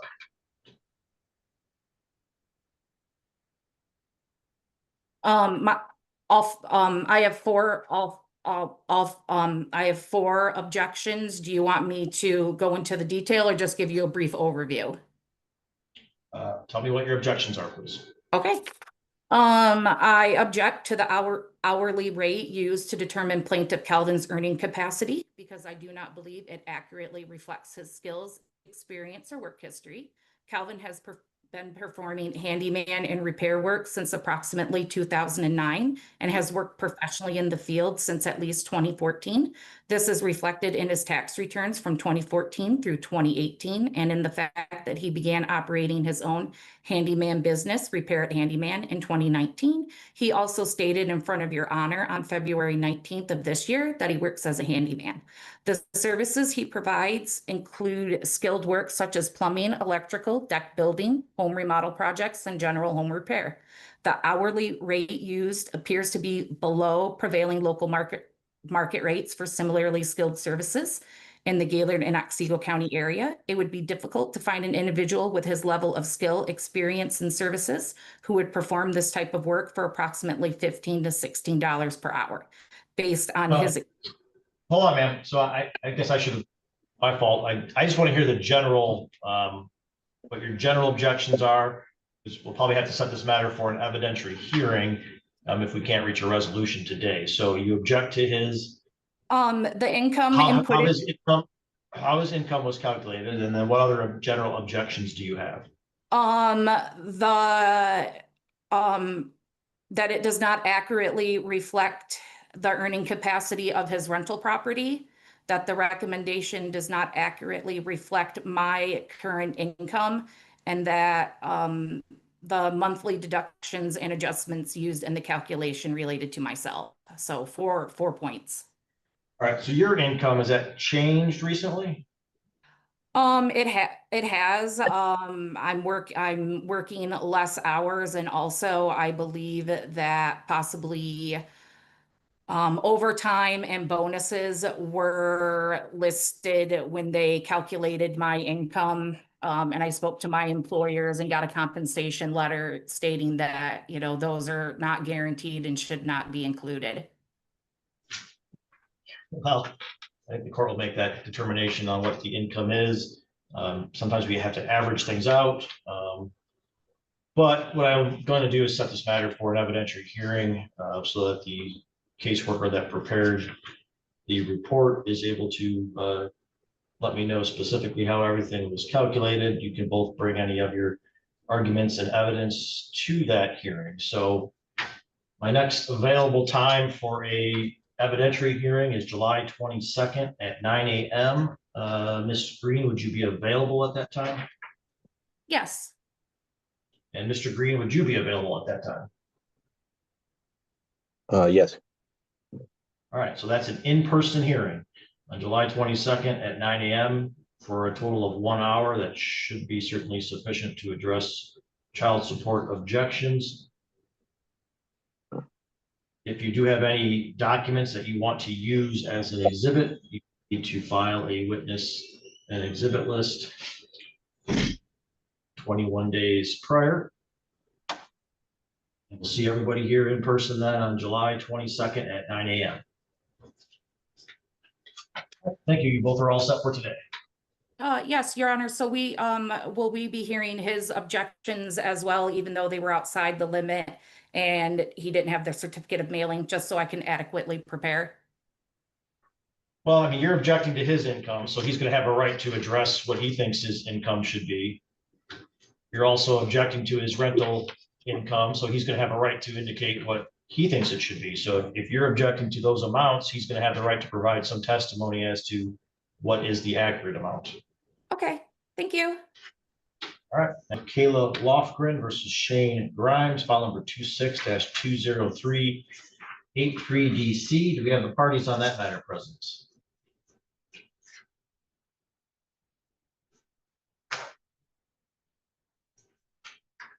All right, if you're present, just confirm that you are here and that you can hear me.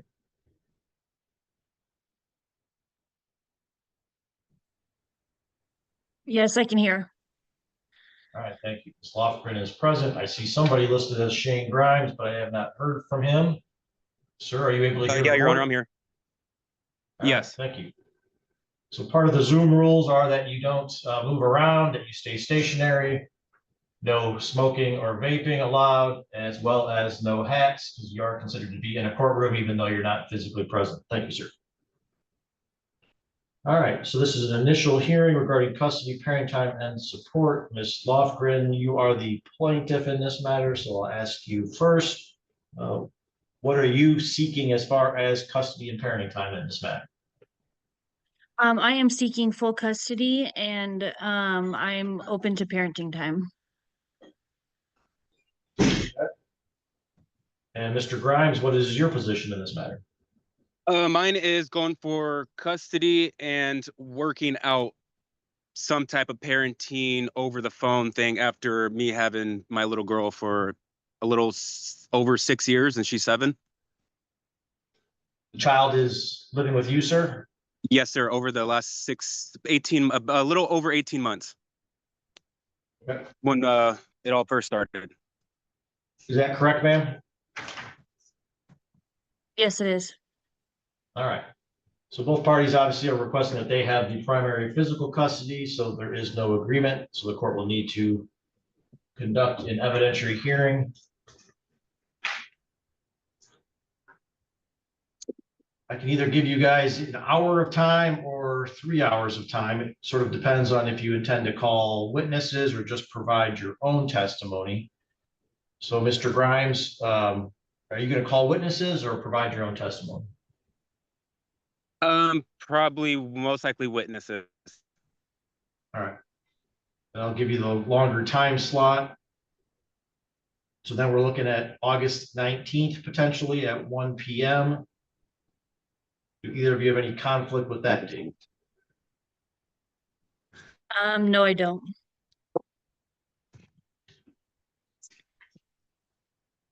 Mr. Grimes, any issue I'm with sorry. August? Go ahead. Mr. Grimes, any issue with August 19th at 1 o'clock? You said August 15th or 19th? 19th. That's perfect for me. Okay. The child is 7 years old, is that correct? Yes, going on 8 January 29th. All right, so I would also do a preference interview with the child. So the child should be here at 12:45 that day for the preference interview. Ms. Lofgren, you do not live in the state of Michigan, is that correct? I do not. I live in Oregon. So these are typically done in person. Is that a feasible option for you to be here, or is there difficulty in being present? That is difficult, yes. All right, I will allow you to appear by Zoom, given your residency. So you can appear by Zoom, but Mr. Grimes, any reason why you can't be here in person? Your Honor, I'll be there in person. That's perfectly fine with me. And you've got to bring the child anyways for the interview, so that makes sense. Yes, that's perfect. If the parties do intend to call any witnesses or provide any exhibits, you do need to file a witness and exhibit list 21 days prior to the court hearing. So ma'am, if you intend to introduce any exhibits, you got to make sure that Mr. Grimes has those in advance of the hearing date, and also that the court has a copy, since you won't be physically present, to provide those in person on the day of the hearing, okay? Okay, got it. And when does it need to be filed by? Is there a certain date, or it just 21 has to be there before court? 21 days before the hearing date. 21 days. Okay. You both will get a notice that has the hearing date on there, as well as the information regarding the witness and exhibit list. All right, anything else for today, Mr. Grimes? No, thank you, Your Honor. That's perfectly fine with me. All right, Ms. Lofgren, anything additional for today? No, there's none. Thank you. All right, thank you. You're all set. Thanks.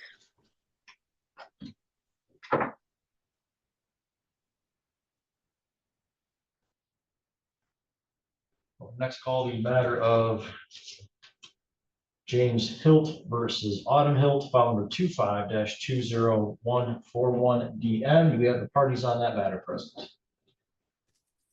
Yes. Yes, you are. All right, both parties are present. Ms. Hilt, this is your motion, is that correct? Yes. And what are you looking to change?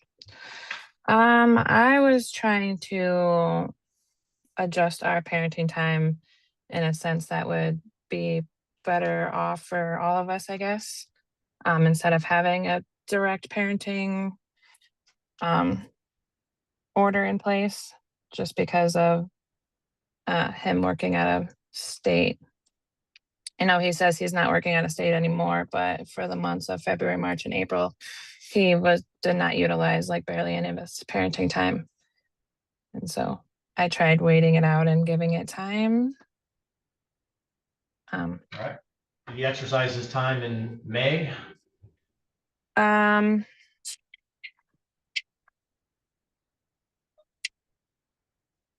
Most of it. Okay. Mr. Hill, what would you like to say? It was, I did have a job that came up. It was kind of a means to an end. I had gotten with a company that's a salaried position that's local and local based. In order to kind of keep that position, I had to go to a couple of jobs out of town, but it's everything else is local. It keeps me local. I've told them I can't travel anymore because it caused these issues. I didn't anticipate it being this big of an issue, but I flew home every couple weeks. I spent the week I was home with my son, watching him while she was working on her days, which I've continued to do since I've gotten back. I don't know that just on the whim schedule between us would work very well, just because there's a tendency to get vindictive, and it would just I think it would cause more issues than it would help personally. I like our schedule. I always wanted 50-50. Everything seemed okay until it wasn't okay when I was on the road and I came home, That's all I have to say is this job was more or less a means to an end. Forward, are you able to exercise your court-ordered parenting time or not? Yes, I am, which I have, and I've done more. When I'm off, I'm watching the boy for her. So it's it was those months I did. I was out of town. I missed my days, but I did fly home and spend the days that I was home with him. I mean, and she has always had been good about letting me have him when I was home, but just not having the overnights because they were her days and she didn't want to go against the order kind of thing. But What's your current parenting time schedule, sir? It's like a 3-4-3 setup. Okay. And how long have you been exercising that? Since it was set up, I had missed, in those months. I feel like her numbers might be off a little bit. I don't have my calendar on me, but I mean we've exercised it the entire time outside of the time that I had to travel for work. All right, and it's your statement to me today that travel issue is no longer present, and moving forward, you're going to be exercising your parenting time as ordered? Yes. All right. Ms. Hill, anything additional you wish to say? I guess it just has to do with him saying that he's not going out of state anymore. He originally, when we were making our parenting agreement, said that he was no longer working out of state because he wasn't able to do so. And then we situated our parenting time and finalized our divorce in February. And he was out of state actually when we had our Zoom for finalizing our divorce even. So basically right after we situated parenting time, he went back to working out of state, which has been my biggest issue, is that it was always I won't be going back out of state so we can set up a parenting time, to which he did. It just creates a lot of frustrations on my behalf, trying to make my work schedule around the times that he's supposed to have him. I work my longer days on the days that he has him. I work my weekends on the weekends that he's supposed to have him.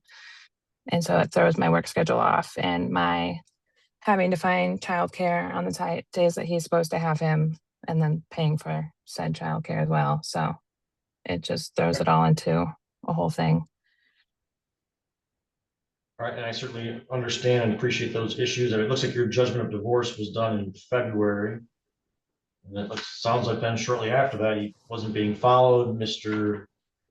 Hilt is advising the court today that is now the situation moving forward. So for those reasons, I think that the situation has rectified itself, so there's not proper cause or change of circumstances to make a change. But obviously, if he suddenly starts to work out of state again, ma'am, and he's missing parenting time, you can bring it right back to court and we'll address the issue if it does become an issue again. Do you understand? Understand, Mr. Hill? I do, Judge. I appreciate that. I mean, it's not fair, sir, if you've got parenting time that you're not using, essentially your child support payments and all those things are based on how many overnights everybody has. So if suddenly you're just not showing up for your parenting time, that throws off the child support calculation. So moving forward, if there's going to be an issue with you exercising your parenting time, it is going to get changed. Do you understand? I do. And I right. will no longer be traveling. As a means to an end to get to where I am. All right. Thank you both for appearing then. You are all set for today. Thank you. All right, we'll call a matter of Lawrence Kopko versus Keelan English, file number 22-18923DC. Do we have the parties on that matter present? I'm here. All right, we have Miss English present. Is Lawrence Kopko present?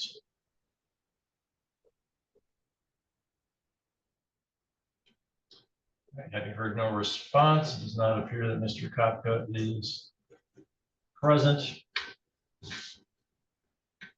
And ma'am, this is your motion to change custody, is that correct? Yes. All right, and what change are you looking to make?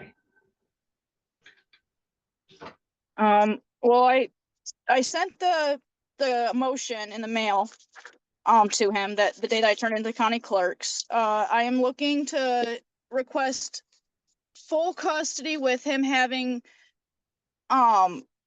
weekend on, weekend off, because he ended up becoming homeless. And I've had Max for the last 3 months now. And he has proven temporary stability here and there, and he has gotten him for a couple nights throughout the last 3 months. All right, since he's not here to address any sort of agreement, the next step would be to set the matter for a evidentiary hearing. So we'll schedule you an evidentiary hearing on July 29th at 11 a.m. Do you have any issue with that appearing that date, ma'am? No, I have no issue with it. There is text messages with us of him agreeing to the weekends of the weekend on, weekend off, if he can prove the temporary stability. All right, well, for my purposes today, I can't change an order based on text messages, so we'll schedule you for the evidentiary hearing on July 29th at 11 o'clock. Okay. If you intend to call any witnesses or file any exhibits, you do need to file a witness and exhibit list 21 days in advance. That information will be provided on the notice of the hearing that you are sent. Any questions, ma'am? What time and date was that? July 29th at 11. Okay. And that's in person in the courtroom, okay? In person in the courtroom. Yes, ma'am. Okay. Thank you. All right, thank you. We'll see you on the 29th. Bye-bye.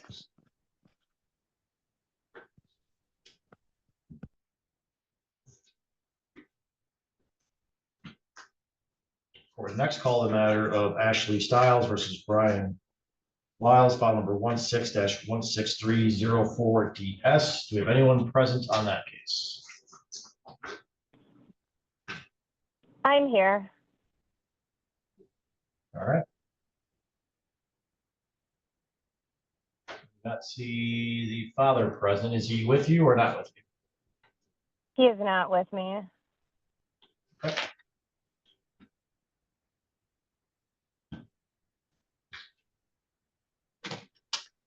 And this is your motion. What are you looking to do? Can I ask for an adjournment so I can file something different? All right. Well, what different thing are you looking to file? Well, I would like full custody of Bryson. I have had him for the last 6 months, his dad's only seen him maybe 3 or 4 times. All right, so that would be a different motion. So that'd be a motion to change custody and or parenting time, which you are certainly free to file. Okay. And obviously we can address support as part of that. Right.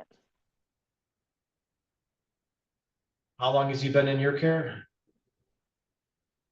So it's the last year or so, it started where it was, I have it all documented on calendar every night that I've had him, but it was like 19, 20, 21 nights per month that I had him. And then the last 6 months, I've had him every day. The last time his dad seen him, and it was only for a couple hours, was a spring break. Okay. Your support motion indicated that you filed in April that you guys were sharing equal time. So that's not accurate. That's not accurate. No, sir.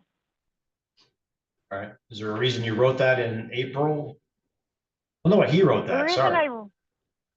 Looks like he Yeah, filed. So it's his motion that we're here on. Correct. So All right. Well, if he's not, he doesn't want to pay. He doesn't want to pay child support. So that's what he agreed to put on paper. But he right. contacted me. He's not present, so it's his Right. motion. So his motion is dismissed, and then you're free to file your own motion. Okay. Okay. Thank you. All right. Thank you.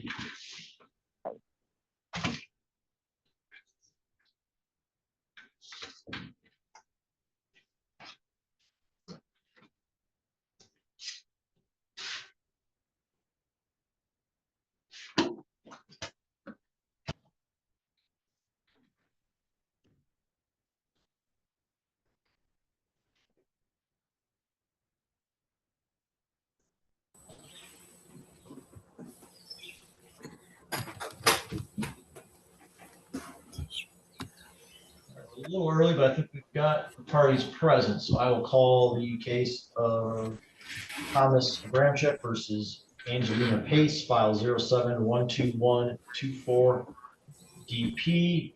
Ms. Pace, can you hear me okay? Yes, I can. And Mr. Bramchett, can you hear me okay? Yes, I can. All right, and Ms. Pace, this is your motion, is that correct? Yes, sir, it is. And what are you looking to change?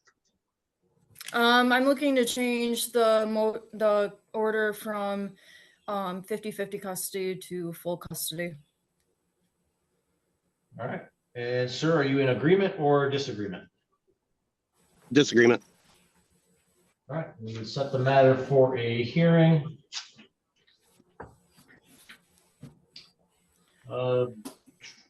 Do the parties intend to call witnesses or just provide their own testimony on this issue?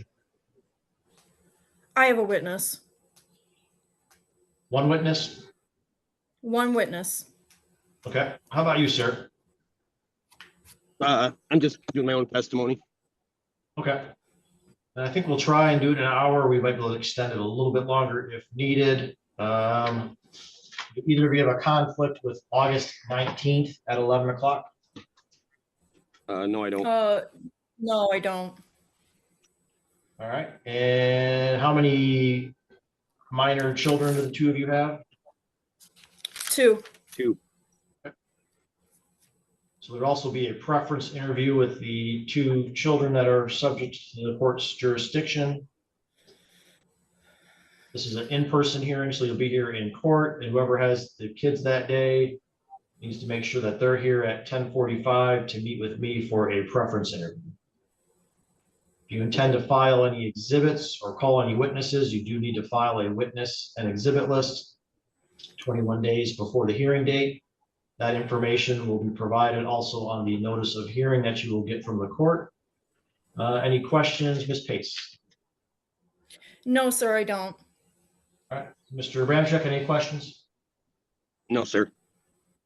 All right, thank you both for appearing. You're all set. I'll see you back here on August 19th. Okay, thank you. Thank you. All right, and Mr. Johnson, we're here today on your motions, is that correct? Yes, Your Honor. And what changes are you looking to make? For the changes in the parenting time, I'm looking to see if I'm already on the standard parenting time schedule. I was just curious if we can, do the summer parenting time schedule that's in the 46th Circuit, court papers I got for the summer parenting time. And then the other file, the other file that I filed for regarding custody is for a change for us both to 50/50 physical and 50/50 legal. Okay. And Ms. Perry, what are your response to those requests? I do not agree with either of those requests, Your Honor. Mr. Johnston gives his parenting time away, or he struggles to even come to his parenting time or be the one to pick him up. I doubt he'd be able to accommodate Colton's schedule. All right, well, if there's no agreement, then what we would have to do is set the matter for a hearing. Probably going to be not very helpful for the summertime request because it's going to be set out a bit.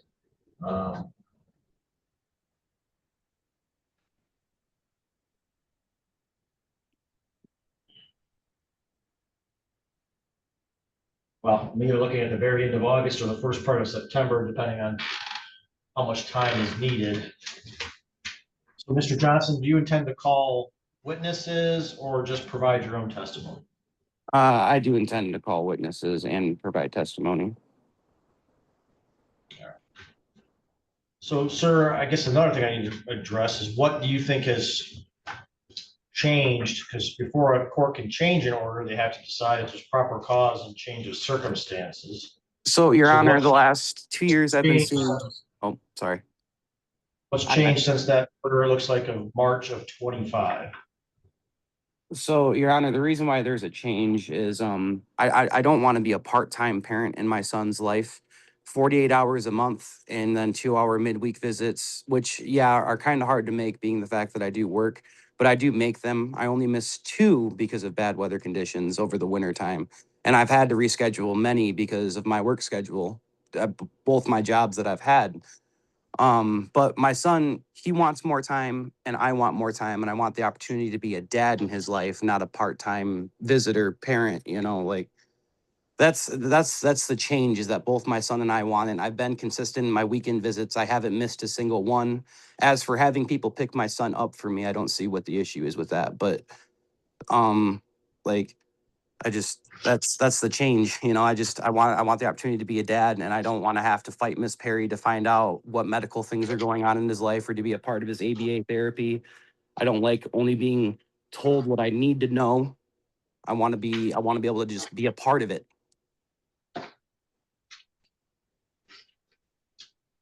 Do you not have joint legal custody? I do not. Okay. Well, as to custody, you're probably not there on a change of circumstances. What a child is simply looking for is it's on its own a reason for the court to change custody. Otherwise, the court might be in, and there's case law that discusses that, the court might be in court nonstop if we're going to go off anytime a child says, I'd like to make a change. So we look at more well, it's not impact. just that. I want to be a part. I don't want to be a part-time dad in his life. I want to be dad. Like, Sure. If wanting more time, again, it's not really considered proper cause or change of circumstances because everybody wants more time. So again, we'd be back and forth. I've been consistent. That's the thing. Like, I don't know. I guess I wasted the money filing that script. At an evidentiary hearing to make the arguments, but we don't have time for the time slot until September 9th. So it's not going to address this summer, unfortunately, unless the two of you reach your own agreement to expand summer parenting time. But it can certainly address any future summers and any other parenting time. So do either of you have a conflict with September 9th at 11 o'clock? No, Your Honor. Sir, are you available that day? Yep, I'm here. All right, so we'll set your matter for an evidentiary hearing on September 9th at 11 Can I go in o'clock. front of the other judge for that hearing? First step is you have a hearing in front of me, and then. All right, you're already showing you have a biased opinion against me. That's why I'm asking. All right, well, I don't agree with you, sir, but I'm giving you your hearing date. So we have September 9th at 11 o'clock. That is a in-person hearing. Before we end this, Your Honor, can I ask this? When I have my visits, can my mother or my wife pick my son up for me for my visits? Can anyone pick my kid up? And Miss Perry can't block my visits so I can have my son? All right, so we're gonna set that for well, your order is what controls. I don't know if your order says any specifics on who can pick up and who It can't. said there's no specifics, and Miss Perry has blocked me, like basically made me have to leave work so I can go get my son because my wife or my mother couldn't pick him up. All right. So Miss Perry, why can't a family member pick up the child? Your Honor, this matter was on a Wednesday and it's only a 2-hour visit. And his mother was going to be the one that had him for over half his visit. And I told Mr. Johnson that he should be the one to be there for his 2-hour short visit. It just makes more sense to me. I don't cause any issue when it's on a weekend, but if it's for 2 hours, it makes no sense to me to have somebody else be the one picking him up and spending that time with him. Okay. All right, so that's obviously an issue that the two of you can file motions over or argue over at our evidentiary hearing. Typically, well, certainly for extended time. So if it's a 2-hour visit, it's hard to say who's having the actual visit time, but if there's a violation of the order, you need to file a parenting time complaint. We'll be back here September 9th at 11 o'clock for an in-person hearing. Any witnesses or exhibits, you'd have to file a witness and exhibit list 21 days prior to the hearing date, and that is an in-person hearing. All right, Thank you both for hearing. I'll see you here in person on September 9th. Yep. Thank you, Your Honor. Is Christina Lacrosse versus Austin Wimberger, file number 22-19144DP. Do we have anyone present on that matter? Yes, I'm here. I'm here as well. All right, thank you. We do have both parties present. In front of the court, what is the status of this matter? This matter was adjourned from May 13th, and you had advised the defendant that he made a total payment of $1,016, excluding the $400 May payment, that this hearing today could be canceled. The support obligation is $422 plus $50 ordered on arrears, and the balance is $8,691.53. Mr. Limburger did just recently make a $500 payment, which is still pending and not reflected in that balance. Prior to that, the last payment we received was that $400 payment in May. Thank you, sir. What would you like to say? I'll be able to pay the remainder of that $1,016 today. And I received an income withholding paperwork that I don't agree with and I refuse, but you guys have started to take out of my paychecks as well. So after I pay this $516 today, you guys are obviously going to be taking the money out of my checks every month, so it should be on track from there. All right, thank you, sir. Ms. Lacrosse, anything that you'd like to say? I do think he should still have to pay the remainder of that $1,016. I just set And up we would like this to be adjourned and continue monitoring payments just simply for the fact of the pattern of no payments. All right, well, he did indicate he'll pay that $516, so sir, I'm gonna trust you with that. I'm gonna adjourn your case out to August 19th. That'll be to make sure that you made that additional $516, and then also to make sure that the income withholding order is collecting. Any questions, sir? Nope. All right, Ms. Lacrosse, any questions? No. All right, thank you both for appearing. You are free to sign off. Thank you. Madeline Warren versus Tyler Warren, file 25-20287DM. If council could please place their appearances on the record. Good morning, Elliot Blumberg on behalf of Madeline Warren, who's appearing via Zoom from my office. Zach Backlund on behalf of the defendant, Tyler Warren, who's also appearing by Zoom with us, Your Honor. My understanding is, Mr. Backlund, we're here on your objection to a child support recommendation. Is that correct? That's correct, Your Honor. We filed the And what is objection.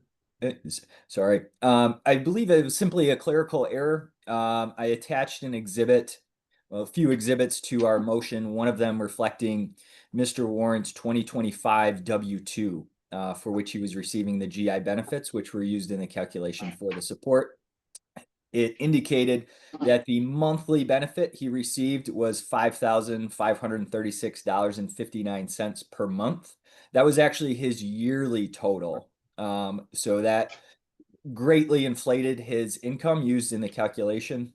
When I divided that $5,000 figure by 12, I got something approximating $461.48.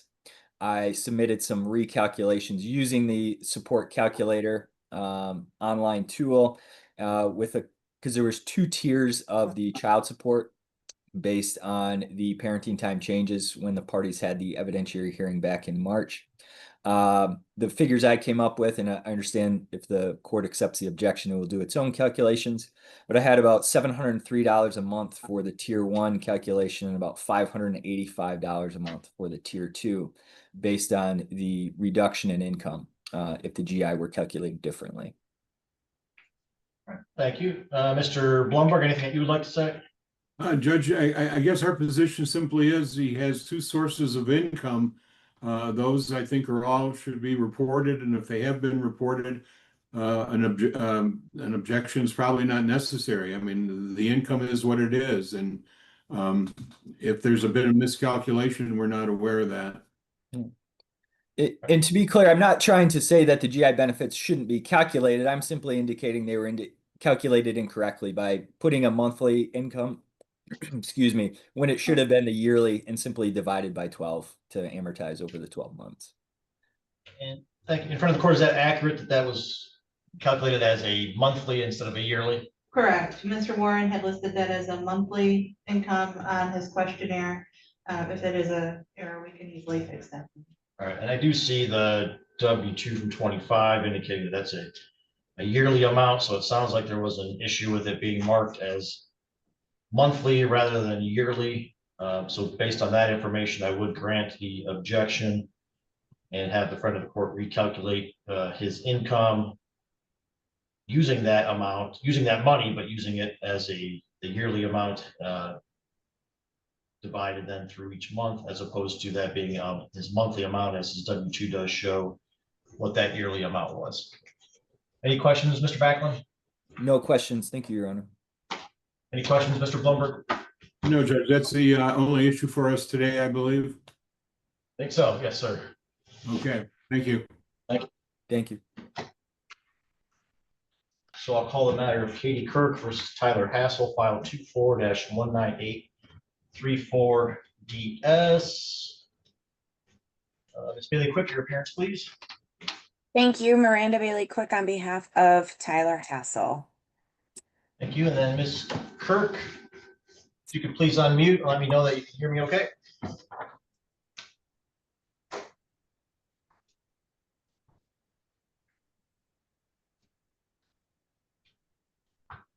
Ms. Kirk, can you hear me okay? Yep, I can hear you. Thank you. All right, and Ms. Bailey Quick, this is your motion regarding support, is that correct? That is correct. All right, what would you like to say on behalf of your motion?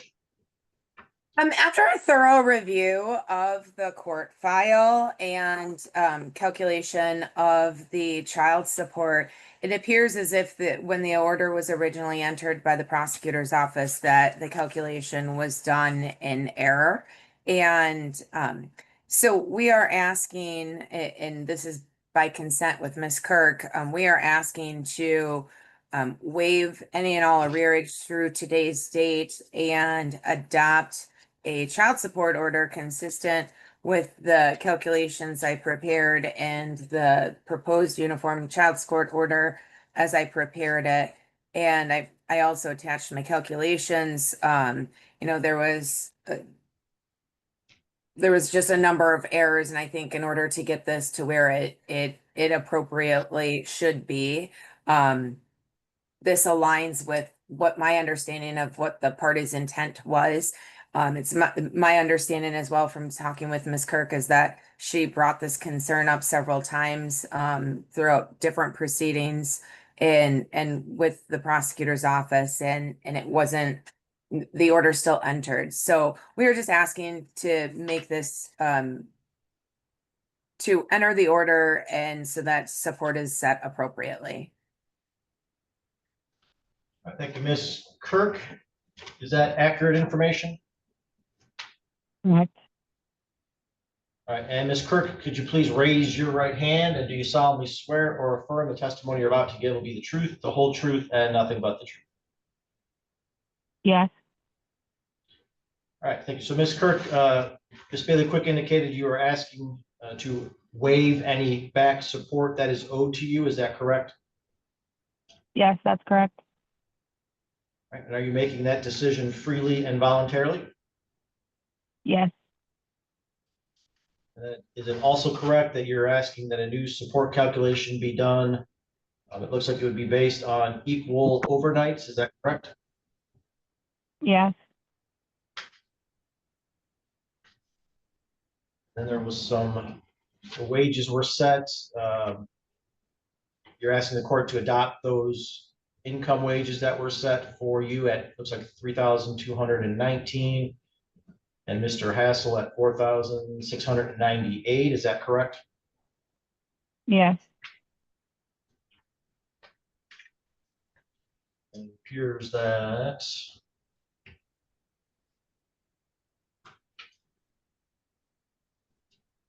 all right, so you understand, Amanda, that does reduce the support, and you're asking the court to move forward with the support calculation based on those figures. Yes. And you believe this agreement is in the best interest of the child? Yes. Thank you.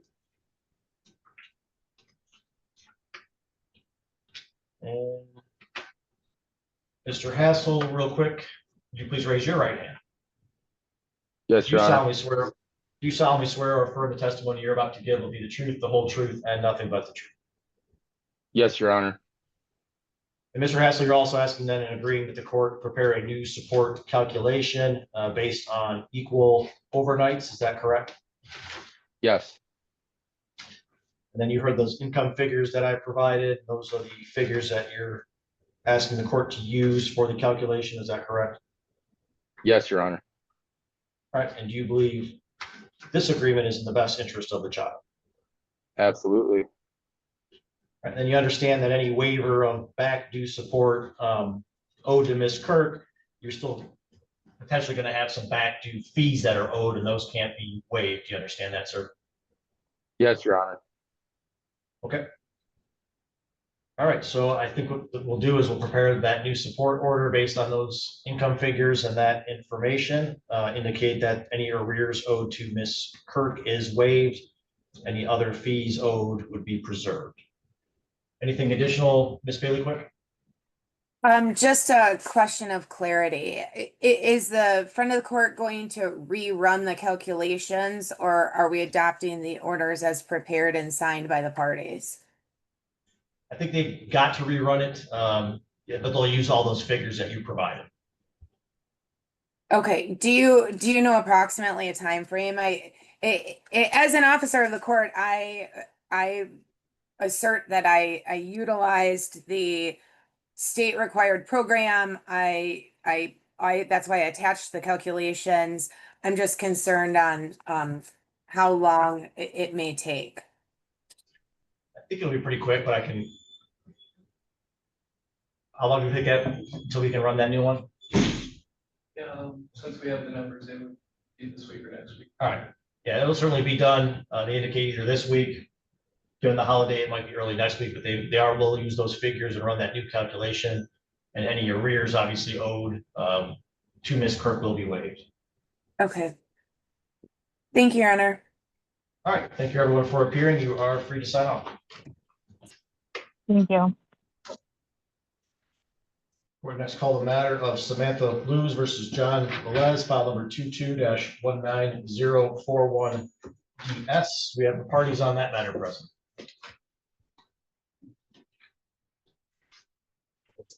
Yes, I'm here.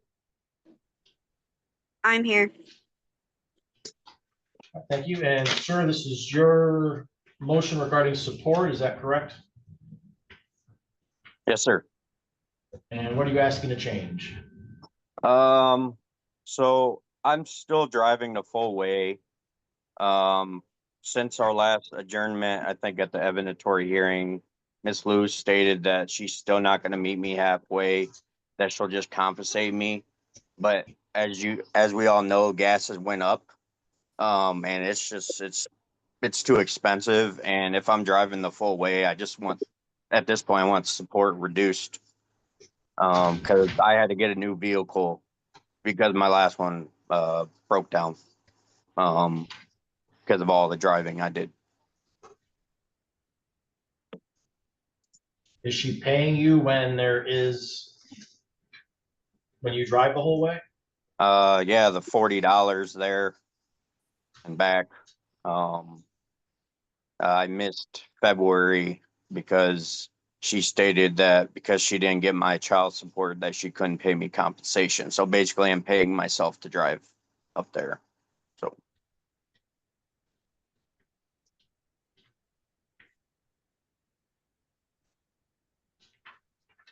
Ma'am, anything that you want to say? Well, financially, I was struggling in February that he mentioned, and every single time he wants his visitation, I pay him the money. I pay him the full $40. I financially, that's very helpful.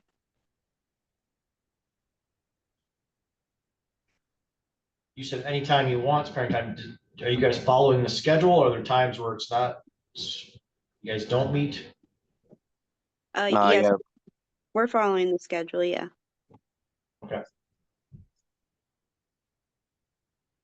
And I was also gonna ask, because our son is with me majority of the summer, if the weeks that he's with me, or like to calculate the time that he's with me, can I not pay the support because he's with me 8 weeks out of the summer, and I think there's 12 total, and I'm still paying her to support him, but he's with me majority of the time. Well, the overnight should have been overnights are calculated based on a yearly and averaged out. So you can't choose to not pay support because he's with you more during those months, because that's factored into the calculation and spread out over the entire year. Okay. I just know he's going to camp when he's here, so that's why I was like, it'll help a little bit, but that's fine. No issues. So what the court has to consider when it comes to changing a support amount is whether or not there's proper cause or change of circumstances. It sounds like Mr. Velez's argument is that they agreed to an amount before, and you don't feel that amount is sufficient compensation for the drive, sir? No, it's not. It costs to get there and back, it costs roughly about $70. And that's 7 hours of driving to go all the way up there. And I know Miss Lewis has a better reliable vehicle because I saw basically a brand new truck that I guess her grandma or her mom drives, and I'm just a little frustrated. So you believe it cost you round trip about $70? There and back, yes. So that's why I wanted the support reduced by roughly about 140, because it's, it'd be about 300 for support. Sounds like if your round trip costs you 70, you are I don't driving the even full way, get. so Go ahead. driving the full way instead of meeting halfway. I mean, you'd have to drive halfway either way, then you do the extra halfway. So half of that is 35, she's paying you 40. That was part of the court's, well, that was part of the agreement parties reached back when we had the custody hearing.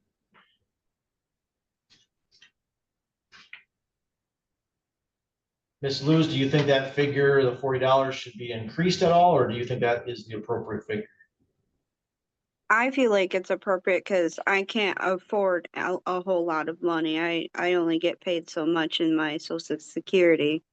Do you ever make the drive, or is it just that he has to do it all the time now? I don't make the drive, no, because I do not have a dependable ride, which we talked about last hearing.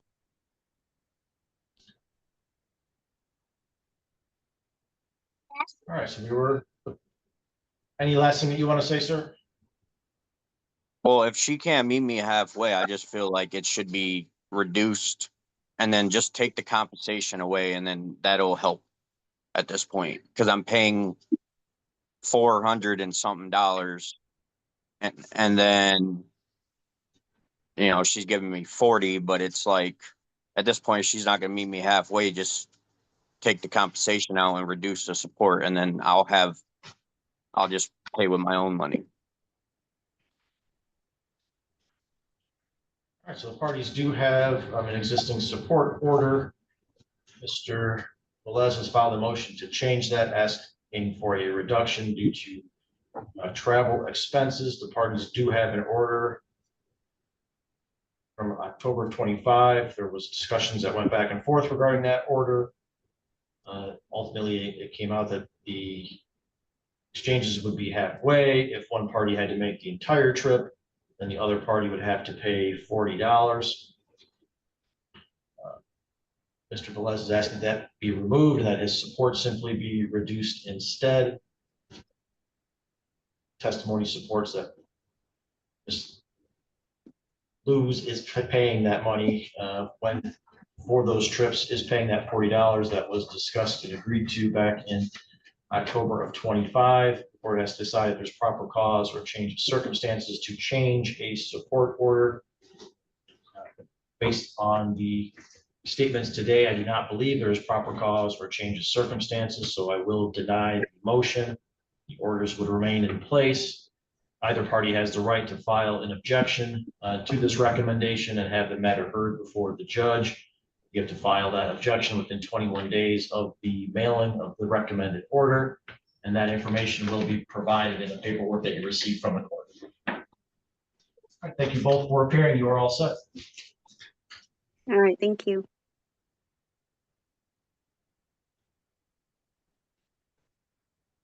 Court would next call the matter of Thomas LaForest versus Rebecca Ledbetter, file number 19-17998DM. Do we have the parties on that matter present? Yes, sir. Present, Your Honor. All right, parties are before the court. Mr. LaForest had filed a ex parte motion, which was denied, but then referred to this court for a hearing on his motion. So, Mr. LaForest, what are you looking to change? So when we just had our evidentiary hearing last month, I believe I probably misspoke, and that's why we're in the situation we are now. So at our evidentiary hearing, we'd set up parenting time to be every Friday and then every other Saturday, included with the Fridays. And I probably said, when you asked about summers, I said, let's just keep it this way, do standard parenting time. Well, I had no idea that standard parenting time is 2 weeks on with the defendant and 1 week with the plaintiff. We went through the first 2 weeks. She's just now started her second 2 weeks with my son, with our son. And my son did express to me, he told me that he didn't want to stay for 2 weeks. And he's young, he's about to be 7, but he begged and pleaded with me to not make him go back for 2 weeks. He didn't give me a reason why, and I think it's just because of his anxiety. I really believe that that's all it is. And so me and Rebecca are trying to work together I just would really like for the court to take into consideration that my son doesn't communicate verbally with the defendant. However, that being said, I believe that me and the defendant are working together to try to address this. We've set up a way for him to be able to communicate to the defendant if he wants to come home by walking to the door and pointing at it. So I guess, I put this motion in wanting to correct the parenting time to what we had at the evidentiary hearing. However, I think I'm okay with what we currently have. As long as me and the defendant can continue communicating and working together, I think that we'll be fine, because we both want what's best for our son. And if we wanted to move to mediation, I would be open to moving to mediation and free up the court's docket. All right, so you're asking to either withdraw your motion, or are you asking to a referral to mediation? Referral to mediation, preferably. All right, Ms. Ledbetter, any issue in participating in mediation? Yeah, I think that's the best thing for Jacob. Going to court and, seeing his parents fighting or whatnot isn't the best thing. And I'm always open to whatever Jacob wants. But I mean, granted, we are the parents, so he is getting better. His anxiety is getting better, and we're working on therapy. And I do think, being that when I go to work, his dad watches him, so he does get to see him. I think that helps a lot. So he can communicate with his father, and his father could communicate back with me if there's some kind of concerns or anything. I do have word flashcards kind of type thing with pictures, and he does communicate. He does do sign language. I'm willing to do mediation, sir. I think that's great. All right, thank you. All right, well, so given those statements, we will do a referral to mediation to see if the parties can address what they would like to do for the summer parenting time. Anything else, Mr. LaForest? No, thank you for your time, Your Honor. All right, we will refer you for mediation. I guess we will then set a status conference down the road to see if there's an agreement at mediation or if we need to address the matter further. All right, thank you, Your Honor. Thank you, Your Honor.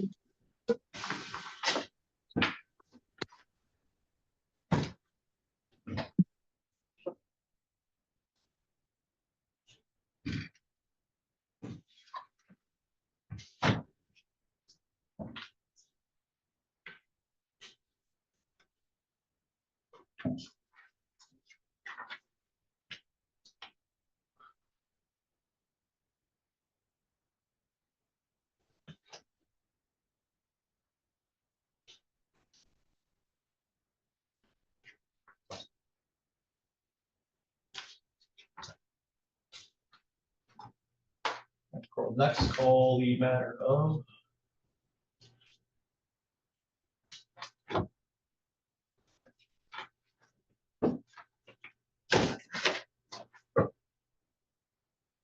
Emily Genowick versus Andrew Tinsley, file number 26-20410 PM.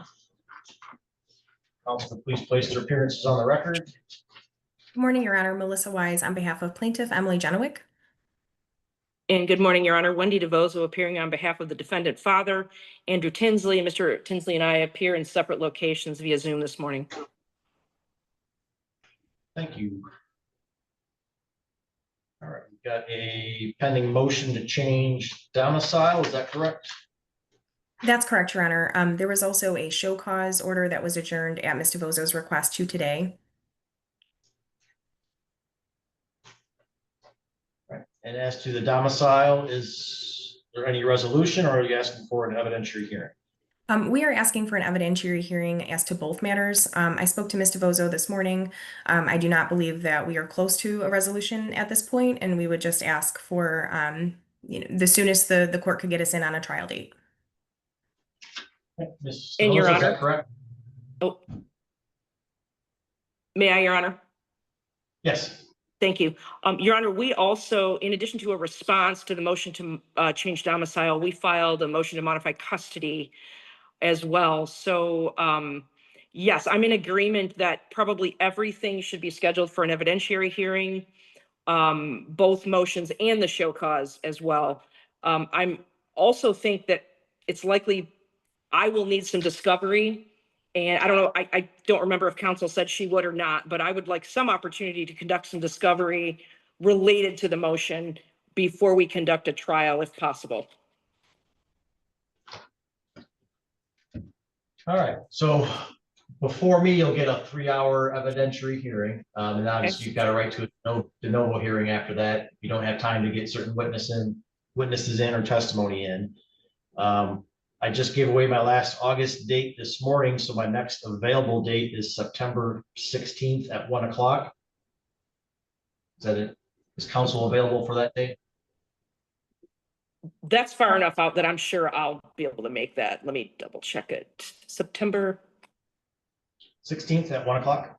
16th at 1 o'clock. And I would also, if I could, ask Mr. Tinsley to weigh in on whether or not that's going to work for him. He is employed, and I want to make sure that won't interfere with his employment before we set it.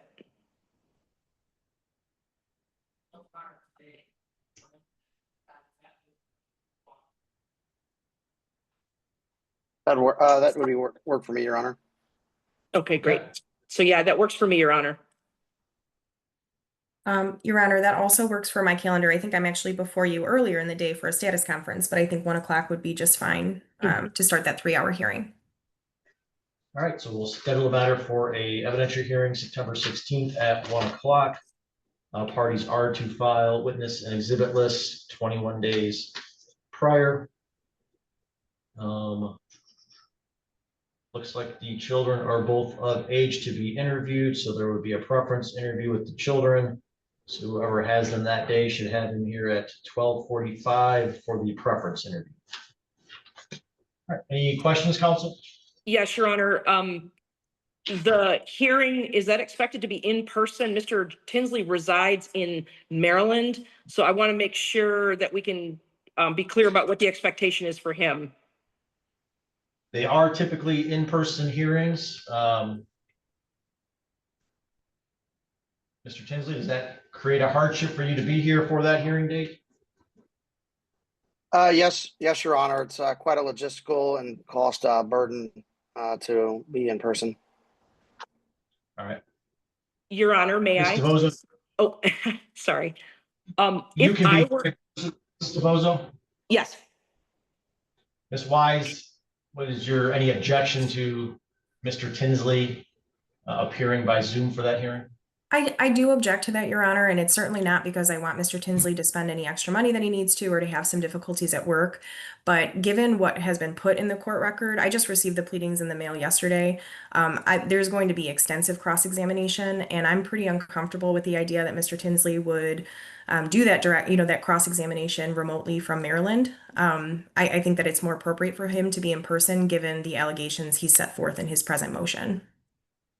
Your Honor, I think that Yes. if I'm in person and Mr. Tinsley is on Zoom, he has no problem appearing on the camera screen. He's appearing with the screen on today. He's very familiar with the technology associated with appearing by Zoom. We've done this before. There was extensive litigation in a prior Roscommon County proceeding. And I think what I would request from the court is if I could be in person to make sure I'm there so that there's no problem introducing evidence, documents, whatever we need to do, and then allow him to appear by Zoom. I can't see how anybody's going to be prejudiced by that. Well, can I just make a The quick other thing clarification? is, the Sorry, other Wendy, thing go is ahead. that Mr. Tinsley was required to travel here extensively all throughout 2025 and into 2026. I mean, he must have been here like 4 times in the last year for hearings, and it's been extremely burdensome for him. So that's all. Thank you. All right, go ahead, Ms. Wise. I just want to say that, you know, in Roscommon, he was required to be in person. So there was no evidentiary hearings that I was a part of. Now, there was prior counsel for Ms. Jenowick, and part of that. So maybe there was an evidentiary hearing held where Mr. Tinsley was allowed via Zoom. But as, you know, since I've been on the file, he has been required to come to Michigan in person for those hearings. And I think that's for good reason. This is a complicated case. He certainly wasn't brought here, you know, just on Miss Jenowick's, you know, own volition. He was also litigating things in that county. So I really do have some concerns given the behaviors of Mr. Tinsley in the past that I would not have a fair opportunity to cross-examine him if he's allowed to do that virtually. Your All right, Honor. so, well, I'm all set. So the court typically, well, not typically, I require attorneys and parties to be in person. Sometimes that can be changed given situations. Witnesses, you know, different witnesses, expert witnesses, those type of things, I freely grant the ability to appear by Zoom.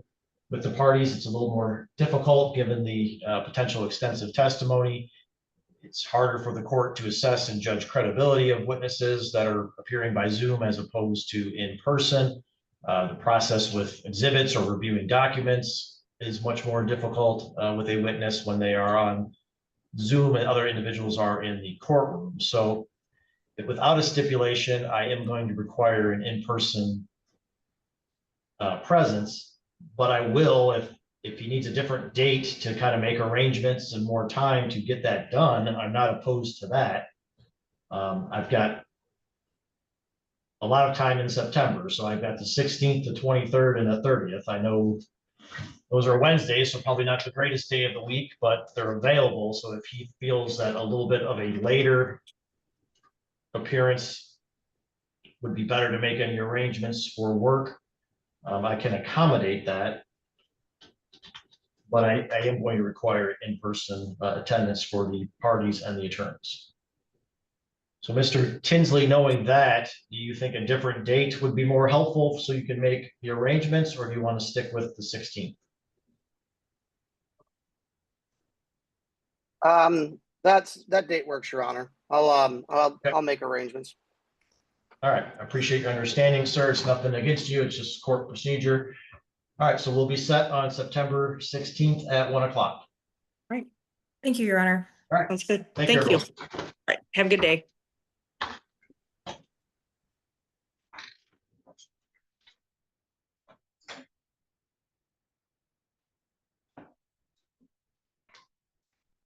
Court next calls the matter of Anjulia Kapanki versus Robbie RG, file number 14-15291 DP. Do we have the parties on that matter present? I'm here, Your Honor.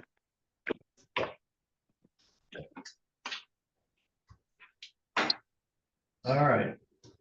And I'm sorry, it's Brandow now, correct? Correct. And Miss Brandow, this is your motion, is that correct? Yes. And what are you looking to change? Custody. I'm sorry, I didn't catch that. What are you looking to change? Custody. Okay. What is the current arrangement? We have joint legal and he's got physical custody. And then I've been getting him every other weekend, even though it's 1 3-day weekend a month. And And you're all asking the to have holidays.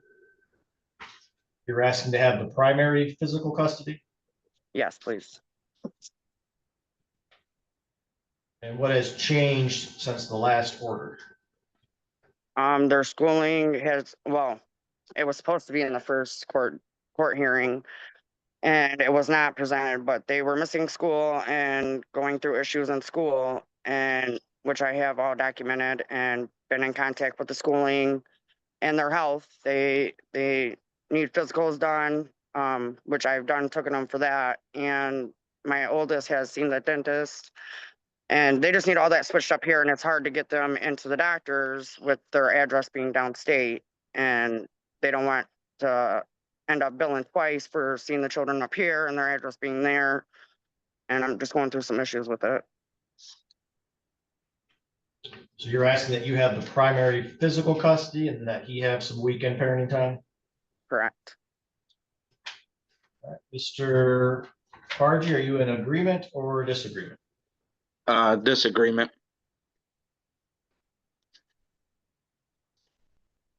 Okay.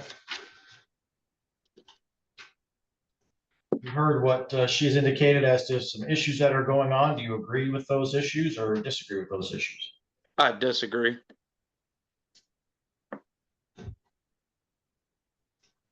How are they doing in school?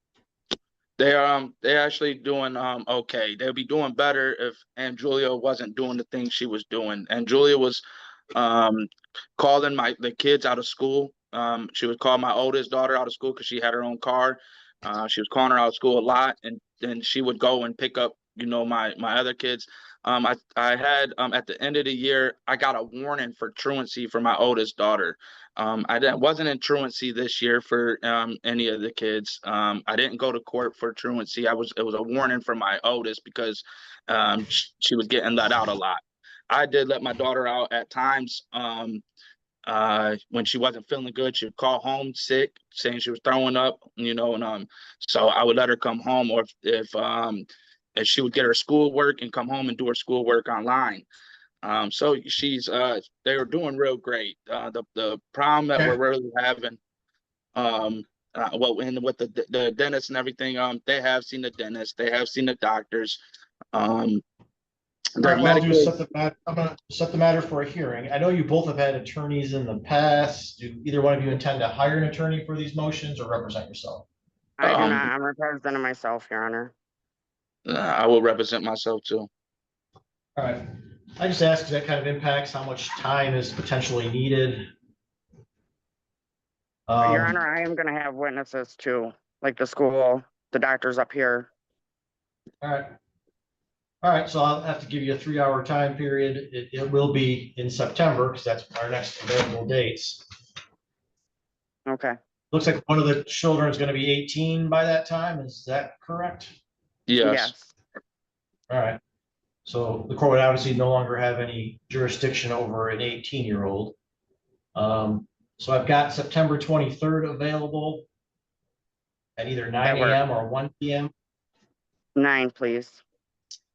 Sir, I know you're coming from downstate. Would you rather have a 9 o'clock or a 1 o'clock, sir? 1 o'clock. All right. And could this be Zoom? Over Zoom? Nope. It has to be in person? Yes, sir. Okay. All right, so we're going to set it for September 23rd at 1 p.m. That is a in-person evidentiary hearing. I do need to meet with the children for a preference interview, so they should be here at 12:45 that day. Okay. Any witness and exhibit list needs to be filed 21 days in advance. Any questions, Ms. Brandau? None, Your Honor. Any questions, Mr. Barge? No, none. All right, thank you both for appearing. We'll see you back here September 23rd. You will get a notice. Thank you. Thank you.